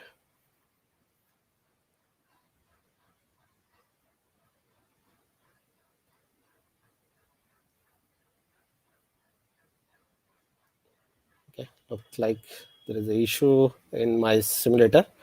It will just take a couple of seconds. And what I'm trying to showcase here is, so this video calling uh, experience at the mobile as well as at the web level, how it looks like. And let me quickly run this again. Hopefully this should work this time. Uh, so I'm just starting my emulator. So this is my mobile application, which again helps me to initiate a video call.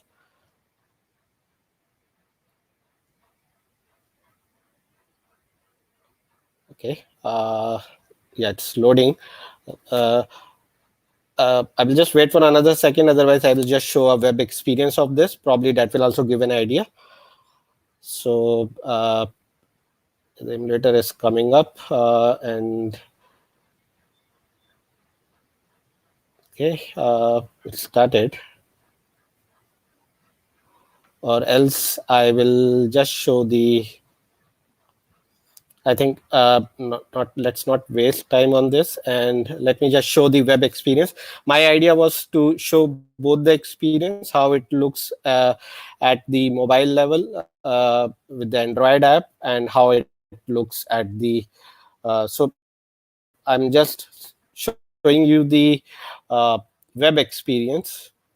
So this is how the interface looks like, and again, so basically I have few options here. I can select the devices that I have. uh, Rohit, I think I will have to stop my camera because looks like it's taking a lot of resources. Yeah, sure, Manish. Okay, again.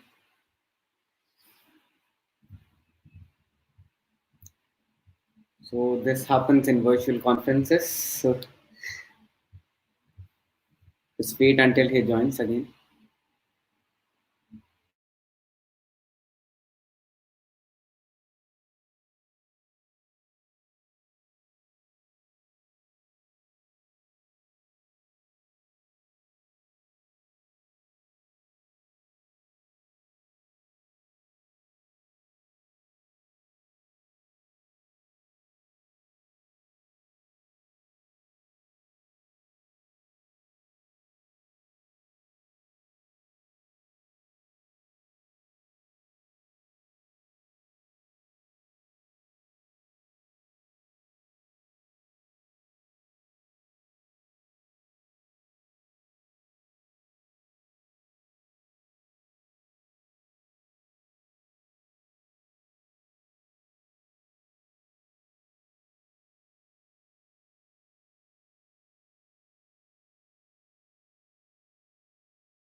So, guys, Manish is having some internet issue. He will be joining in a while.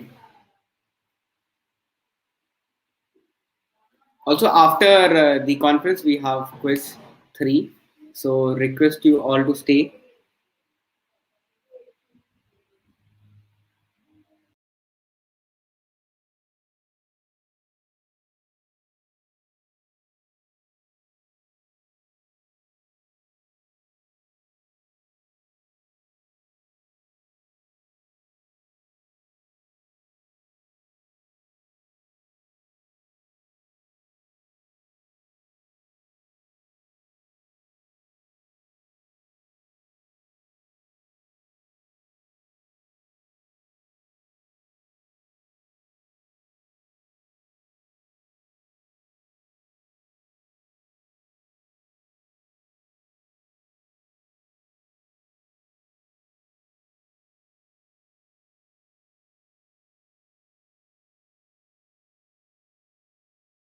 We just had a talk with Manish. So, since there is some internet issue,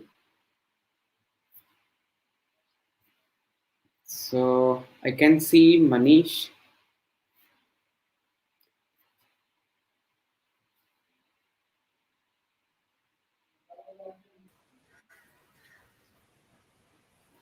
Um, Manish, can you hear me? Yeah, I can hear you. Okay, so all good. Yeah, my bad again. I am having a network fluctuation at my level. So Oh, okay, no problem. So, yeah. uh, let me try to So, quickly show across what I wanted to do cover in this yeah, session. yes. I'm waiting for your screen. So, Yep, I just shared the screen. mm, Okay, hope the screen is visible. not yet.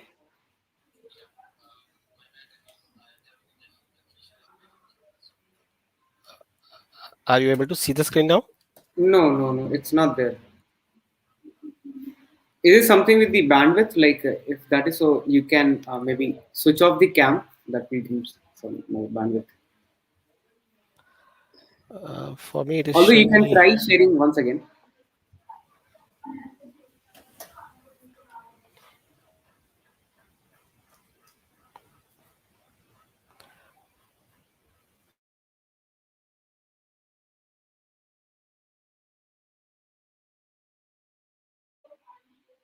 Manish, you there? Hello.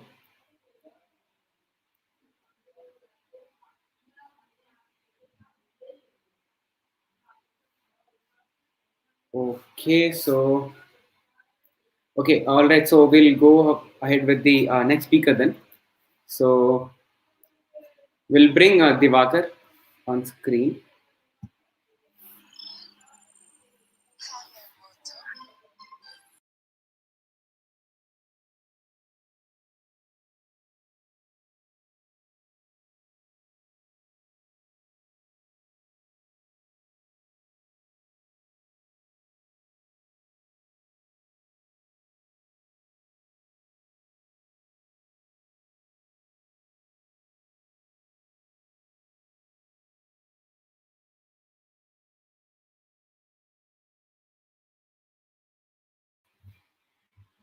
All right. So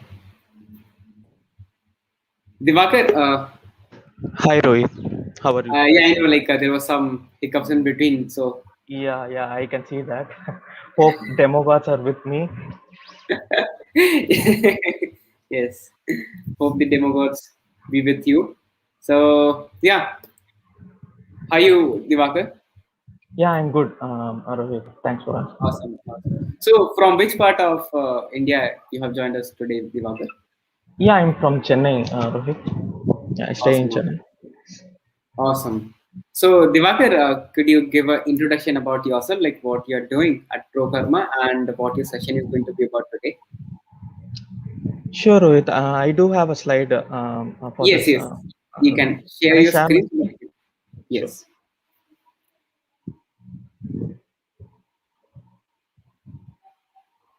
Okay. Yes. We can see your screen.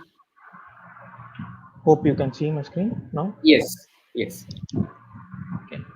So hi everyone, this is Divakar. So today we will see how to implement the serverless middleware in Azure Functions. So this is just a bit about me. So I work as a senior software engineer at Procama, and I have around 6+ years of experience in Microsoft technology stack. And if you guys want to reach out to me, you can do in this links if in case there are any doubts with this topic. So the agenda for today is to give an overview about the middleware. So what is it, how it works behind the scenes, and post that we will see serverless architecture. So what are the benefits and what are the challenges that we have with this architecture. And then we will see what are the middleware compatibility issues that we have with the current Azure function runtime. So, and also we will see how Microsoft mitigated this issue with the recent announcement that they released. And also we can see a demo on that one. And if time permits, finally, we can recreate this middleware pipeline in the current runtime as well. So what is the middleware? So middleware is nothing but a class that can handle your HTTP request or HTTP response. Consider any framework, let it be like .NET or Java or Node.js. So middleware can perform only 3 jobs. So let's see what are those. So a middleware can perform work on the request. So consider you are going to have 3 middlewares. So middleware A, middleware B, and middleware C. And I'm going to consider ASP.NET Core as an example here. And consider middleware A is going to be your exception handler middleware, and middleware B is going to be your logging middleware, and the final middleware is going to be your MVC middleware. So whenever the request is coming from the client machine to your server, it first of all gets into the middleware A, since you have injected this middleware into the top of the pipeline. So all it does is the exception handler middleware will send the request to the logging middleware, and the logging middleware will log the request and sends the request to the MVC middleware. So this is the middleware. The MVC middleware is the one which is responsible to create a response back to the client. So here is the middleware function where you will be write your own business logic, and you will be generating the response, and you will be sending back to the middleware B and middleware A. Say suppose there are any unhandled exceptions in the successive middlewares among in the pipeline, it will be caught in the first middleware. That is going to be your exception handler middleware. So this is the first configuration with a middleware where you can perform the work on the request. So the other configuration options are below. So the next one is short circuiting a request. So consider middleware A is going to be your authorization or authentication middleware, and based on your request, consider it is going to validate the user credentials, and if it is going to be a valid user, it will send the request to the successive middlewares in the pipeline. And if it is not a valid user, what it does is it terminates that particular request and sends the response back to the client. So this is one another configuration option that we have with respect to the middlewares. And the final option is rerouting the particular request. So along with the request, say suppose you mention the path. So all it does is this middleware looks for that path and reroutes the request to that particular middleware or web server. So these are the 3 middleware configurations that we have with respect to the middlewares. So consider a middleware is going to be a component. It is not only responsible to handle its own custom logic, it is the responsible component to invoke the next middleware in the pipeline. So that is what the holding HTTP. So the middleware requires the HTTP context and the request delegate to achieve this functionality. So the request delegate is nothing but the instance of the middleware which is next to that particular middleware in the pipeline. So as we seen earlier, like in the ASP.NET Core, so we do have these keywords in order to represent these 3 configurations. So you will use the use middleware to perform the work on request, run middleware to short circuit a particular request, and map middleware to reroute the request. So if you want to have a deep dive into this middleware and how it is different from the HTTP filters or HTTP handlers that we have, you can refer to this article which has been written by Andrew. So you can go through this article to get a deep knowledge on this middleware. So coming to the serverless architecture, so in the recent days, we have seen most of the enterprise applications are shifting from the monolithic architecture to microservice or serverless architecture. So if you consider any architecture, so there will be an advantages and there will be some of the trade-offs. So it is not a thumb rule that if you are using the serverless architecture as your model, so it doesn't mean that it will solve your business requirement. So whenever you are choosing the architecture, make sure that it fits for your business requirement. So let's see what are the benefits and the challenges that we have with respect to the serverless architecture. So, so some of the benefits that we have with respect to the serverless architectures are low management overheads. So you don't need to worry about the underlying infrastructure. So where your actual code will be deployed. So all you need to focus on is the business logic that you will be implementing as part of your Azure functions. And the next benefit that you will be getting out of using this model is pay-per-use model, so which we have seen in the other talks as well. So there is some interesting point to note down here. So you won't be charged for other things like unless your servers is going to hit, but there is something like you will be charged for the execution time that your Azure function is going to run. So that's the reason. So most of us will be the best practice to use the Azure function is for the lightweight jobs, and for the long running jobs, you can make use of other services provided by the cloud provider. Like you can make use of the durable functions in order to address those long running functions, since you are anyhow going to get charged for the execution time as well. And the final benefit that you get out of the serverless architecture is scalability feature. So you don't need to configure any metrics in your Azure portal in order to create a new instance of your Azure functions.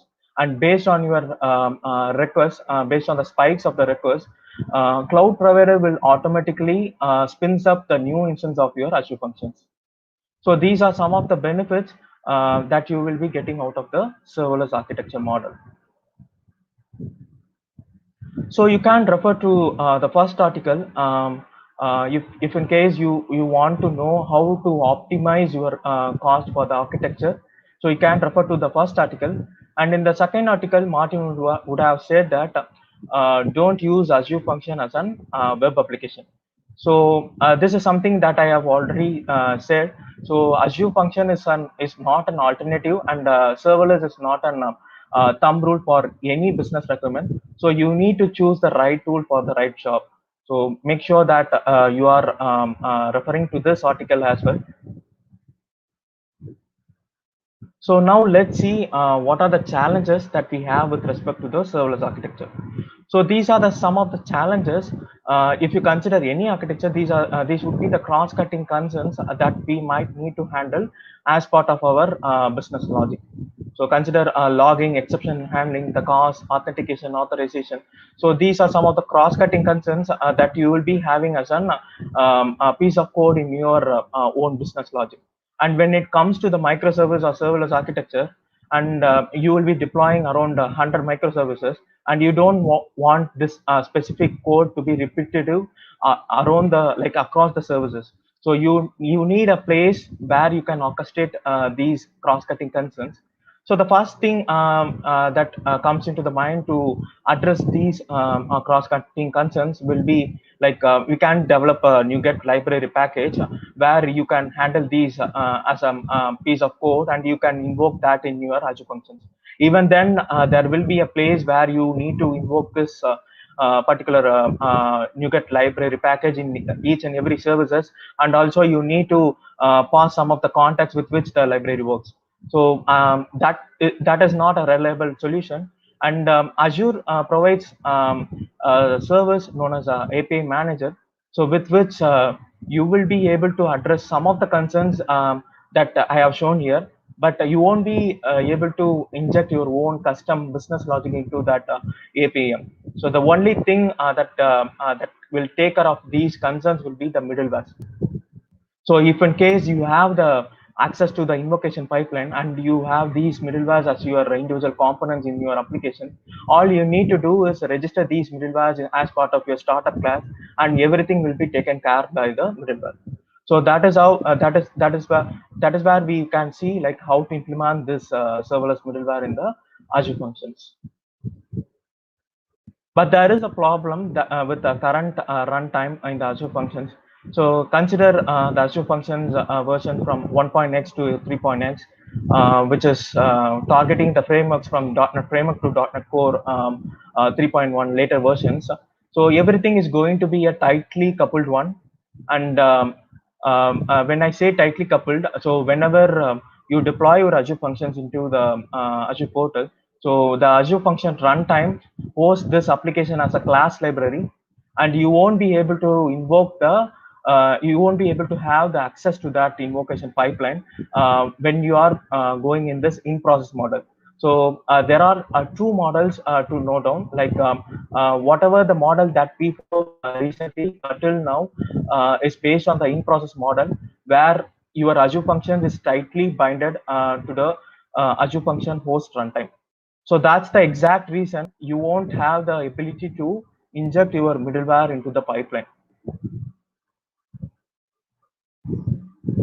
So that's the reason Microsoft announced recently. They announced .NET 5 support on the Azure functions. So why it is exciting news? So they have introduced something known as .NET 5 worker process, which is going to run in an out of process model with which you can have the access to that invocation pipeline, which we don't have earlier. So let's see what is the out of process model initially, and then we will see how it works in the .NET 5 Azure function. So the out of process model is not new to us for those who have implemented the ASP.NET Core web application. So we have used this model prior to the ASP.NET Core 2.2 version. So we have been using this model in order to host our application in the IaaS server.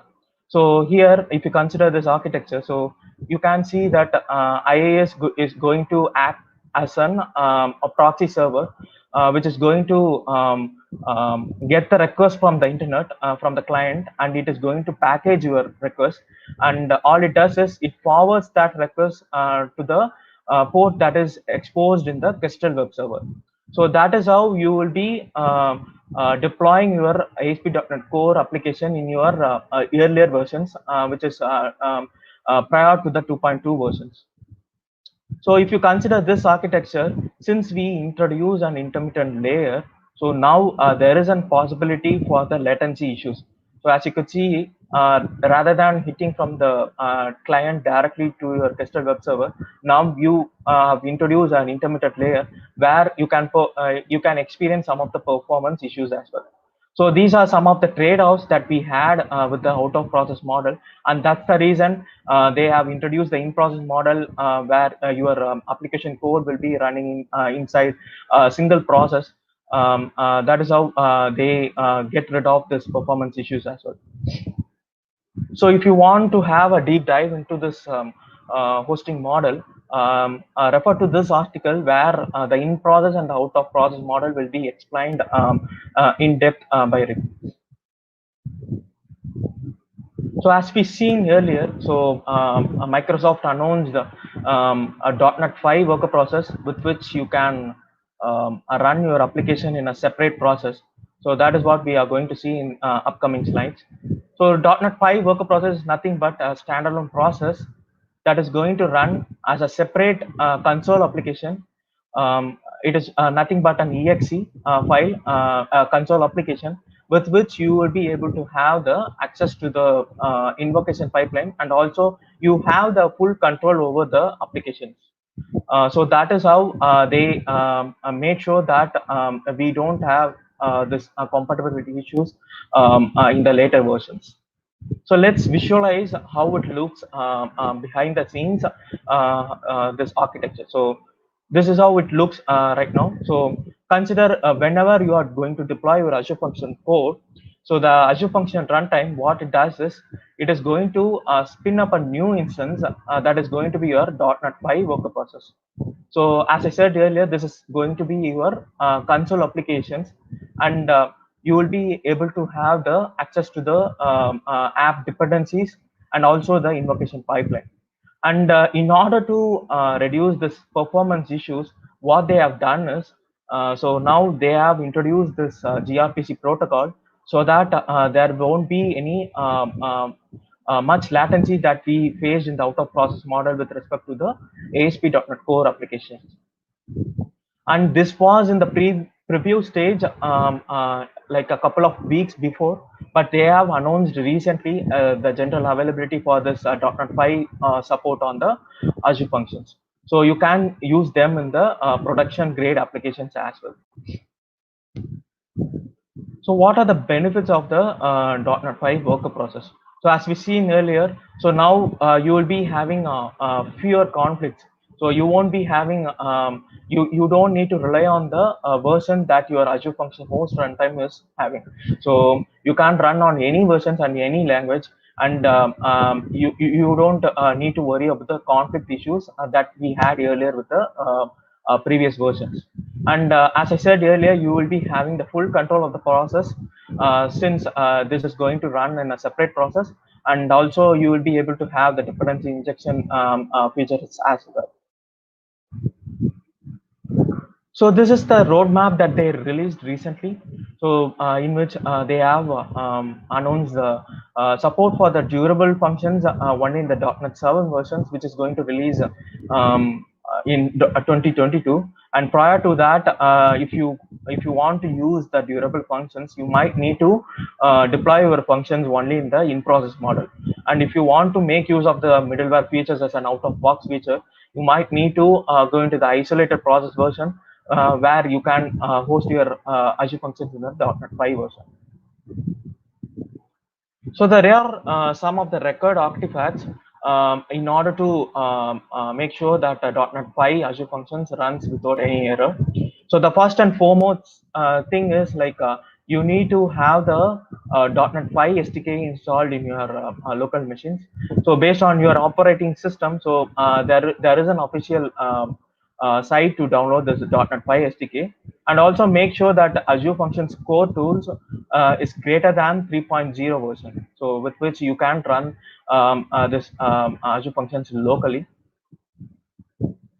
And in the local.settings files, moving forward, we will be pointing the functions worker time runtime to the .NET isolated versions.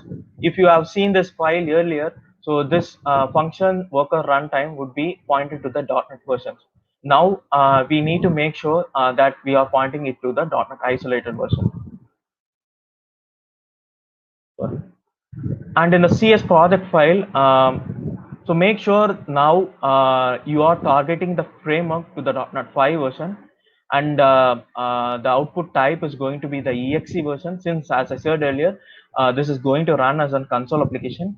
And also make sure you are setting this flag as true for the function skip clean output. What it does is it ensures that you are not removing any of the important files during the build process. So these are some of the NuGet packages like references that you need to have with respect to your Azure functions in order to make this code executable. So I will be sharing the code for this demo at the end of this demo. So you can refer to the references that we need to have as part of our application. So I will be showing these things as part of the demo. So I will just skip these slides. So let's get on to the demo. So hope you can see my screen. So let me zoom it a little bit.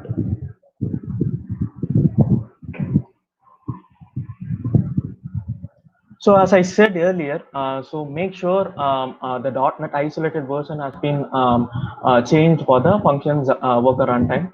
And in the CS project file, as I said earlier, so these are the references that you need to have as part of your Azure functions. And also, if you are running in the Linux operating system, so make sure this piece of code is there as part of your CS project file, so that it won't, so that it will run without any issues. And I am using the Visual Studio Code in order to execute this Azure functions in the .NET 5 version. Since till now we don't we don't have a support for the Visual Studio in order to run this .NET 5 Azure functions. So this is going to be your entry point of your application. And what I have done as part of this main method is, so I have configured this local.settings file, and also I have configured the functions worker, so with which you will be able to have the access to the invocation pipeline. And also I have injected some of the dependencies as well as part of this method. So these are some of the dependencies, as I said earlier, so which I developed for this demo purpose. So some of the middlewares that I have developed are format response middleware, where you can see how to format your response after your HTTP trigger has been hit. And then you can see the short circuit middleware with this help of a bypass middleware class. And there's something like exception handler middleware as well. So I have separated the regions for to demo these individual scenarios as well. So consider this is going to be your place where you will be injecting your middleware into the pipeline. So as I said earlier, a particular middleware needs the function context and as well the next instance of the middleware. So those are the two things that a particular middleware will expect in order to invoke the next middleware in the pipeline. So that is where you will be passing these as part of your invoke parameter, and then you will be calling the actual HTTP trigger. So as part of the HTTP trigger, it is nothing but a simple get a trigger. So where I have simulated a response, and let me show what are the different middlewares that I have.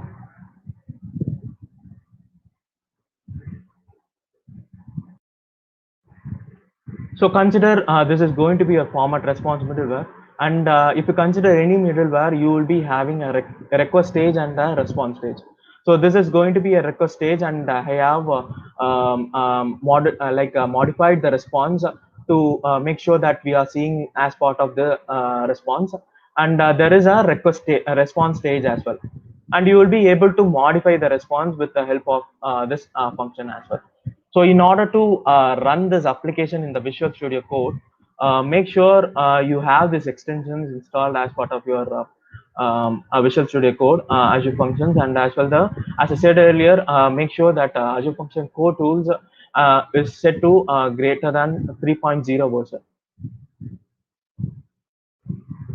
And this is the option that you will be selecting attached to the .NET functions in order to run the .NET functions in the later versions, like .NET 5 versions. So let it build. So what it does behind the scenes is it will look for the local.settings file, and it will create a new worker instance as you seen earlier in the slides. So it will create a .NET 5 worker process separate in a separate instance. So as you can see here, so the worker process has been started and initializer, and we got our endpoint as well. So this is the endpoint that I exposed as part of the HTTP trigger method here. So I will be using Postman as a tool to send the request to this middleware. So this is the endpoint that I have exposed as part of the HTTP trigger, and I will be sending the request now. So once the request has been sent to the HTTP trigger, like it will look into the middleware pipeline in the first place. So what we done here is like at the top of the middleware, we have initialize this format response middleware. So that's the reason it will get inside the format response middleware in the first place, and then only your actual HTTP trigger will be getting executed. So that is the reason it gets inside this invoke method. And as I said earlier, each middleware is responsible to invoke the next middleware in the pipeline. So that's the exact place where which you can see here. So what it does is it will invoke the HTTP trigger in the pipeline, and it gets inside the HTTP trigger.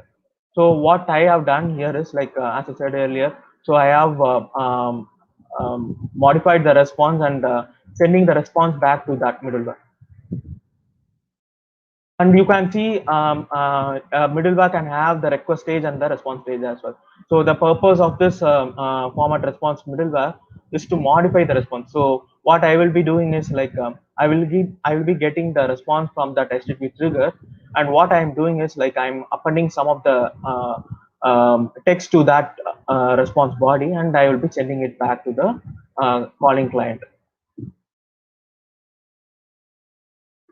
So this is the response that we get out of that HTTP trigger method. So it first of all gets inside the request stage, and it gets inside the HTTP trigger. And what it does is like I modified the response, and it gets inside the response stage of the middleware.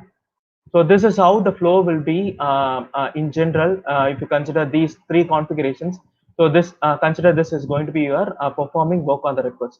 So all it does is it passes the request and performs any operations you intended to have as part of this middleware, and it passes the response back to the client.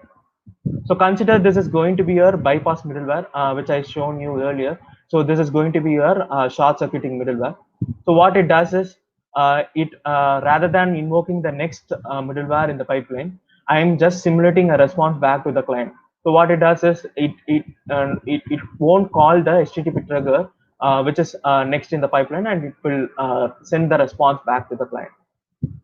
And in the exception handler middleware, what I did is like I had the try and catch block. Inside the try block, I am invoking the next middleware in the pipeline. And if in case there are any exceptions in the successive middlewares, it gets caught in this block, and you can send the actual response to the client rather than showing the error from the DB or somewhere like. So let me show you this as well as part of the demo. So for that, I will be commenting out these regions, and I will have only the exception handler middleware for this case. So in this, you could see that I am registering the exception handler middleware as the top middleware for this pipeline, and also I am registering this function execution middleware as well. So in the function execution middleware, so I will be simulating an exception, custom exception to be thrown from this HTTP trigger. So let's see if it is getting caught by the exception handler middleware. So I'm going to rerun the application.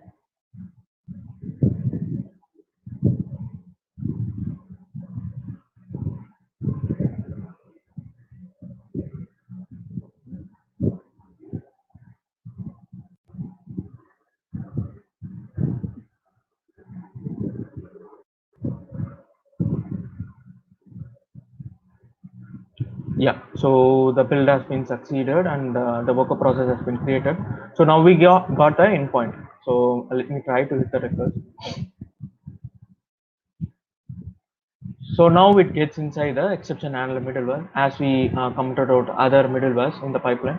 So this is the top middleware in the pipeline, and it gets inside the request stage, and it will try to invoke the next middleware in the pipeline. That is going to be your function middleware. So inside the function middleware, so we have simulated the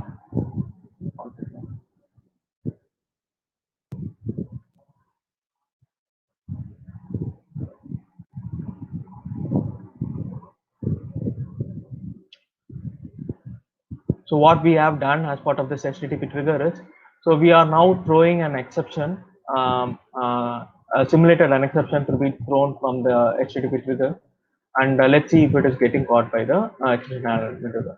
So now it gets inside the catch block, and it is getting caught by this middleware, and you can send the response back to the calling client. So that is how you can handle these cross-cutting concerns. So as part of this demo, I have used only the exception handler middleware and bypass middleware. So as I said earlier, so you can handle authorization middleware, cost middleware as part of this pipeline, and all you need to do is like just register these middlewares in the pipeline. Everything will be taken care by the middleware in the flow.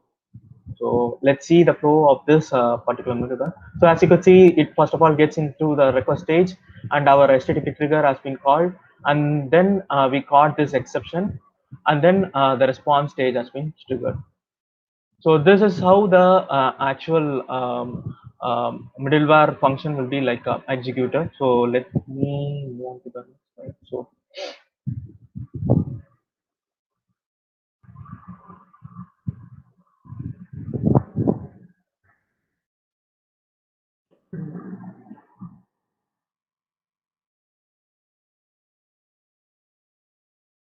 So we have seen, so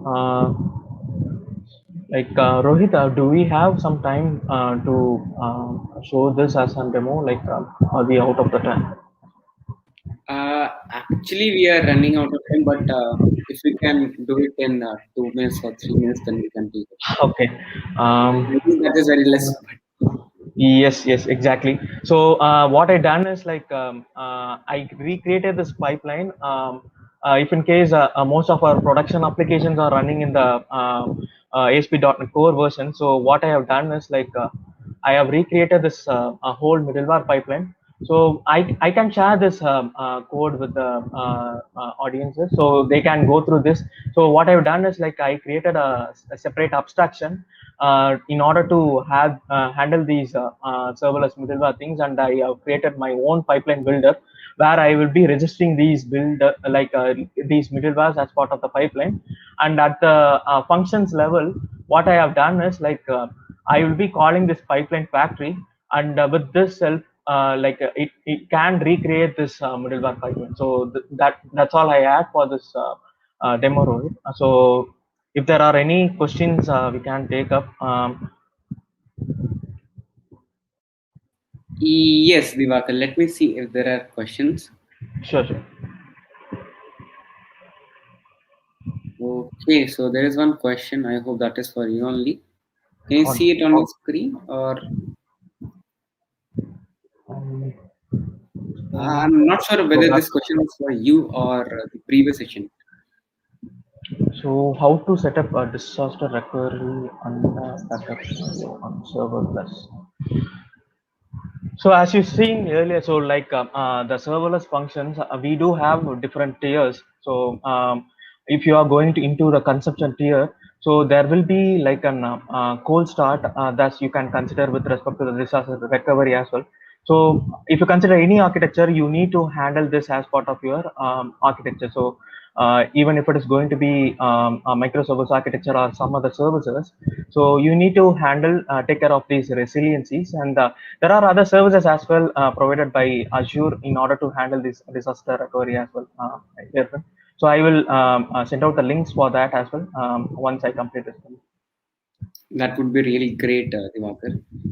So I don't think we have much questions here, but Divakar, what you can do, you can go to this live session URL of the YouTube. Sure.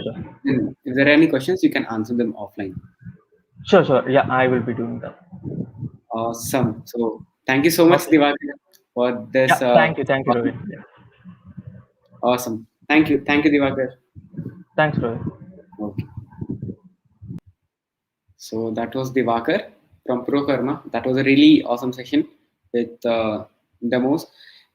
So the previous session by Manish, we actually lost him in between. So there is some part left out. So we'll bring Manish. So continue with the session. So people who are asking for the quiz 3 link, that the quiz will start soon after Manish session. So please be patient, and soon after that we will start with the quiz. So all right. Hello, Manish. Yeah, hi Rohit, and hello everyone. Sorry, apologies for the bad network I had, but yeah, let's quickly uh, try to recap in the limited time that we have. Yes. And yeah, let me. I've shared the screen. Hope this is visible.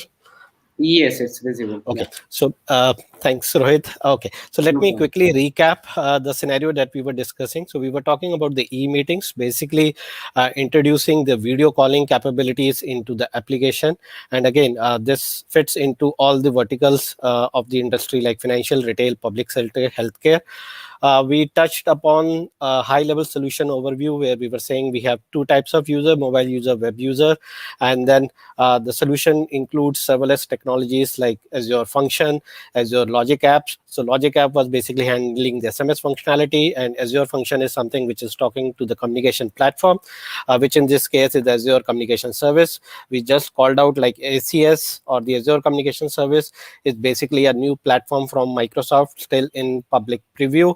By end of March, this would be general availability. It support audio calling, video calling, chats, PHT and voice over internet protocol, and SMS. And then we also looked at how we can extend this solution for a production grade by introducing other components in Microsoft Azure portfolio that we had. Uh, Probably again, this was something based on the need of the solution that we are designing. And then we were talking about the demo of this, and that's where it got broke. So now I've already, so this is basically my mobile user experience. So I have this mobile application where I have logged in with the user mobile. So on the web, you can see both the users, Web Manish and mobile. And if I go into the participant stack on the right hand side panel, you will see under people, there is a mobile user and there is Web Manish. And then I have an option to invite more member into it. And like normally in any interface, if you are well versed with Teams, you would have seen this interface something in lines with what we have at Microsoft Teams. So this is a setting option where I have the list of available cameras that are right now hooked to my device, and as well as the microphones that I have. And then again, I have an option to mute, unmute myself or the other members, and then I can start my video. And so yeah, I'm on video at this, and then I could also start a video on the mobile for the other user, and this is how the experience looks like. uh, Probably probably all the device manager are trying to hook to my same camera. That is where you are seeing a bit of lag. And so let me quickly stop the camera so that we can continue with the demo. And then I also do have the option, we also do have an option to share my screen. So I can share my screen while I'm on a chat, and then I can also very easily add chat functionality into this, where I can introduce another tab here, probably to have a real-time chat with the my participants. So now if we look at the code, so let me pull out the code. And yeah, so this is my HTTP trigger function. What it is doing is like uh, basically for uh, Azure communication calling, we basically need three packages. The administration package, which is basically for managing the user access token and phone. So basically this function is managing that part. And in the if you are working on a solution with ACS, either with creating a chat solution or a calling solution, the first step for these kinds of solution is that you need to create identities, basically a user, and you need to manage the access token. So the access token basically let the chat and the calling client libraries authenticate directly against the Azure communication service. To initialize the communication service client libraries on the client device, the access token are used. And to authenticate the client, we first initialize the communication identity client with our ACS connection string. And so user are created and maintained in a lightweight identity directory which ACS has its of own. And to create a new entry into the directory with a unique ID, we are using a create user method. And once we are able to create a user, that is where then we issue a token to that user using the issue token method. And if you look at the scope, while creating a issue token, I have given two scope, the VoIP and the PSTN. That is basically because this application will have the voice calling as well as the SMS functionality. So this token would be applicable for these two scope. And if we are also including chat, the another scope that ACS support is for the chat. So we can have three scopes: VoIP, PSTN, and chat. Now, if I look at my front end application, so my front end application basically in my components section, I have the React components that basically help me to build the client app calling experience. And to start the application, so this is basically where I'm starting the application or my video call. And then if you look at this section, so this is basically I'm trying to look for the group ID from the URL. It is a scenario where there is already a call has been initiated and another participant is trying to enter into the call. So that is where we will have a group ID for that particular call. So in video calling and in as well as in chat, so we have a unique group ID for a video call and unique chat ID for a chat. And if you look at this section, this is basically where so this is basically where I am creating new so this was basically where I was retrieving the group ID from the URL, and this is where I'm setting the new group ID, probably indicating this is the first participant is trying to create a video call, and then probably we will have more of users or the participant entering into this call. And then if I talk about this, so in the media gallery is something where we are displaying the user ID and then remote participant, the local streams. If I can quickly show you the media gallery. So this is my media gallery, and this is where I'm displaying my names as well as my local stream if I enable my camera. And if I scroll it down, probably this is if I look at this, so this is my participant stack. And again, this was the right section of the participant where it was showing me who all are the participant. And again, it basically captured the state in terms of like which participant is mute, which participant is an active speaker, or which participant is sharing the screen, and his name. And then so this is what we probably are building using the help of participant stack. And since we are running short of time, let me quickly demonstrate or try to create a quick logic app for the SMS functionality. And so before getting into the SMS, so this is my communication resource which I have already established. You can see right now it is in a preview mode.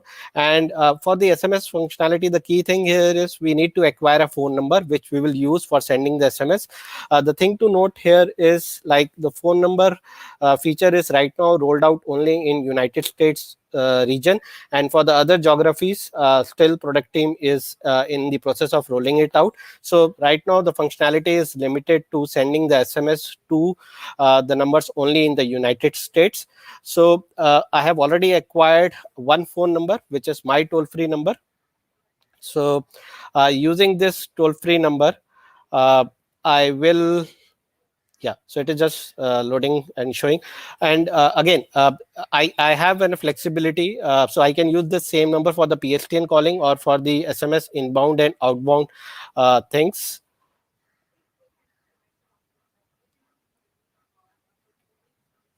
Okay, looks like some issue at this level, but no worries. We will continue, and let me quickly go into a logic app. So what we will do is, let me create a simple logic app, and let me say that whenever I receive an email in my inbox with the subject saying that there is a meeting, I need to send an SMS. So now at this stage, I will select the Azure Communication Service as my connector. Uh, let me select Azure. So what it will do is, it will automatically go and look for all the numbers that I have associated with my communication resource. I'm selecting the send SMS item, and this is where it will go and look for my toll-free number that I've already acquired. So I've taken that number, and let me select the same number to send this SMS. And again, this I can dynamically create, and I can have my list of participants to whom I want to send this number. So I can create a team of the participants and message, let me say, meeting with, and it allows me to create it dynamically with the subject this. And yep, so now let me quickly save this and run this. Now let me parallelly send one email in my inbox, and as soon as I will get that email in my inbox, you will see the code will get executed here as well. It should take, yeah, I believe I just got a mail. Yeah, so it is basically showing me that both the steps got executed.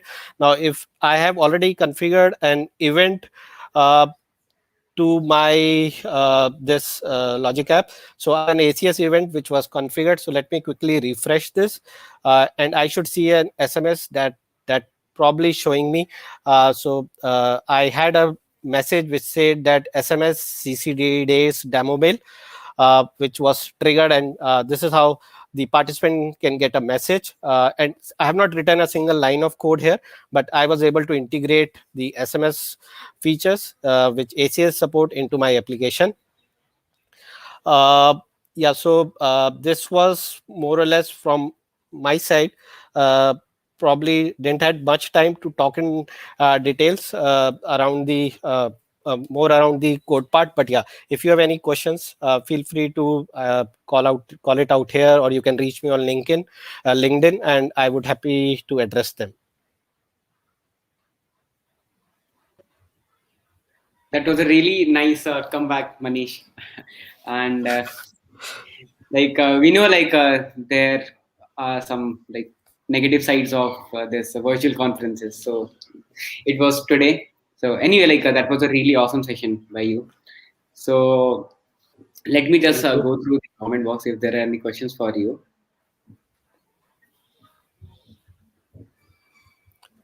So yeah, just there is a quick question for you, by Ashutosh.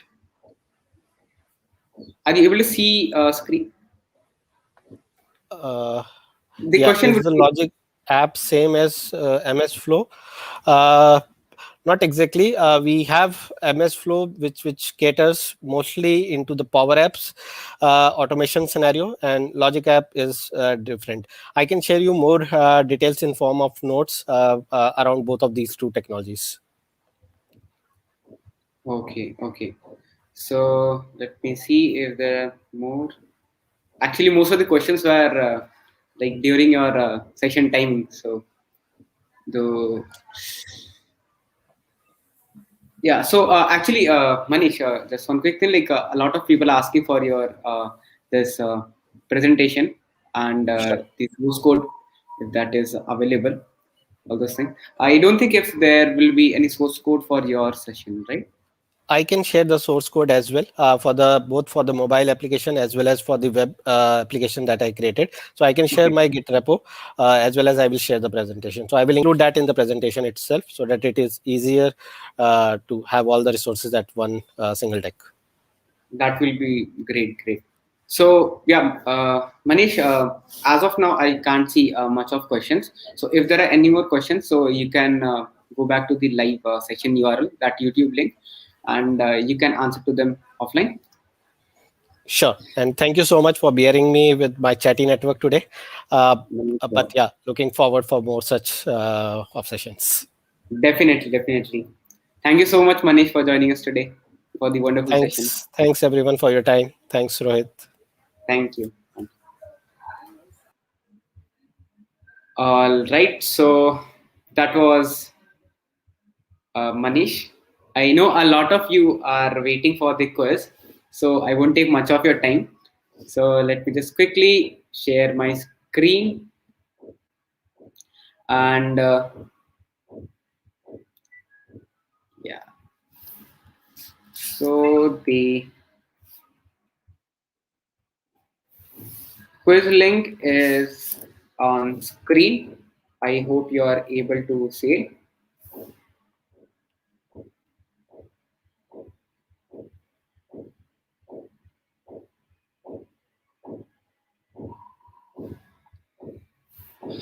All right. So yeah, here is the link on my screen if you are able to see.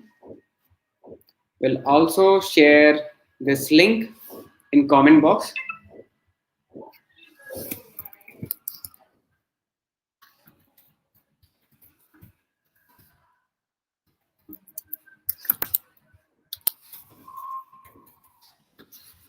Okay, so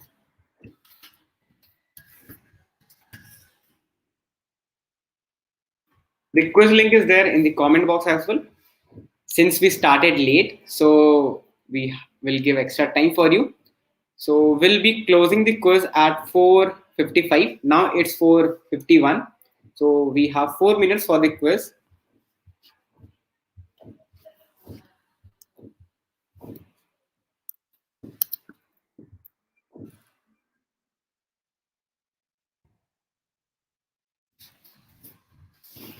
All right, let me share my screen.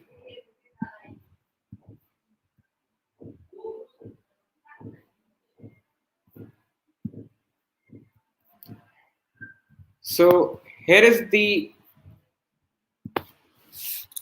link to the quiz.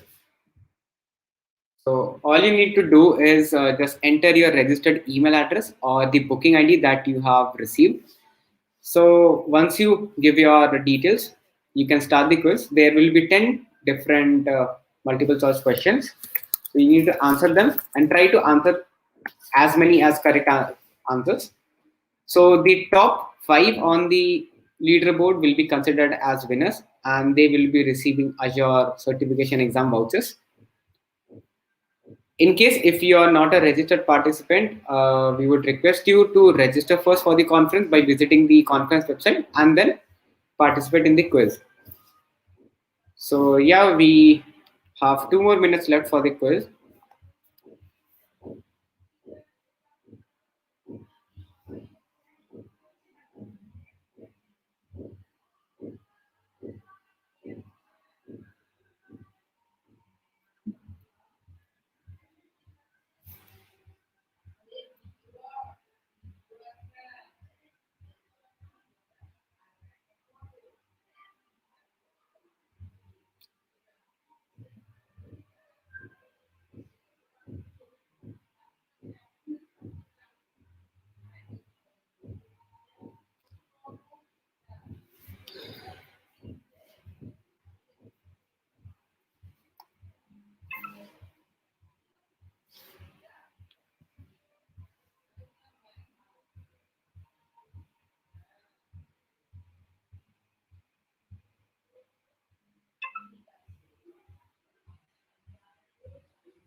Okay.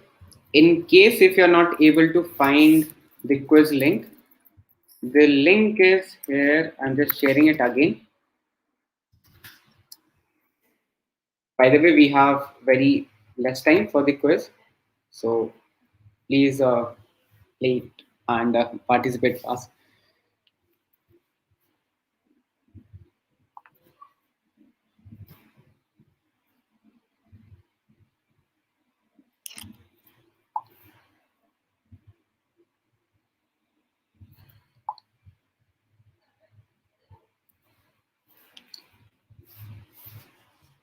Okay, so we are, it's 4:55. And here is the final result. So we have Arpit, Suman, Vikram, Joshana, and Vivek on top.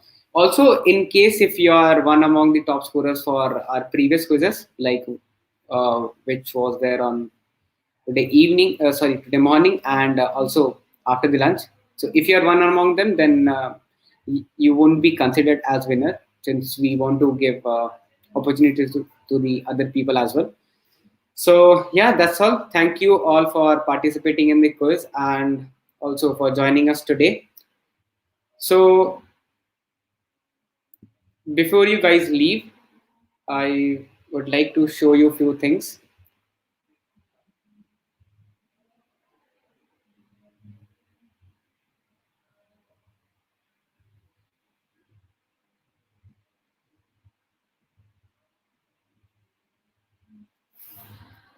All right. So tomorrow we have the day 2 of Cloud Community Days, and tomorrow we are going to follow the theme of DevOps. So here is the agenda for tomorrow. We are going to start with the conference at 11:40 with welcome and announcements, and soon after that we'll be starting with the quiz at 11:50. From 12 p.m. onwards, we'll be having workshop by Ashish Raj on applying DevOps strategies on scale using Azure DevOps services. And then we'll break out for the lunch break.